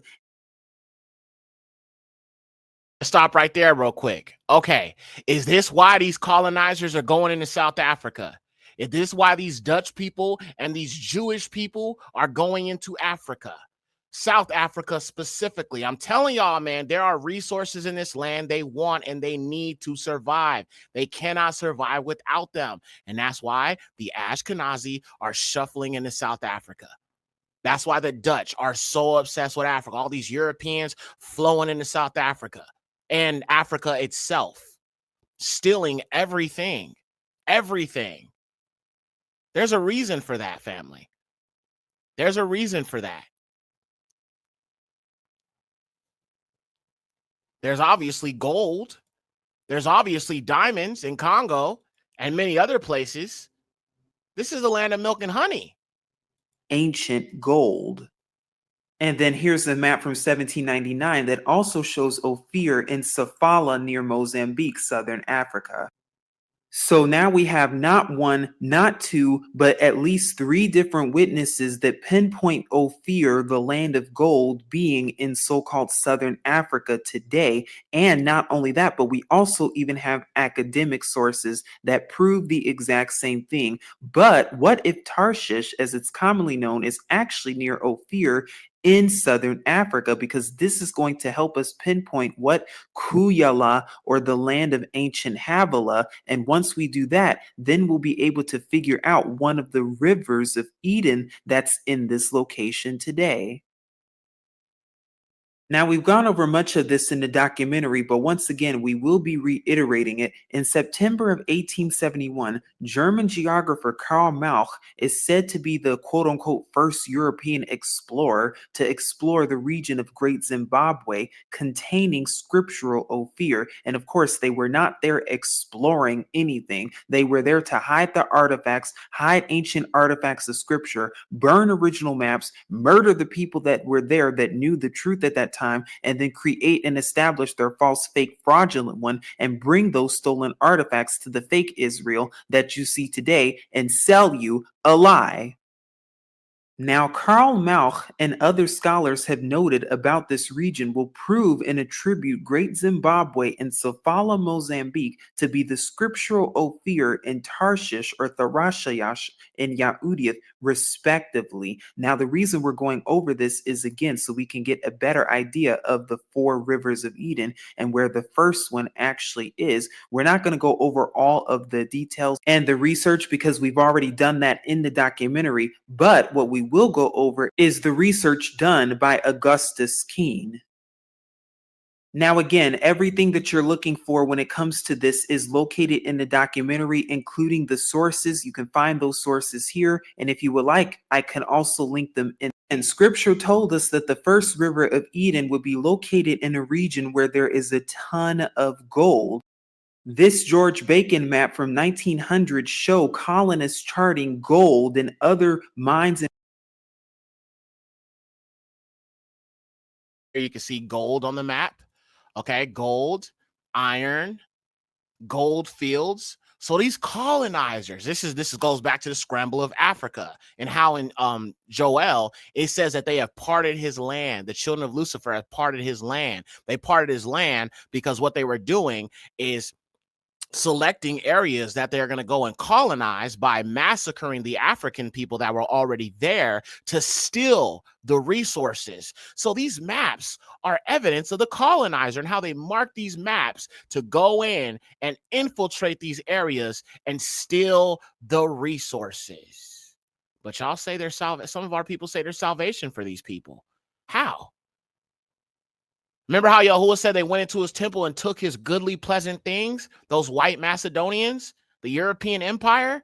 Everything about the judgment points back to these people. Just saying. Resources in where Southern Africa near so-called South Africa, because there's Pretoria, as commonly known as the capital of so-called South Africa today. But you see right above it, there's gold, iron, gold fields. What are they doing that for? Do they know the truth about this region? But this is what I really wanted to get to, because in the 1901 book, The Gold of Ophir, Whence Brought and by Whom, Augustus Henry Keene, who was a professor, by the way, makes the following claims. Again, all of this research will be linked in the description box below so you can see it on your own time. But from page 102 of Keene's findings, Keene has even called Tharshish or Tharashayash Tarshish the outlet of Havilah. Pay attention to that. Outlet of Havilah, Kuyala. Didn't we just read about Havilah in Genesis chapter 2, which would identify it with Sofala or Beira, which is in Mozambique, or any other convenient station on the Costa de Capris of the ancient maps? And you'll see that on ancient maps from like the 15 or 1600s, this is located where? In Southern Africa. But on page 102 of Keene's research, Keene identifies Sofala and Beira, Mozambique, as the Tarshish or Havilah regions of scripture. But again, so we can get another witness to back this up, if we go to page 195 to 196, we will also see in the same source that what it says right here, Tarshish was the outlet for the precious metals and precious stones of Havilah. Didn't we just read in Brashid, Genesis chapter 2, that this region was also known for its stones as well, and stood probably near the site of Sofala? Now, in that same source on page 198, Keene actually drew a map, and this map comes from 1901. So again, well over 100 years ago. But you will see right here that scriptural Havilah is identified right there as Rhodesia or Zimbabwe today. You'll also see that on this map right here that the Rashayash, or commonly known as Tarshish, is located in where? Sofala, Mozambique, in scriptural Ophir. And as we've gone over in another source from the documentary, that Punt is also nearby, as noted by a different scholar. But do you see something that's very important about this map? Because we see that Havilah's right here. So we see there's a scriptural location and a scriptural match. We also know that according to the source that Ophir, the land of gold, is nearby. So we see that's another scriptural source. But do you see something else? You see a river right here. And look right there. You see Tarshish right here. Tarshish or Tarasha, right? Tarshish right here, family. So when Yahuwah says the ships of Tarshish,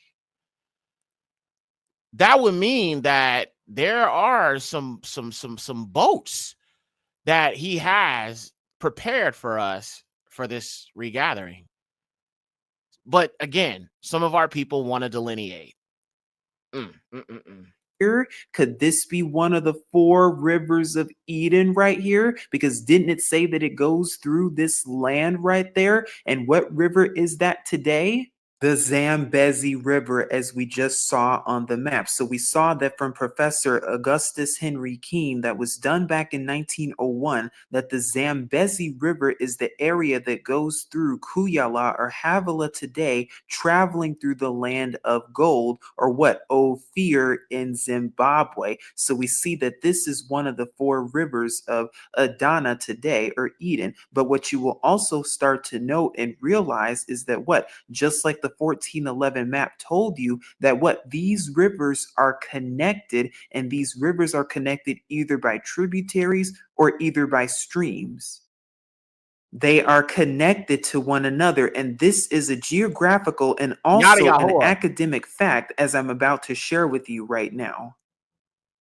Now, here what I'm about to do is share with you more about the Zambezi River. If you would like to learn more about it, you can definitely research it on your own time. We're not going to go over too much of this, but what I did want to share with you is the history of this from what they tell us. Now, again, we have to use discernment with everything that they tell us. Now, when you go to the geological history, what you will see is that the upper Zambezi River, and again, the lies that they tell you is that, oh, it formed millions of years ago. No, it's only a couple thousand years old. But what? The upper Zambezi River used to flow south through what is now the Matgadi Pond to the Limpopo River. So the important thing about this to note is that what? The Zambezi River is connected to the Limpopo River. And as you just saw on the map, here is the Zambezi River right here that goes all the way through, as it's commonly known, Zimbabwe today, and then the Limpopo River that splits and goes through so-called South Africa today. These 2 rivers are connected. So really, they're really technically one river. They're one and the same. But again, because of all the name changing, because of the colonizers and all of the evil that they did, of course, they made it seem like that they're 2 separate rivers and 2 separate branches, but really they are connected, this area being what? One of the rivers of Eden. But in case you do not prefer Wikipedia, well, that's all right, because we're going to take you to the actual document and the actual research report that was done by Professor Andrew Gowdy of Oxford University, as you can see right here. Now, this was published in Geomorphology, and this was published in 2005, entitled The Drainage of Africa Since the Cretaceous, and this was done as of 2004 and published in this article as of 2005. Now, it's about 20 pages long. We're not going to go over all of it, but what I will take you to is page 449. Now, this is page 449 that says the Zambezi right here, and it lets us know that right here in the highlighted portion, the upper and middle Zambezi are thought to have evolved as separate systems, with the upper Zambezi previously joined to the Limpopo system and the middle Zambezi to the Shire system. So what? This is letting you know that once upon a time, the upper Zambezi joined together with the Limpopo River, that once upon a time, they were what? They were coherent and they were one. But over time, they once upon a time split into separate rivers and separate regions, as we have seen. And again, when scripture was written, it was written, what, thousands of years ago, and took place thousands of years ago. The maps might have looked different back then. Rivers might have looked different back then. It might have not looked like it looks today, especially when it was before the flood as well. So again, we have to keep these things in mind and take that into consideration. But I will leave this in the description box below. This is the only part that I wanted to quote from this source. But again, these are from actual scholars themselves. These are from actual professors of actual universities. So this comes Ethiopia is referring to the entire continent. It's not just referring to this little bitty country over here. No, it's referring to the entire continent. Okay. Now we get in somewhere here. So it says the entire land of Ethiopia, and he is right. Now, you have Cush in certain aspects referring to, you know, the area where Shinar was and Babylon and all that. But let me show you something else. Africa at one point was called Ethiopia as a whole. All of Africa was called Ethiopia at one point. Let me see if I can pull up a map for that. Because you saw the Ethiopian Sea, because even Africa itself was called Ethiopia as a whole. So I think in the text where it says it surrounds the whole rivers of Ethiopia, the whole land of Ethiopia, that is talking about Africa, Al-Kebulon. So let me see if I can pull up a map for that. Yada Yahuwah. Okay, so let's look at this real quick, family, real quick here. Let me pull up an older map, an ancient map. You got to go to those ancient maps to get the truth.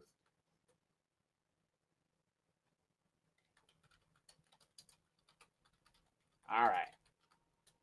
Let's pull this up real quick here. All right. So if you look at some of these ancient maps, as I said, you will see that even the map itself is called Ethiopia when it comes to the land of Africa. So that would mean that the Garden of Eden was all throughout Africa as a whole. Let me see if I can find a map in regards to that. Give me a second. Like this, for example. Let me pull this up. All right, fam. So let me share my screen and let me show you this map so you can see what I'm talking about here. I hate these verifications. I'm not a freaking robot. Come on now. All right. Yada Yahuwah. Okay, so let's look at this real quick here. And you're going to see that these ancient maps at one point were called or referred to as Ethiopia. So let's see here. All right. Okay. Yada Yahuwah. All right, let me show you this first one. I'm going to show you a few of them, but I just want to show you, like, you know, a few different examples so you can kind of understand what I'm getting at here with this information. All right. All right. Okay. All right. So this is the first one. All right. So you can see this map right here says Ethiopia. This whole area is called Ethiopia, and this is the region of sub-Saharan Africa. Okay, you can see Sudan is right up here, so Shinar would be a little bit off to the side right here, and then, you know, the rivers run from Egypt all the way down, and we're talking about the 4 rivers. So Ethiopia would be all it is, basically all of Africa, essentially. Because even some maps, you look at them and they say Ethiopia is the whole map. You know what I'm saying? So I'm going to try to pull up another one. So give me a second. Yeah, man, this is food. This is straight up food. Yada Yahuwah. All right, let me pull up this next thing.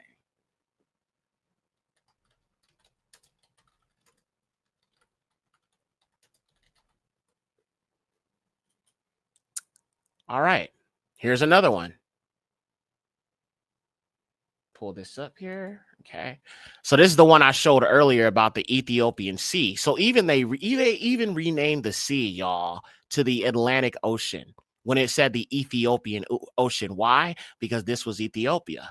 So when Yahuwah says beyond the rivers of Ethiopia, he's talking about beyond the rivers of the continent. And we know the garden was in the land of Cush. So that would mean that I think in that particular instance, it refers to, this area that I showed you before where you see these 4 rivers. Okay. So this continent, the big chunk of the continent will connect to the rivers of Ethiopia. So paradise itself, family, is in Africa. It is in Africa. All right. I know some people don't want to believe that, but it's true. It is true. Now let's look at another map here. Here's another one. Look at that. Ethiopia in big old letters. Ethiopia. All right. Ethiopia, Ethiopic Ocean. Look at that. See if I can find another one. Look at that. Ethiopia. And that's just a closer up of the map itself that I just showed you guys. Beyond the rivers of Ethiopia. Another one. Well, that's actually the same map.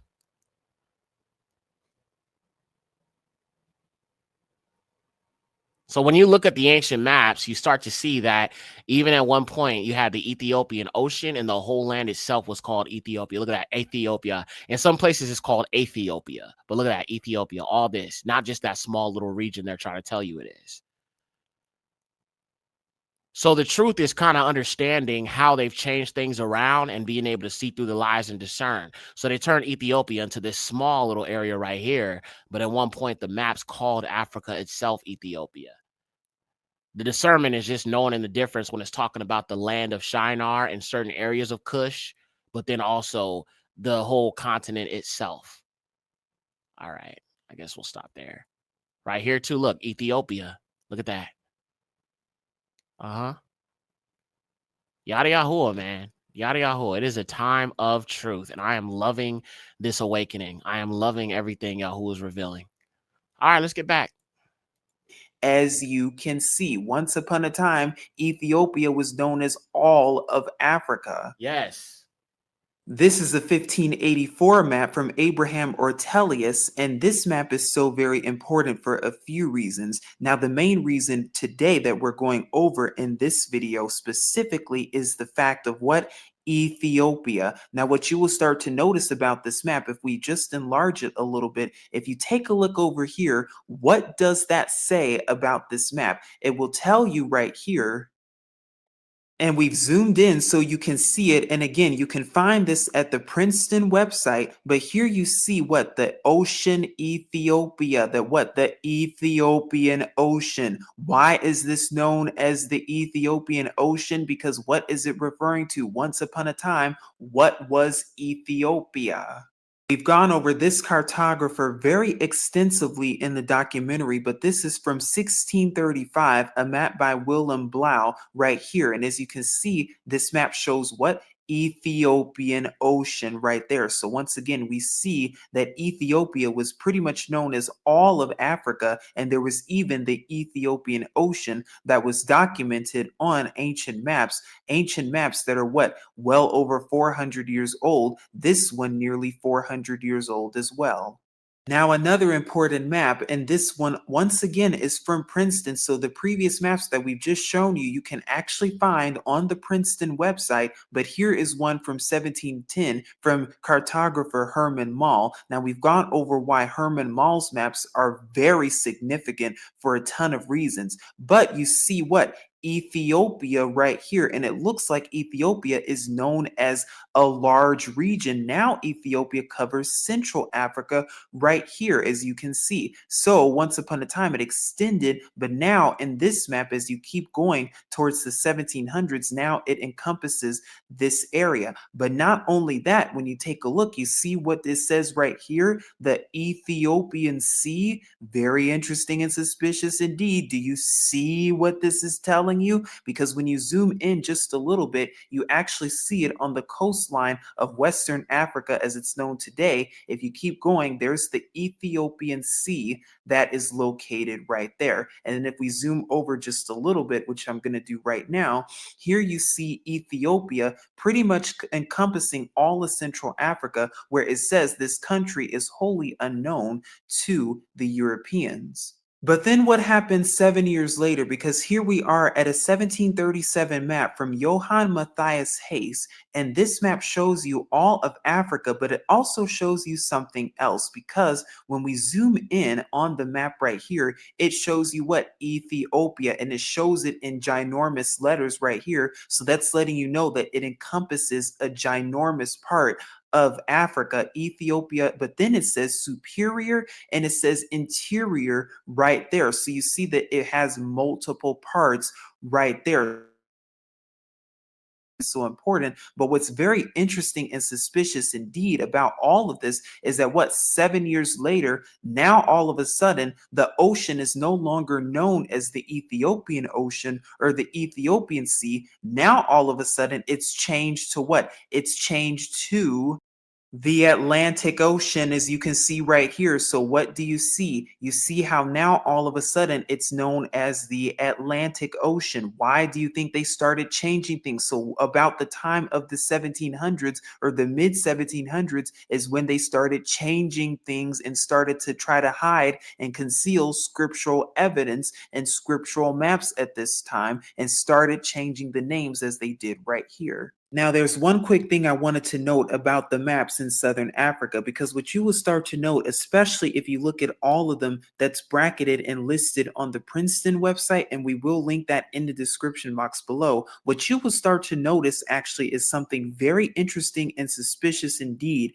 about the Southern Africa region as it's commonly known today. This is the map from Ortelius that was done in 1584, so well over 400 years ago. What you start to see is that in the southern region, as it's commonly known today, below the equator, that it looks pretty much filled in. There are cities and towns and regions and names for these places pretty much all throughout the south. You see the area that's known as Agog. Is that the real scriptural Agog of giants, as we just saw with the picture of the giant in that region? Very interesting and suspicious indeed there. But then even in the 1635 map, you see right here all throughout the Southern Africa region along the Congo and that region, you see how it's pretty much marked. You see a ton of towns that are named. You see a ton of regions and places. There's Agog once again. You see how all of these places are named and they have areas. There's Saphala right there near Agog, as we've just gone over. So we know that that's the land of Ophir. You see all of the rivers right here as we've just gone over. You see this region in Southern Africa. But again, see how they all have names and regions. And again, this map is from 1635 from William Blau. But then what happens when you go to a map from 1787? When you go to a map in 1787, this is what it starts to show. Now you'll actually see right here, it does mention the Ethiopian Ocean right there. That's interesting. But it only shows a few places and regions over here. It looks pretty much empty.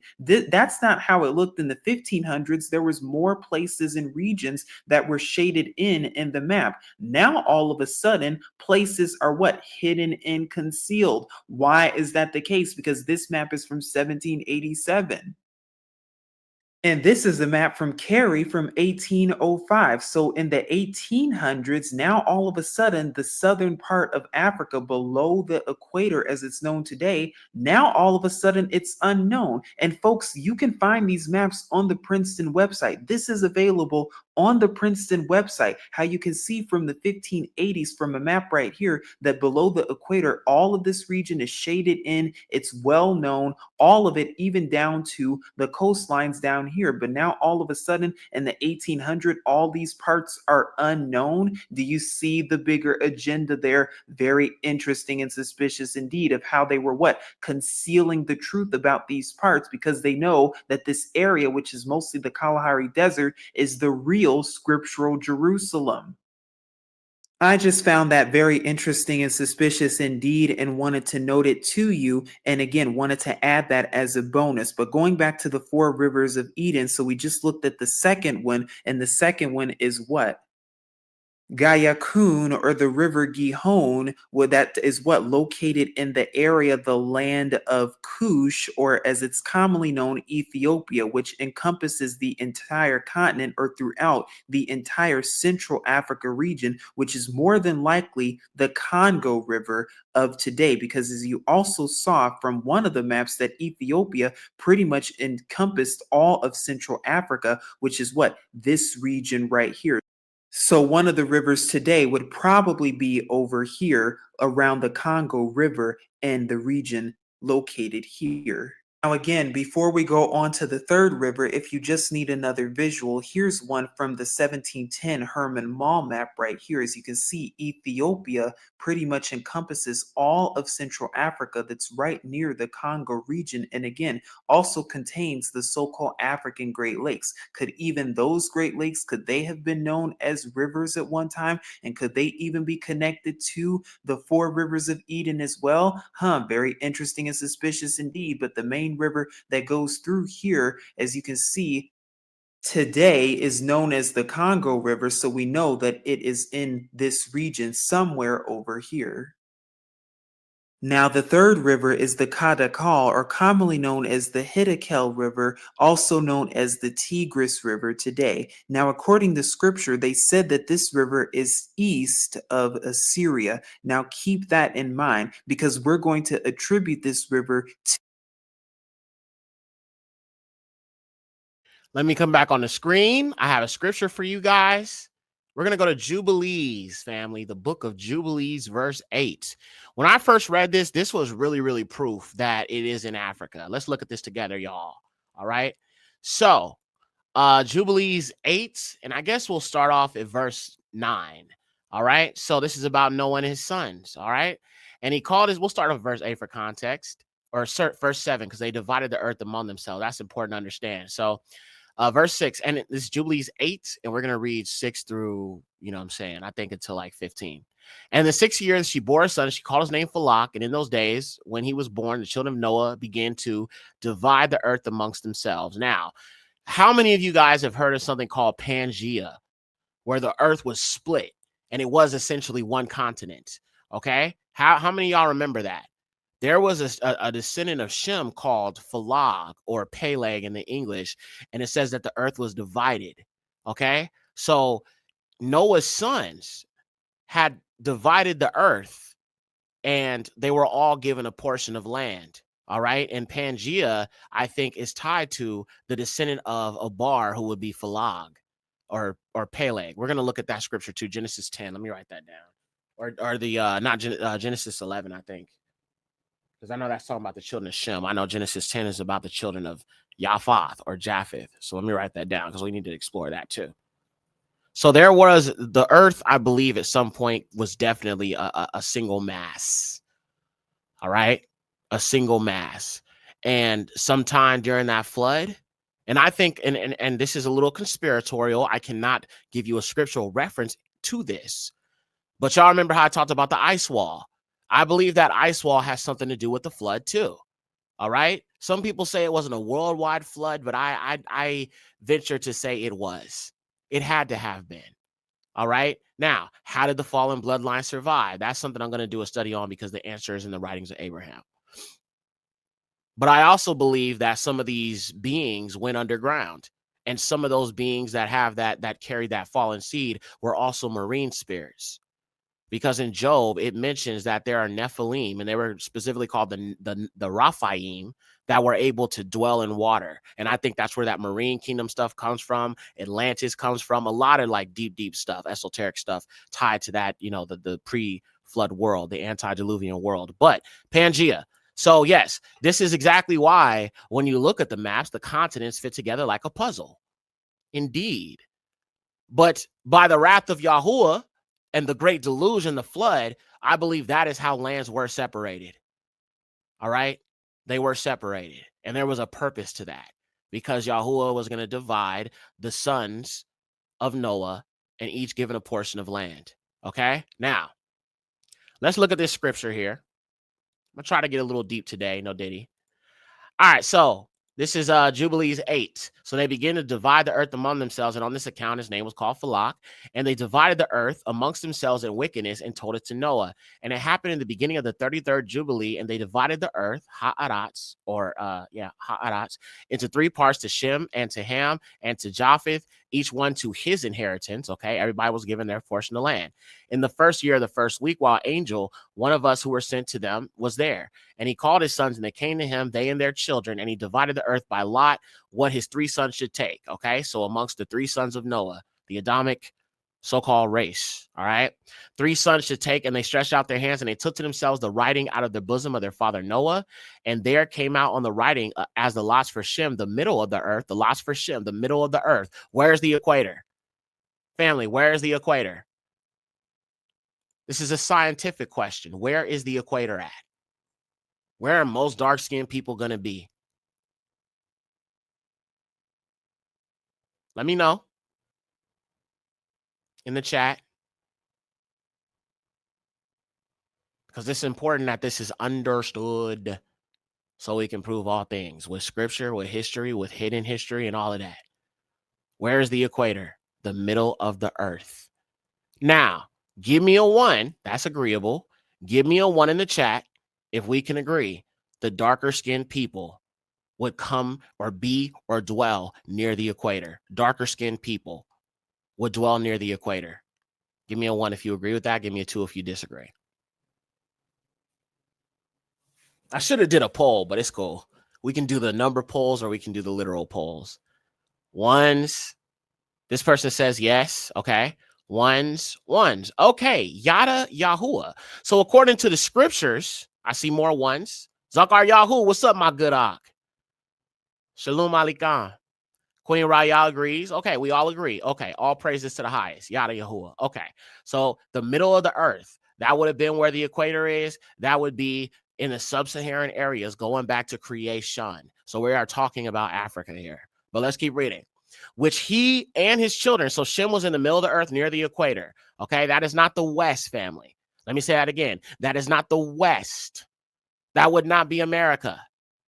It would be closer to the equator, where sub-Saharan, darker-skinned people would be able to dwell. Let's keep reading. Which he and his children should have as an inheritance for the generations unto the eternity, from the middle of the mountain Raphu, from the exit of the water of the river Tina. And his portion goes towards the west through the midst of this river. Now, we need to talk about these rivers because we're looking at this documentary and we're trying to tie some things together with these rivers, right?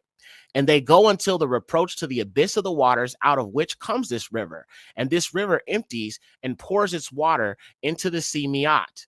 And this river goes into the great sea. All that is toward the north of this is Japheth. Okay? So everything beyond this place, and we're going to know what this place is because it's going to be revealed, okay? But the north of where these rivers are is where Japheth was given land, okay? And all that is to the direction of the south is Shem's, okay? That's towards where the middle of the earth is. And it reaches until it comes to Carasso, which is in the bosom of the tongue, which looks towards the south. And his portion, Shem, reaches into the great sea and reaches straight until it approaches the west of the tongue, which looks towards the south. For why? For the sea is called the tongue of the Egyptian sea. The tongue of the Egyptian sea. This goes back to the 2 rivers, the Egyptian river. Let's look at that real quick.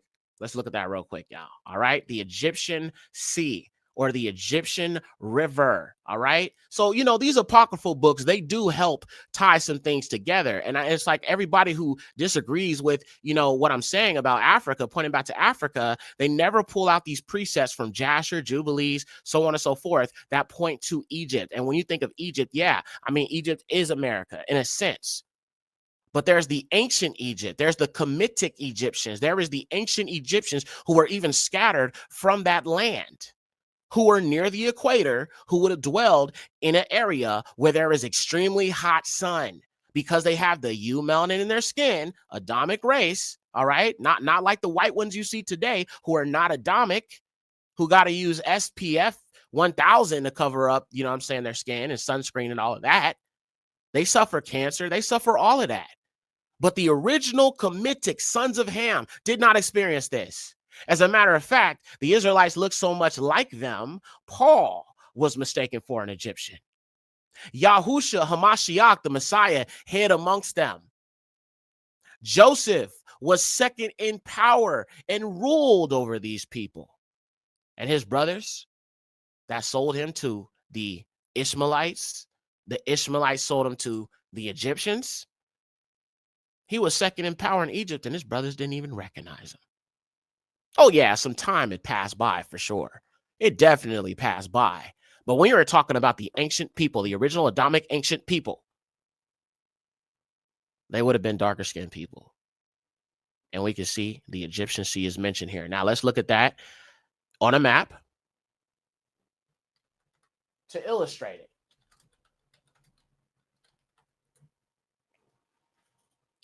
To make it clear and make it plain.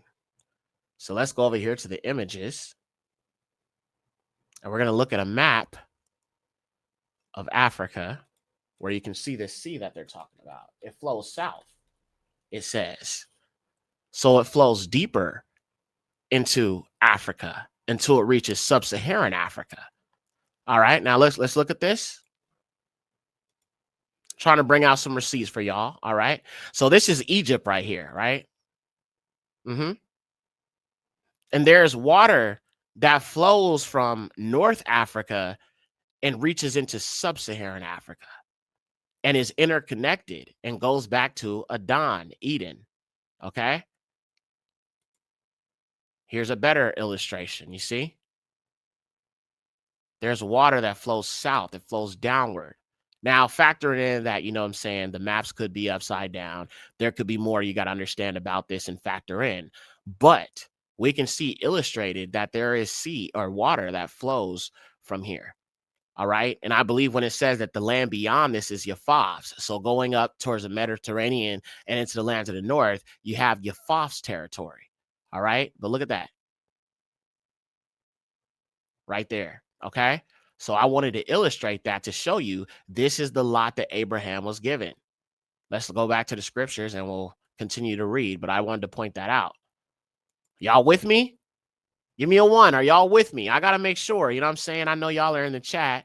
Y'all a little quiet today, but it's okay. I mean, y'all eating. You know what I'm saying? Don't talk with your mouth open. That's what I was always told. You feel me? No, I'm just playing. I just got to make sure y'all with me, man, because when it get kind of quiet in the chat, I'll be all like, uh-oh. Is there some type of technical issue going on? Are we having a technical error? You feel what I'm saying? Are we having a technical error? You feel me? Technical difficulties, my boy. Technical difficulties. You feel me? Okay, I see y'all. Y'all with me. Okay, I'm just making sure my family's with me. You feel me? I got to make sure y'all with me, all right? Because I know I'm moving kind of quick here. I want to make sure y'all are taking in the information, no diddy. You feel what I'm saying? So all praises. She says, my Ruach loves this lesson, but my eyelids heavy. Work thirds. Been up since 8. Love y'all, Yashara, Mashfaka. Appreciate this information. And Yekcyr, I'm out. Love you. Thank you for being here with us. You know what I'm saying? I appreciate you. You know, all praises to the highest Yahuwah. Yeah, yada Yahuwah. Okay. All right. Thank you for being here with us, sis. She was here for a minute. She's been with us since 6 a.m. on her clock. So she's been with us since 6 in the morning. Bro, my family is amazing. Y'all are so dedicated. I know if I go live, I know a lot of y'all at work. Shout out to the people trying to grind, right? Even though y'all be at work, bro, y'all be there all the time, bro. I love y'all so much. Y'all are so dedicated to Yahuwah, not to me, but to the truth. Y'all come to eat. Y'all come to eat. You know what I'm saying? So praise Yahuwah for that, man. I think every one of y'all that, you know, is just dedicated to the channel, showing up for all the shows, whether it's early, late at night. We do late night shows, just random times. I just jump on. I don't plan it. I just do it because I got something I want to say, a scripture I want to share. You know, so the fact that our people are watching me, even on the plantation, somehow, some way, you know, or even if you on your way and you just make yourself known, I appreciate that. I acknowledge everybody. So thank y'all. Appreciate y'all. And please hit the like button. Don't forget, like button. All right, y'all, let's go. Hit the like button for sure. Yeah, you already know. I gotta bring that song back, bro. My Yekcyr. Hey, Yekcyr. I got to bring that back, huh? Should I bring that back? I'm sorry, y'all. Wait. Should I bring back the theme music? Y'all know I have like an intro and stuff, but do I need to bring back the theme music? Because y'all love that song. Y'all would love that song. You feel me? Y'all would love that. Y'all loved it. Y'all loved that song. Like, y'all was singing it, you know what I'm saying? Singing the songs, you know what I'm saying? I think I need to bring that back, y'all. I got to bring back the theme music for real. Adara says, yes, bring it back. Okay, I definitely will. So, you know, when I do the shows from now on, we'll still do like, you know, the intro with the dancing and all of that. I'll play a few songs, and then the countdown will be the Hey Yekcyr theme song before I actually come on stage. That'll be perfect. Okay, cool. All right, we'll do it. I'll bring it back. I love that song. I wrote it, you know what I'm saying, a while ago. Got some sisters to lay down the vocals. I already had the melody in my head, but I just wanted, you know, kind of like, you know, something neo soul. You know what I'm saying? I love soul music. Neo soul is just, it's in me. Praise Yahuwah. But yeah, so I will definitely bring it back. Okay, cool. All right, so let's keep reading Jubilees 8.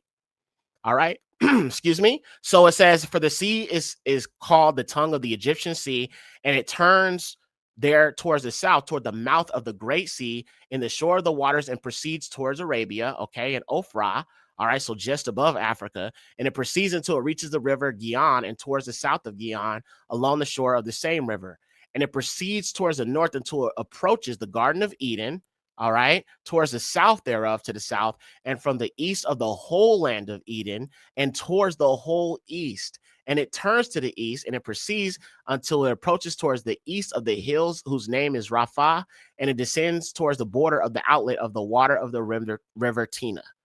This portion came out a lot for Shem and his sons, and he remembered his word, which he had spoken in his mouth in the prophecy, for he has said, blessed or praised be Yahuwah, the Eluah of Shem, and may Yahuwah dwell in the dwelling of Shem. Yada Yahuwah. And he knew that the Garden of Eden is the Kadash Kadashim, the Holy of Holies, and the dwelling of Yahuwah, and Mount Sinai, or Sinai, the center of the desert, and Mount Zion, the center of the navel of the earth. These three opposite one another were created as sanctuaries. And he blessed again, praised the Eluah of Elohim, who has put the speech of Yahuwah into his mouth. And he knew, now listen to this, verse 19. And he knew that a blessed portion and a blessing had come to Shem and to the children of his generations forever. The whole land of Edom and all the land of what? Look at that. Erythraean Sea. Erythraean Sea. Family, do y'all see that? The Erythraean Sea, bro. Okay? Another word for Eritrea. Erythraean, Ethiopian. See, it wasn't called the Atlantic, family. It was not called the Atlantic. They changed it to that. But it says Erythraean, like Eritrean. Let's see if we can find a precept for that, or some evidence to that. The Eritrean Sea. Let's type that in on some maps. Let's see if we can find that on some maps. The Eritrean Sea, family. Hold on. Let me pull this up. The Eritrean Sea.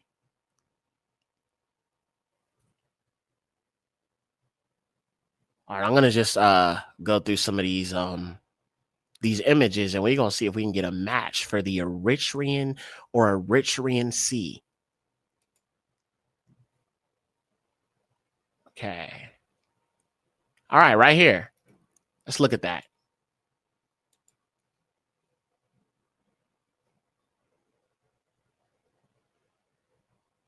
Oh, snaps. It didn't even show up. Hold on, y'all. Okay. Let me show y'all this. Let me share my screen. Look at this. Eritrea right here, and you've got the sea right next to it. This will be called the Erythraean Sea, or what they call the Sea of Reeds, or the Red Sea. This was called the Erythraean Sea because you can see Eritrea is right here. It's kind of hard to see. I can't make it bigger for some reason. I'm trying to. Let me see. Hold on a minute. Okay, there we go. That's much better. Okay, yada Yahuwah. So let's zoom in. Can y'all see this? Give me a one if this is better for your eyes. Can y'all see this perfectly? Give me a 1 if you can see this okay. Got to make sure we good, y'all. I'm bringing out receipts today. Let me know, chat. Is this clear for you? It is? All praises. Okay, wonderful. Got you. All right, so you have the Eritrean Sea right here, or the Eritrea, and then right here you have what's called the Red Sea or the Sea of Reeds, okay? And then just above that you have Arabia, which is like over in this area, right? So when it says the Erythraean Sea, it would be referring to an area that would, correspond to that sea. So the Red Sea was originally the Eritrean Sea. As you can see, Eritrea is right here. Just like I said, at one point, the whole continent was called the Ethiopian Sea. And when you go to the other side of the continent, you have the Ethiopian Sea, which is called the Atlantic today. But you can see right here, Eritrea, and this would be considered the Eritrean Sea, and it mentioned Arabia, okay? So we have a match. The sea flows into the continent. All right. And then you have these smaller rivers here all throughout the continent. All right. So all praises to the Most High. Now let's go back over here to Jubilees and let's finish this up. But we pointed out the Eritrean Sea, and we see why it would be called the Eritrean Sea, because the Red Sea, or Yum Saf, would once have been known as the Eritrean Sea, right off of where Eritrea is today. All right. Now let's keep reading. The Eritrean Sea.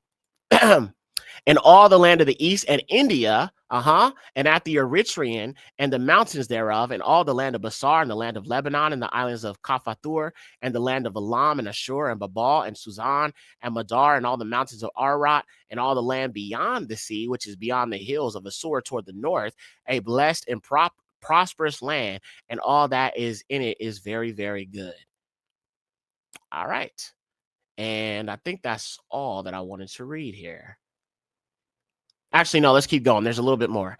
And for Ham, all right, here we go. We have Ham now, came out as a second portion beyond Gihon toward the south to the right of the garden, and it proceeds to all the fire mountains and goes towards the west to the Sea of Til. And there goes the west until it reaches the Sea of Mauk, and one that is into it, which everything descends, that is destroyed.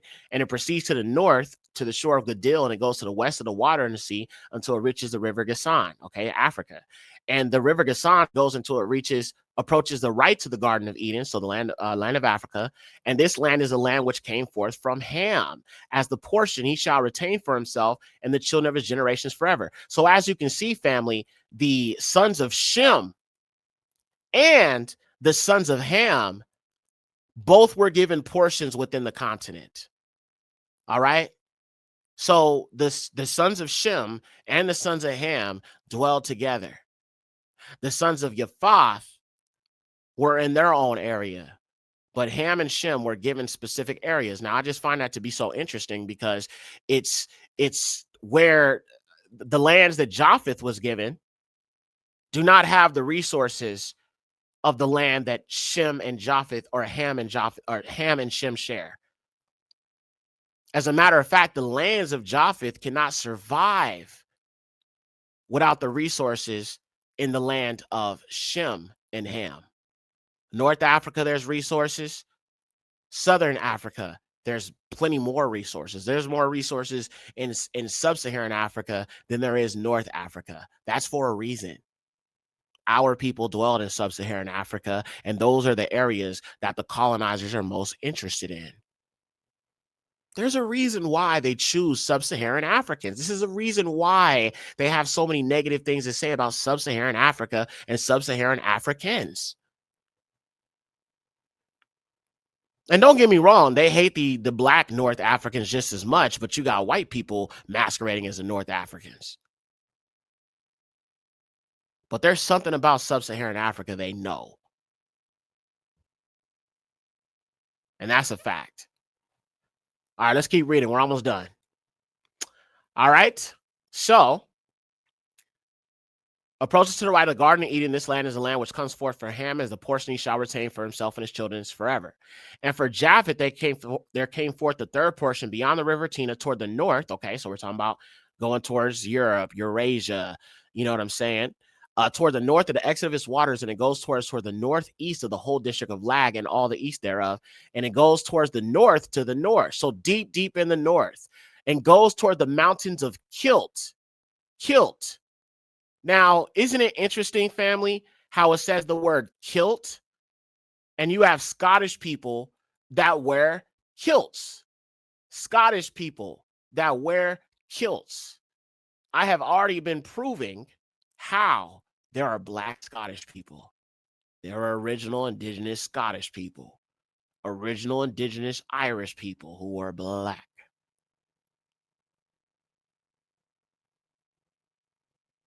So I think that this verse is very, very, very revealing. Let's keep going. Toward the north and toward the sea Ma'uk, and it goes towards the east of Gadar toward the coast of the water of the sea, and it proceeds until it reaches the west of Farah and turns towards Afarag, and it goes towards the east toward the waters of the sea Miat, and it goes towards the shore of the river Tina towards the east of the north until it approaches the shore of the waters, thereof toward the Mount Rapha, and it bends towards the north. So we just mentioned the north. Further north you go from Africa, sub-Saharan Africa, the further you go into Europe. All right. And this is the land which came forth for Japheth and his children as a portion of his inheritance, which he should unto eternity for himself and the children of their generation until eternity, 5 great islands and a great land in the north. Only it is cold. Okay, so this is a land of cold. All right. But the land of Ham is hot. Okay, North Africa. And the land of Shem below the Sahara, the land of Shem has neither heat nor frost, for it is a mix in coldness and heat. All right. So we have a blend of heat and coldness in the land that was given to Shem. And the land of Ham is always hot. Yeah, that would be like North Africa, Egypt, Morocco, Libya, all of those areas that are extremely, extremely hot. So the scriptures, I feel, really help kind of like put things into perspective and kind of, tie things together, in regards to what we're looking at with this information. So I gave you that precept. So we're going to get back to the video. I just wanted to point that out real quick with scripture to kind of help support that. All right. Sorry about that. All right, here we go. To the Nile River today. And why are we going to do that? You're going to find out in just a moment to come. Now, as we've gone over in the documentary about scriptural Babylon and the real scriptural Babylon, and we've even covered that in our True Location series, a 2-part on Babylon. Why is it important for scriptural Babylon to be on the Nile? Because is the Nile River also a scriptural river that they don't want you to know, and is actually one of the 4 rivers of Eden? Or are you still in denial about what you're actually seeing? We've already shown all of the ancient Babylon maps and documentaries before, and how Babylon is located where in the Nile region, actually in Sudan, and even in, as it's commonly known today, Cairo, Egypt, where we've already gone over that. We're not going to go over it again. But today we're going to be looking at another scriptural verse in the Torah and Brashith, Genesis 10, verses 10 through 11, that says, "In the beginning of his reign." And that's a fact too. Even Arabia could also be a portion of like at least parts of it could be a portion of Ham's land as well. Because you do have a lot of people of the Hamitic stock that are also in Arabia as well. That's why you have like black Arabs and stuff, like out there. So yeah, definitely. You got some Ishmaelites that have intermingled with the the Arab Hamite type group of people, so yeah, definitely. I think, parts of Arabia also could be considered Hamite area as well. But yeah, good point, Ak. Concerning Nimrod was Babal and Iraq and Akkad, and that's important too, and Kalna in the land of Shinar or Shinar. From that land he went to Ashashur or Assyria and built Nayanua, Nineveh, and Rehoboth Er and Kalak. Well, as we've gone over in the documentary, where is the land of Shinar today? Shalom, Ak. According to ancient maps from the 1800s, well over. All right, we already looked at Shinar, so let's keep going. All right, he's talking about Akan and all that stuff. All right, let's go right here. So do we, because if you zoom in on this map, this is what you start to see. And by the way, this is the earliest map that shows Jerusalem. And where does it show Jerusalem? In southern Namibia, near so-called South Africa, because this is what it shows right here. Now, like I said, I disagree about South Africa being where Jerusalem is, but I do believe some of our territory extends into South Africa. I believe Jerusalem was most likely somewhere near East Africa. Now, I could be wrong about that. I've just seen a lot of evidence to support it. So there's that. But yeah. Riedeburg or Jerusalem, and you see right here how it shows what? Desolate plains, desolate, desolation. Doesn't the word of our Creator say that Jerusalem today would be a desolation with no inhabitants, according to Jeremiah chapter 9, verses 11 through 12, and it shows desolate plains over here. You see how it's a scriptural match? It cannot be that fake one that they're selling you, because there are inhabitants there and there are no jackals there, and it's not desolate. And this was in the 1860s that they were trying to do that these Jerusalem trekkers were trekking for the real land in the 1860s. And it just so happens that they were doing it in the same region where ancient Jerusalem is located and pinpointed on a map. And we have all of the AT maps right here that's linked. And we're going to link them once again. That is, if we have space to link them in this video in the description box. But if not, you can find it in our ancient Jordan River location video that was done, which was the true locations video that was done before this one. But it's interesting how that trek took place during the 1860s. Now, what's also very interesting and suspicious indeed is that none of these maps were actually done and drawn in the 1860s itself. Now, again, if you would like to see these maps, you can do so in our documentary where we show the African Great Lakes. And then, of course, if you keep going and keep trailing the African Great Lakes, you get the Nile River of today that's connected to the African Great Lakes as well.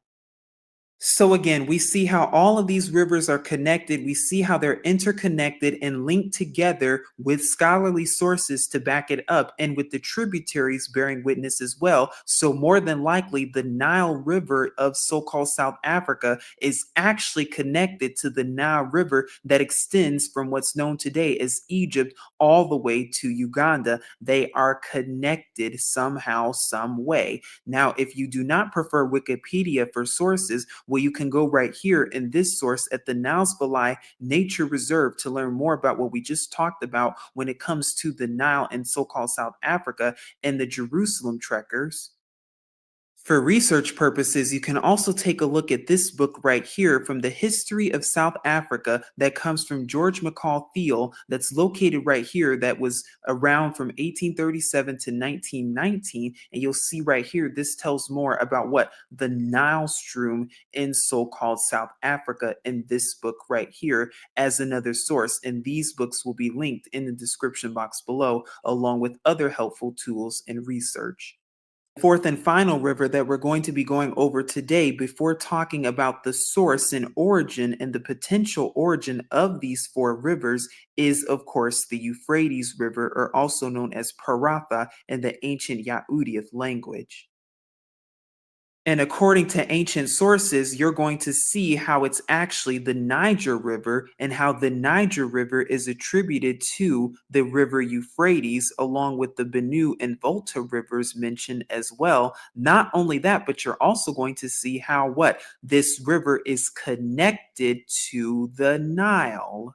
But where are our sources for the Euphrates River attributing the Euphrates to the Niger River of today? Well, we actually have a few sources right here, as we've gone over before extensively, and we're going to cover again in the National Geographic Magazine, Volume 32, page 395, that was published in 1918, well over 100 years ago, because it says right here in this paragraph, in this kingdom of Amenuan, there enters a branch of the river Euphrates, Niger. The friar does not confuse this with the Mesopotamian Euphrates, but assumes two rivers with the same name. And we've gone over that again, how your elite have played cover up because they know that there are two Euphrates rivers. So again, the question is, which one is the scriptural one? But it goes on to say that this river forms three branches. You see branches, how they are connected, one entering the middle of the kingdom of Amenuan, and the other branches flowing round the whole kingdom, the width in some places being 2 days' journey. When I crossed this great river, I first made a long journey along its banks, which are very populous, referring evidently to the river Benue, what? A tributary of the Niger. So you see what? The Benue and the Niger, the Benue and the Niger, how they connect with one another. So when you take a look at the map of Africa today, you actually see how these rivers connect. There's the Benue and there's the Niger, or should I say the real Euphrates River, and how they connect and extend all the way throughout this region of Africa over here. Do you see the Euphrates on ancient maps? Well, let's find out, because here's one from Delisle that comes all the way from 1707, and now we've actually been able to not only pinpoint where the Euphrates is, but we also have the actual link for it, which will be linked in the description box as well. So this map comes from 1707, well over 300 years ago. But when you enlarge the map, this is what you will actually find, because here we are in southwestern Africa right here. So we're towards the region of Cote d'Ivoire, or towards Ghana as well, as it's commonly known today. But when we zoom over just a little bit, and when we go up in the ancient kingdom of Judah, because remember, they migrated northward towards this region, what do you see right there? The Euphrates River. And again, this is all the way from 1707 in Western Africa towards Ghana region, again, around the what? The Niger River. This was the map in our documentary, but I would just like to make a correction, because I said that in the documentary that it was from Delisle from 1747. Actually, this map is from 1742, and this was a Covens Mortier edition that had done their own edition of that same map from 1707. They just did an edition about 35 years later in 1742. So again, still well over 250 years ago. And as you can see right here, there's the Euphrates River, and you see that it's located in the Western Africa region near the Niger River. And again, we just went over how what? That river, the Benue, is a tributary of the Niger, meaning that it is connected to the Niger River, meaning that long river is what? The Euphrates River. It's in this region over here. And again, we have not one, not two, but now 3 witnesses to back this up. Oh, but there's another one, because there's always more. But wait, there's more, because here is a 1747 map. So again, well over 250 years old. And you see what? The river Euphrates right there near the kingdom of Judah in Western Africa. So you see right there, that is the Euphrates. And see how it extends all the way through so-called Ghana, as it was known at the time. You see how it extends all the way upward toward what? The Niger River. So it's all within the same region. Now, again, a few important things to note about the so-called Niger River. What you will start to notice is that in Central Africa, the land was populated by Yahudim, or commonly known as Jews, because we know that they're dark skinned. But what you will also see that what? Nile of the Negroes. It even says it right there, Nile of the Negroes, according to geography by what? Ptolemy right there.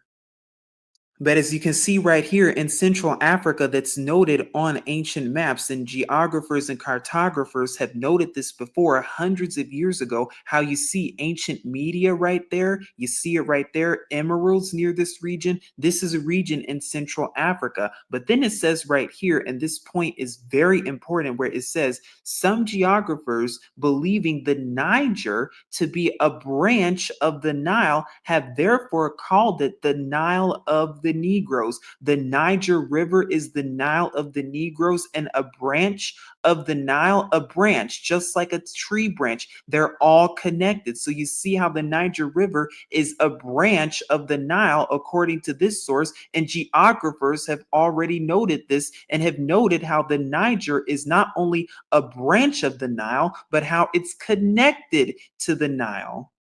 Well, when you know what these rivers really truly. All right, I got another precept, family. Okay, so somebody type emeralds in the chat. Somebody type emeralds in the chat real quick for me. I'm going to highlight it, and I'm going to take you to a scriptural precept for emeralds in the Septuagint. Going back to creation. Give me somebody type emeralds in the chat real quick for me. I'm going to highlight it, and I'm going to take you to a biblical precept. In the Septuagint. Yada Yahuwah. Okay. All right. We got emeralds. Thank you, sister. Okay. Wonderful. So emeralds right here. Bati Abaya Yasharal is type that in the chat for us. And we're going to go over here to the scriptures in the Septuagint, of course. And we're going to look at what the scriptures say about the Garden of Eden. All right. So here we go. This is Barashith, or Genesis 2. And we're going to start off at verse 9. And Eluah made to spring up also out of the earth every tree, beautiful to the Caim, life in the midst of the garden, and the tree of learning. These out of Adon to water the garden, thence it itself into 4 heads. So we saw about that. So you understand the 4 heads. That's what he's explaining in his video, which encircles the whole land of Avalat where there's gold. We know that that's near the night. Is good. And also carbuncle and what? Emerald. Huh? Family, emerald right there in the text translation, because in the KJV it says something totally different. But right here it says emeralds. Emeralds in Africa. Isn't right there in the text, family? In the Septuagint. So I had a precept I had to pull up.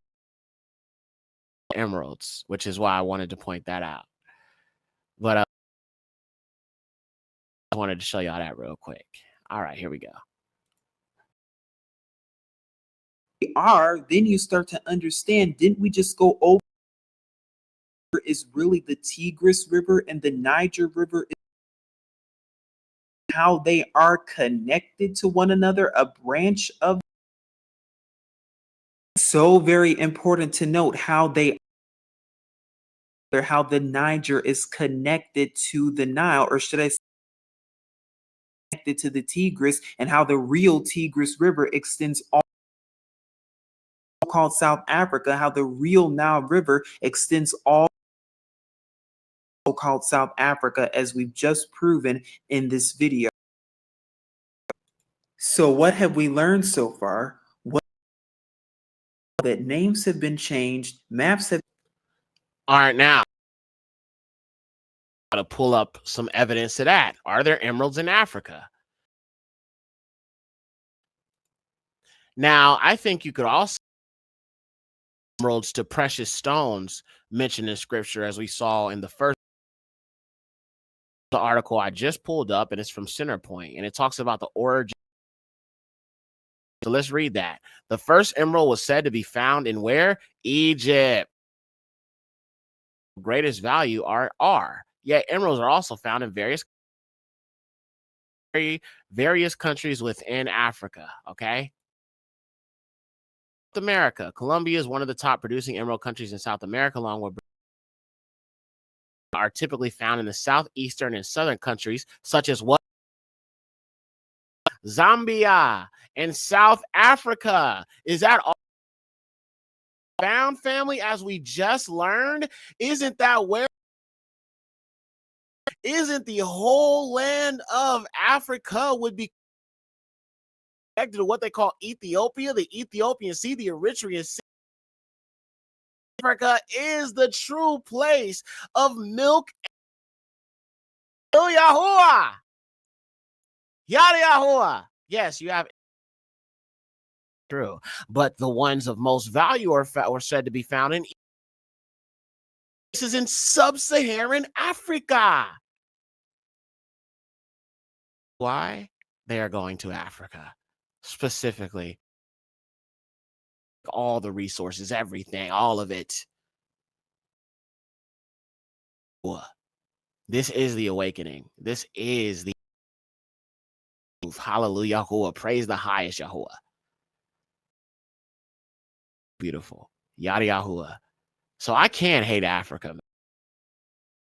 I cannot. I never will. Yeah. have been removed. Maps have been burned. The ancient maps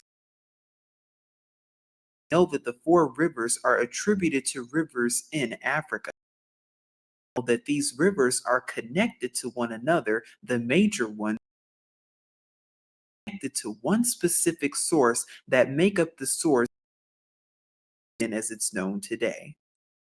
We know that the real Tigris River was more than likely the Nile River way towards southern South Africa, as it's commonly known, because it's southern region all the way over here. Now they tell us that the Nile Tigris River stops right here and that its source is all the way lakes. But if the African Great Lakes really connect to one another, the Bezi River connects to the Limpopo River, as we just Nile River in so-called South Africa, NYL connected to the Limpopo River, then we see exactly it together. We've also learned that the Benue Niger River and that this is the Euphrates River over here, but it's connected to the Nile, or should I say the Tigris River. Bezi River is more than likely attributed to Payashun or Pizon River, Kuyala, Havilah of gold, and we know there is a in this region along Ophir, or commonly known as why the Chinese are so interested in that region today. The Gihon River is more than likely attributed to the Congo, maps of Ethiopia being in this region, and we know that this has to be the Tigris River. Scripture says that it's east of Assyria. Well, we just Assyria, ancient Assyria today, is located in Niger today. And again, if you would like to learn more, you can also look at our other True Location series on Assyria and other these regions. But now what we're going to go over is we're going to show you how all of these 4 rivers connect so-called Southern Africa, and we're going to find that source. Because again, all of these rivers are connected, but they all meet up at one point at one source. We showed you, it showed that the source of these rivers were somewhere in Africa, but exactly where can we potentially pinpoint the right here at the Mzimvubu River, South Africa, and is even noted as one of the most of this region, located in the Eastern Cape today. Why is this river so important, you might be wondering? Near a town called Port St. John's. Now again, that's what it's have decided to name it, but what was it known before? What was old times? Because when we keep going, you see that the tributaries, this is very important, and they are the Tsitsa River. We got a precept in Jubilees. Tina. Okay, let's look at that. Okay, let's tie it to scripture. All right, Jubilees 8. It mentions this river Tina. All right, hold on, let me go back because it was talking about the. Let's start here. Verse 11. And it reaches Caruso, and the portion reaches straight into reaches the west of the tongue, which looks towards the Egyptian Sea. And it turns towards the south, towards the mouth of the Arabia and Afra, and it proceeds until it reaches the water of the river Ga'an on the shore of this river, and it proceeds towards the north. Watch this. Proceeds Eden, yes, towards the south, yes, thereof to the south of the whole land of Eden, and toward the whole east, and it turns to the east and hills, whose name is Rapha, and it descends towards the border of the river of Tina. Yada Yahweh. Praise the Most High. The river in the south. Praise who was. Praise the name of the highest. Yada Hasham Yahuwah. Yada Hasham Yahuwah. Hi. Hallelujah. Oh, man. Praises to the highest, man. Yada Yahuwah, man. So look. Here in Jubilees 8. And when we go to his video, what do you see? 4 tributaries. And one of them is called Tina. Find this back a little bit. Southern Africa, and we're going to find that source right now. Because again, all of these rivers are connected. All of these 4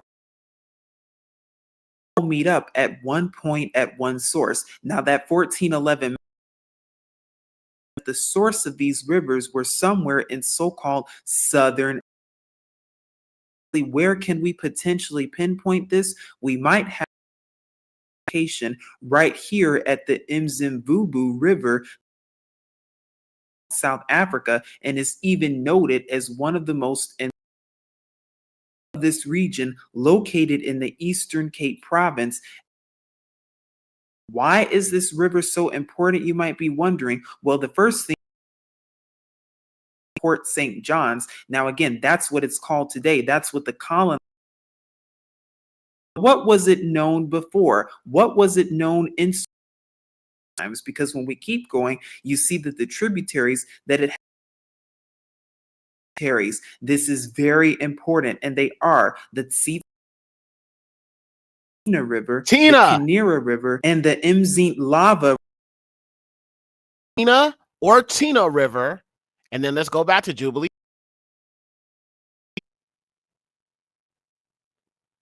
All right. Jubilee. So you see Thina or Tina right there, right? And then we jump back and we have a match right there. You can see the of the river Tina right here. The river Tina. River Tina. Look at that. Praise Yahuwah, man. All highest Yahuwah. Right. Non-Wikipedia source from this picture right here. Now, actually, if you take a look at it, you'll are connected to that river that was just noted from the article.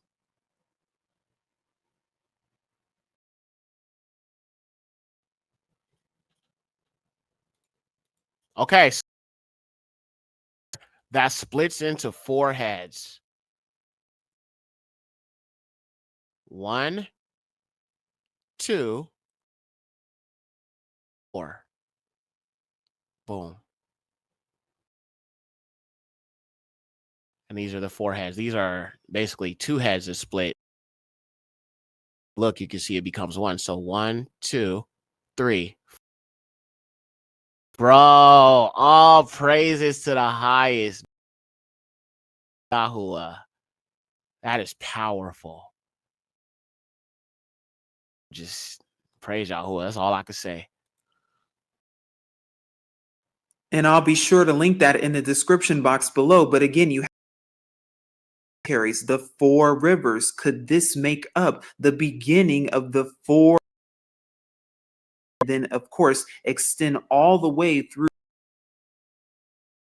connect to the other rivers such as the Zambezi and the Limpopo, or what the scriptural rivers of Eden, and what NYL River that's located in this region. All of these rivers interconnected, and could this potential point of the 4 rivers of Eden? interesting and suspicious indeed to note about all of this is this river right here, which is, well, that's interesting because when you look at the ancient Yahudi Sitsa, that sounds like what? Zitzit or Sayat 1548 through 40. Is that a surprise? Of the four rivers? Wow, it's not looking like it. Translators do. They change the names of these rivers, and then, of course, geology, as scholars have even noted, a lot of the rivers have up. Of course, names have been hidden, rivers have been hidden, maps have been changed in order to attempt to hide the real, not to attribute it to Africa, not anymore. That false one in Iraq, when that is not the case, but in so-called South Africa has four tributaries, and these tributaries to the Nile, Congo, Niger, and Zambia are connected and interlinked together. How, some way, all of these four rivers that we've just listed in so-called Southern Africa. So the Nile and the Niger, as it's known today, and as we've just gone over, because what? The Niger is connected to the Nile and to Uganda towards the African Great Lakes, which is connected to the Congo, the Zambezi, and we just looked at how the Zambezi is connected to this region in so-called South Africa, to the Nile in as well, and somehow, some way, they connect to, which are then connected to the Mzimvubu River. Are four tributaries, just like the four rivers of Eden, and somehow they all connect and meet in. And we have a match right here with the 1411 map, Virga, a map that's well over 600 years old that we showed, linking it with the other sources of Canaan and how the land of Canaan, Africa, scripturally proven as well in our four rivers being extended all the way extended all throughout Africa. And it's interesting how in the land of Cush or Ethiopia today, because Africa once upon a time, all of Africa, and encompassed it as the Ethiopian Ocean, but then changed to, we just saw the Mzimvubu River, it matches, saw that it's over here in the same region in the four, looks just like this with the 1, 2, and again, how one of them appears to be the Nile.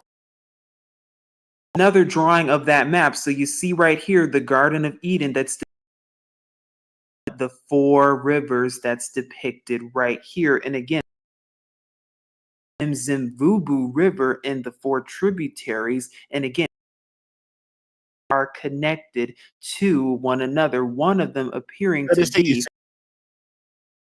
right here. And as we saw in ancient maps with the Nile River, how Niger, but how what the Tigris River is in the, along with a bunch of other scriptural regions such as Babylon, and how we even showed Assyria being where in Niger. Is, are you still in denial about this? Open, because the truth is being revealed to you today so that you will be like the saying goes, if it walks like a duck, if it quacks like a duck.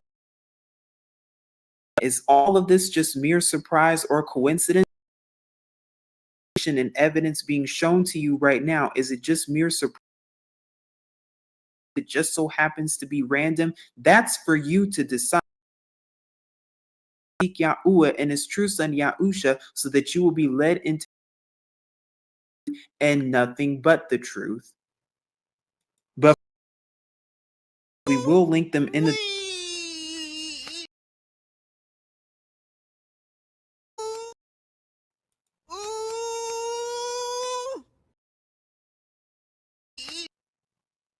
All praises is to the highest, man. All praises to the. Yeah, man. There it is. You know, the Bible continent. It changes when you get to the their lands outside. But yeah, man, the Bible book, and it contains much. You know what I'm saying? And yeah, all praises. High Yahuwah. All praises to the Most High. Yeah. Thank y'all so much, man. I think we'll just park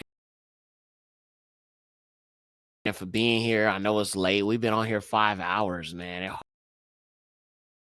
But you know, the video helped kind of, you know, eat up some time where the video played through. But all praises to the Most High, man, for the awakening. Now, before we go, Joel, for our next episode, enjoying this melanin series, like, let me know. Like, are y'all, you know, I've been putting a lot of time into it and gathering deep into some things. So, you know, are y'all enjoying it? I'd love to know.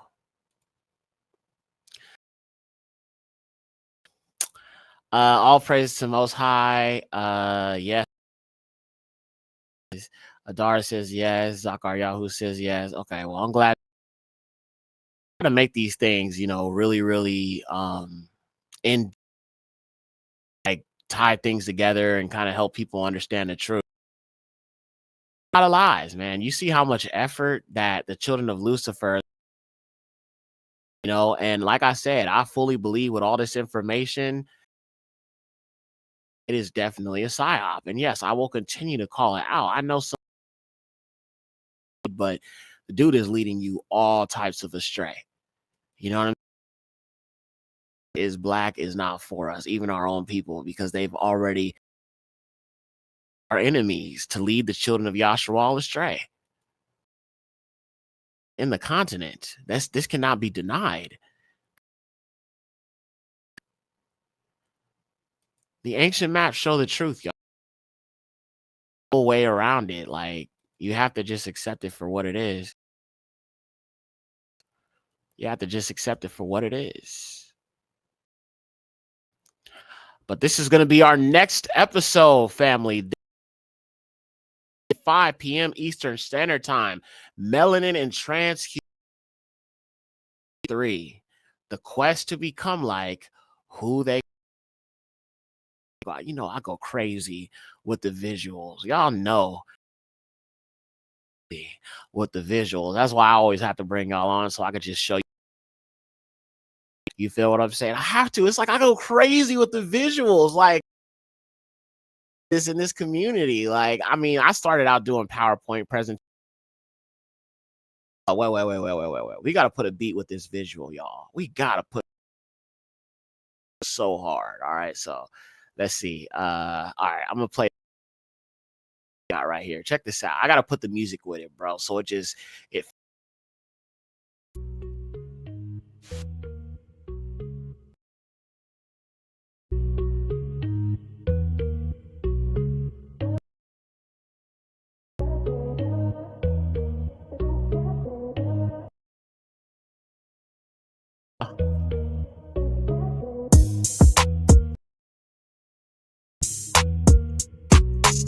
hey. But yeah, so that's what we're going to be getting into.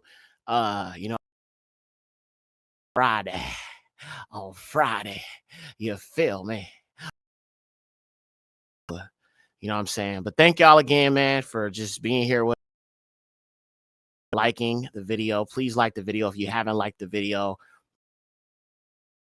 Good lesson. You will definitely get another full course meal talking about the superpowers of melanin in this particular. Yes, there are superpowers. There are advantages to again, going back to the Adam talking about this Friday. So be here. About where is she? There she is. She says, please be this Friday, 7:45 p.m. Eastern Standard, 5 p.m.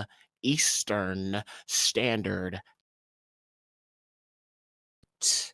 Do not forget, 7:45 Eastern. Okay. All right. So I will see y'all on Friday. Y'all be Yahuwah and Yahusha.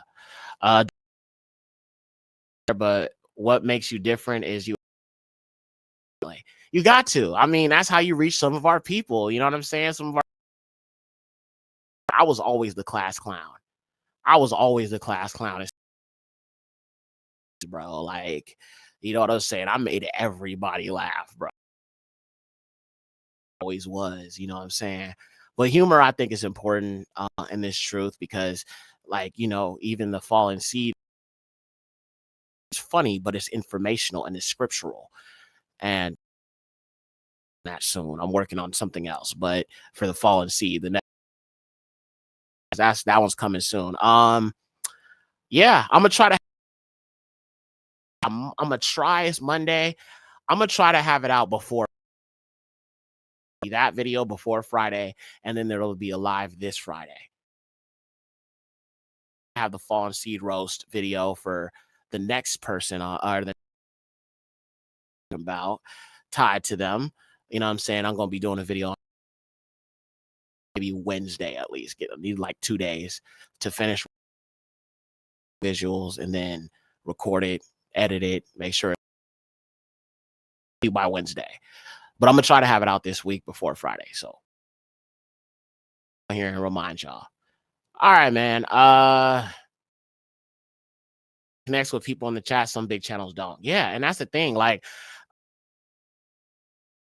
I think led me in this direction to be more interactive is when I would go on YouTube channel. There wasn't so much of that interaction. Now there is some. Sometimes they have call-in shows and stuff like that. Make the videos. They don't really go through the chat. They don't really read the comment. Like they're heard. You know what I'm saying? I don't want my people to feel like, oh, what they're saying, or you know what I'm saying? If they have a question, I can't address. I just try to make this like a family experience, you know, to prepare for the wilderness because, you know, we go back into the land and everything with each other, sharing information, sharing knowledge, share links with y'all. I tell y'all about these channels. I tell you about Gates, you know, and I can't promote a lot of our people's channels because it's just get behind with certain beliefs. Right.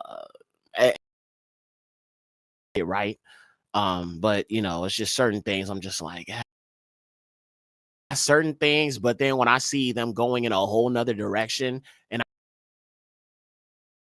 people who are not meant to be saved and they're scared, I can't rock with it. Sorry. Can't. Not in. And there's a lot of our people who are like that. And like I said, maybe they're still kind of like Christian minded and they believe, you know,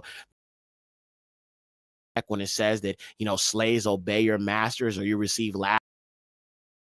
And that's from Yahuwah, we got a problem. I'm telling you it's not. I'm telling you love your enemies is not. Okay, Yahusha literally quoted talking about, you know, eye for an eye.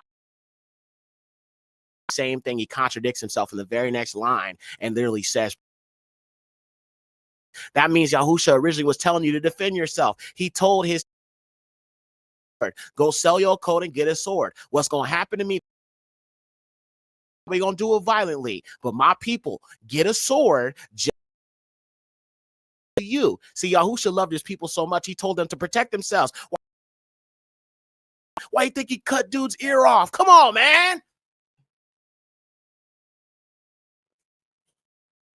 Bruh sliced off his ear because he had a nuking him. He told him to go get one. Stop playing. Stop playing, guys. Stop. Right? So, you know, I'm just saying, like, our people version of the scriptures because they're still Christians. They gonna sit here in garments of Edom's blood. Here, and when he does show up, the tribes of the earth will mourn. Why will they mourn? It says that when white Jesus shows up, he gonna be coming with a lamb in his hand, kissing these little white babies, pumpkins, and hug on them, kiss them on the forehead, sing a la la la la la song, la la la la song, and the oppressor gonna you know what I'm saying? It's just going to be a beautiful time for everybody. Even though they've inflicted so much pain, they burned maps, they've hidden truth, they've hidden the truth, they changed the names, they whitewashed everything. But I guess we all going to sing a kumbaya. I guess we all going to sing the kumbaya.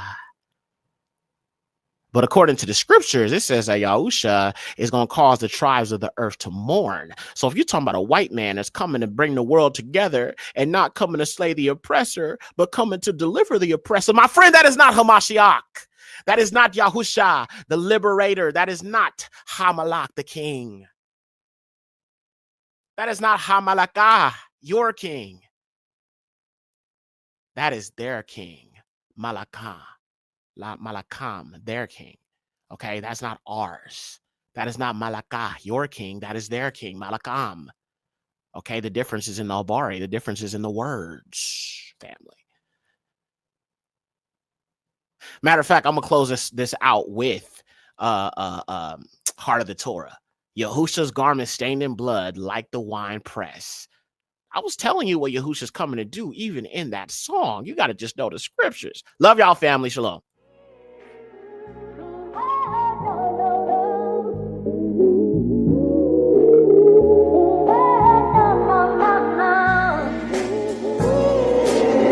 Hey, Yekcyr.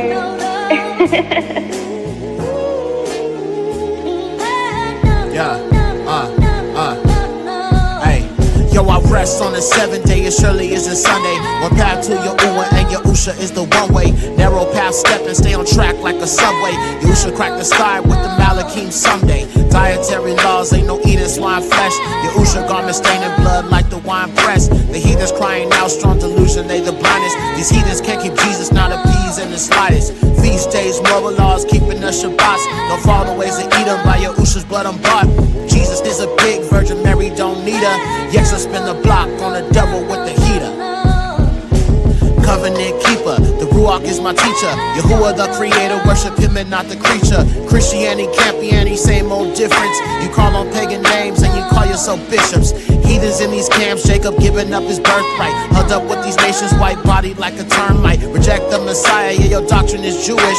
Scum of the earth, cause that doctrine is sewage. Yahusha in the Torah, you can't see it, you foolish. Committed to Yahuwah, it's a fact that I do this. You are my enemy if you an enemy of Torah. Destruction for the wicked, just like Sodom and Gomorrah.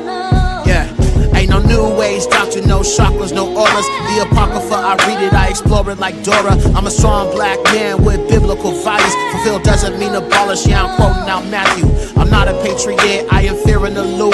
24 and forever, my king is Yahusha. I don't care about America, she surely gon' fall. And the ops gon' hate you when you Kadashi you called. Yahusha 24, always and forever. To Yahuwah I surrender, my life has been better. Put no trust in no man, nor you are a curse. All esteem to Yahuwah, ayy, I put him first, yeah. Whoa, ayy.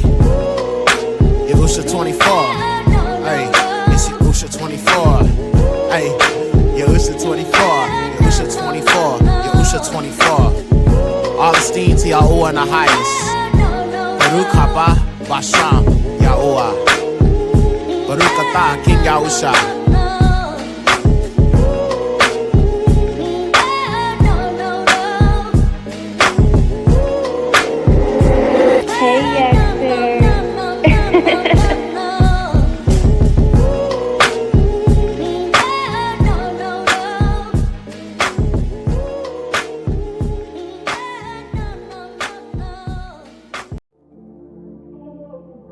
Thank you for watching.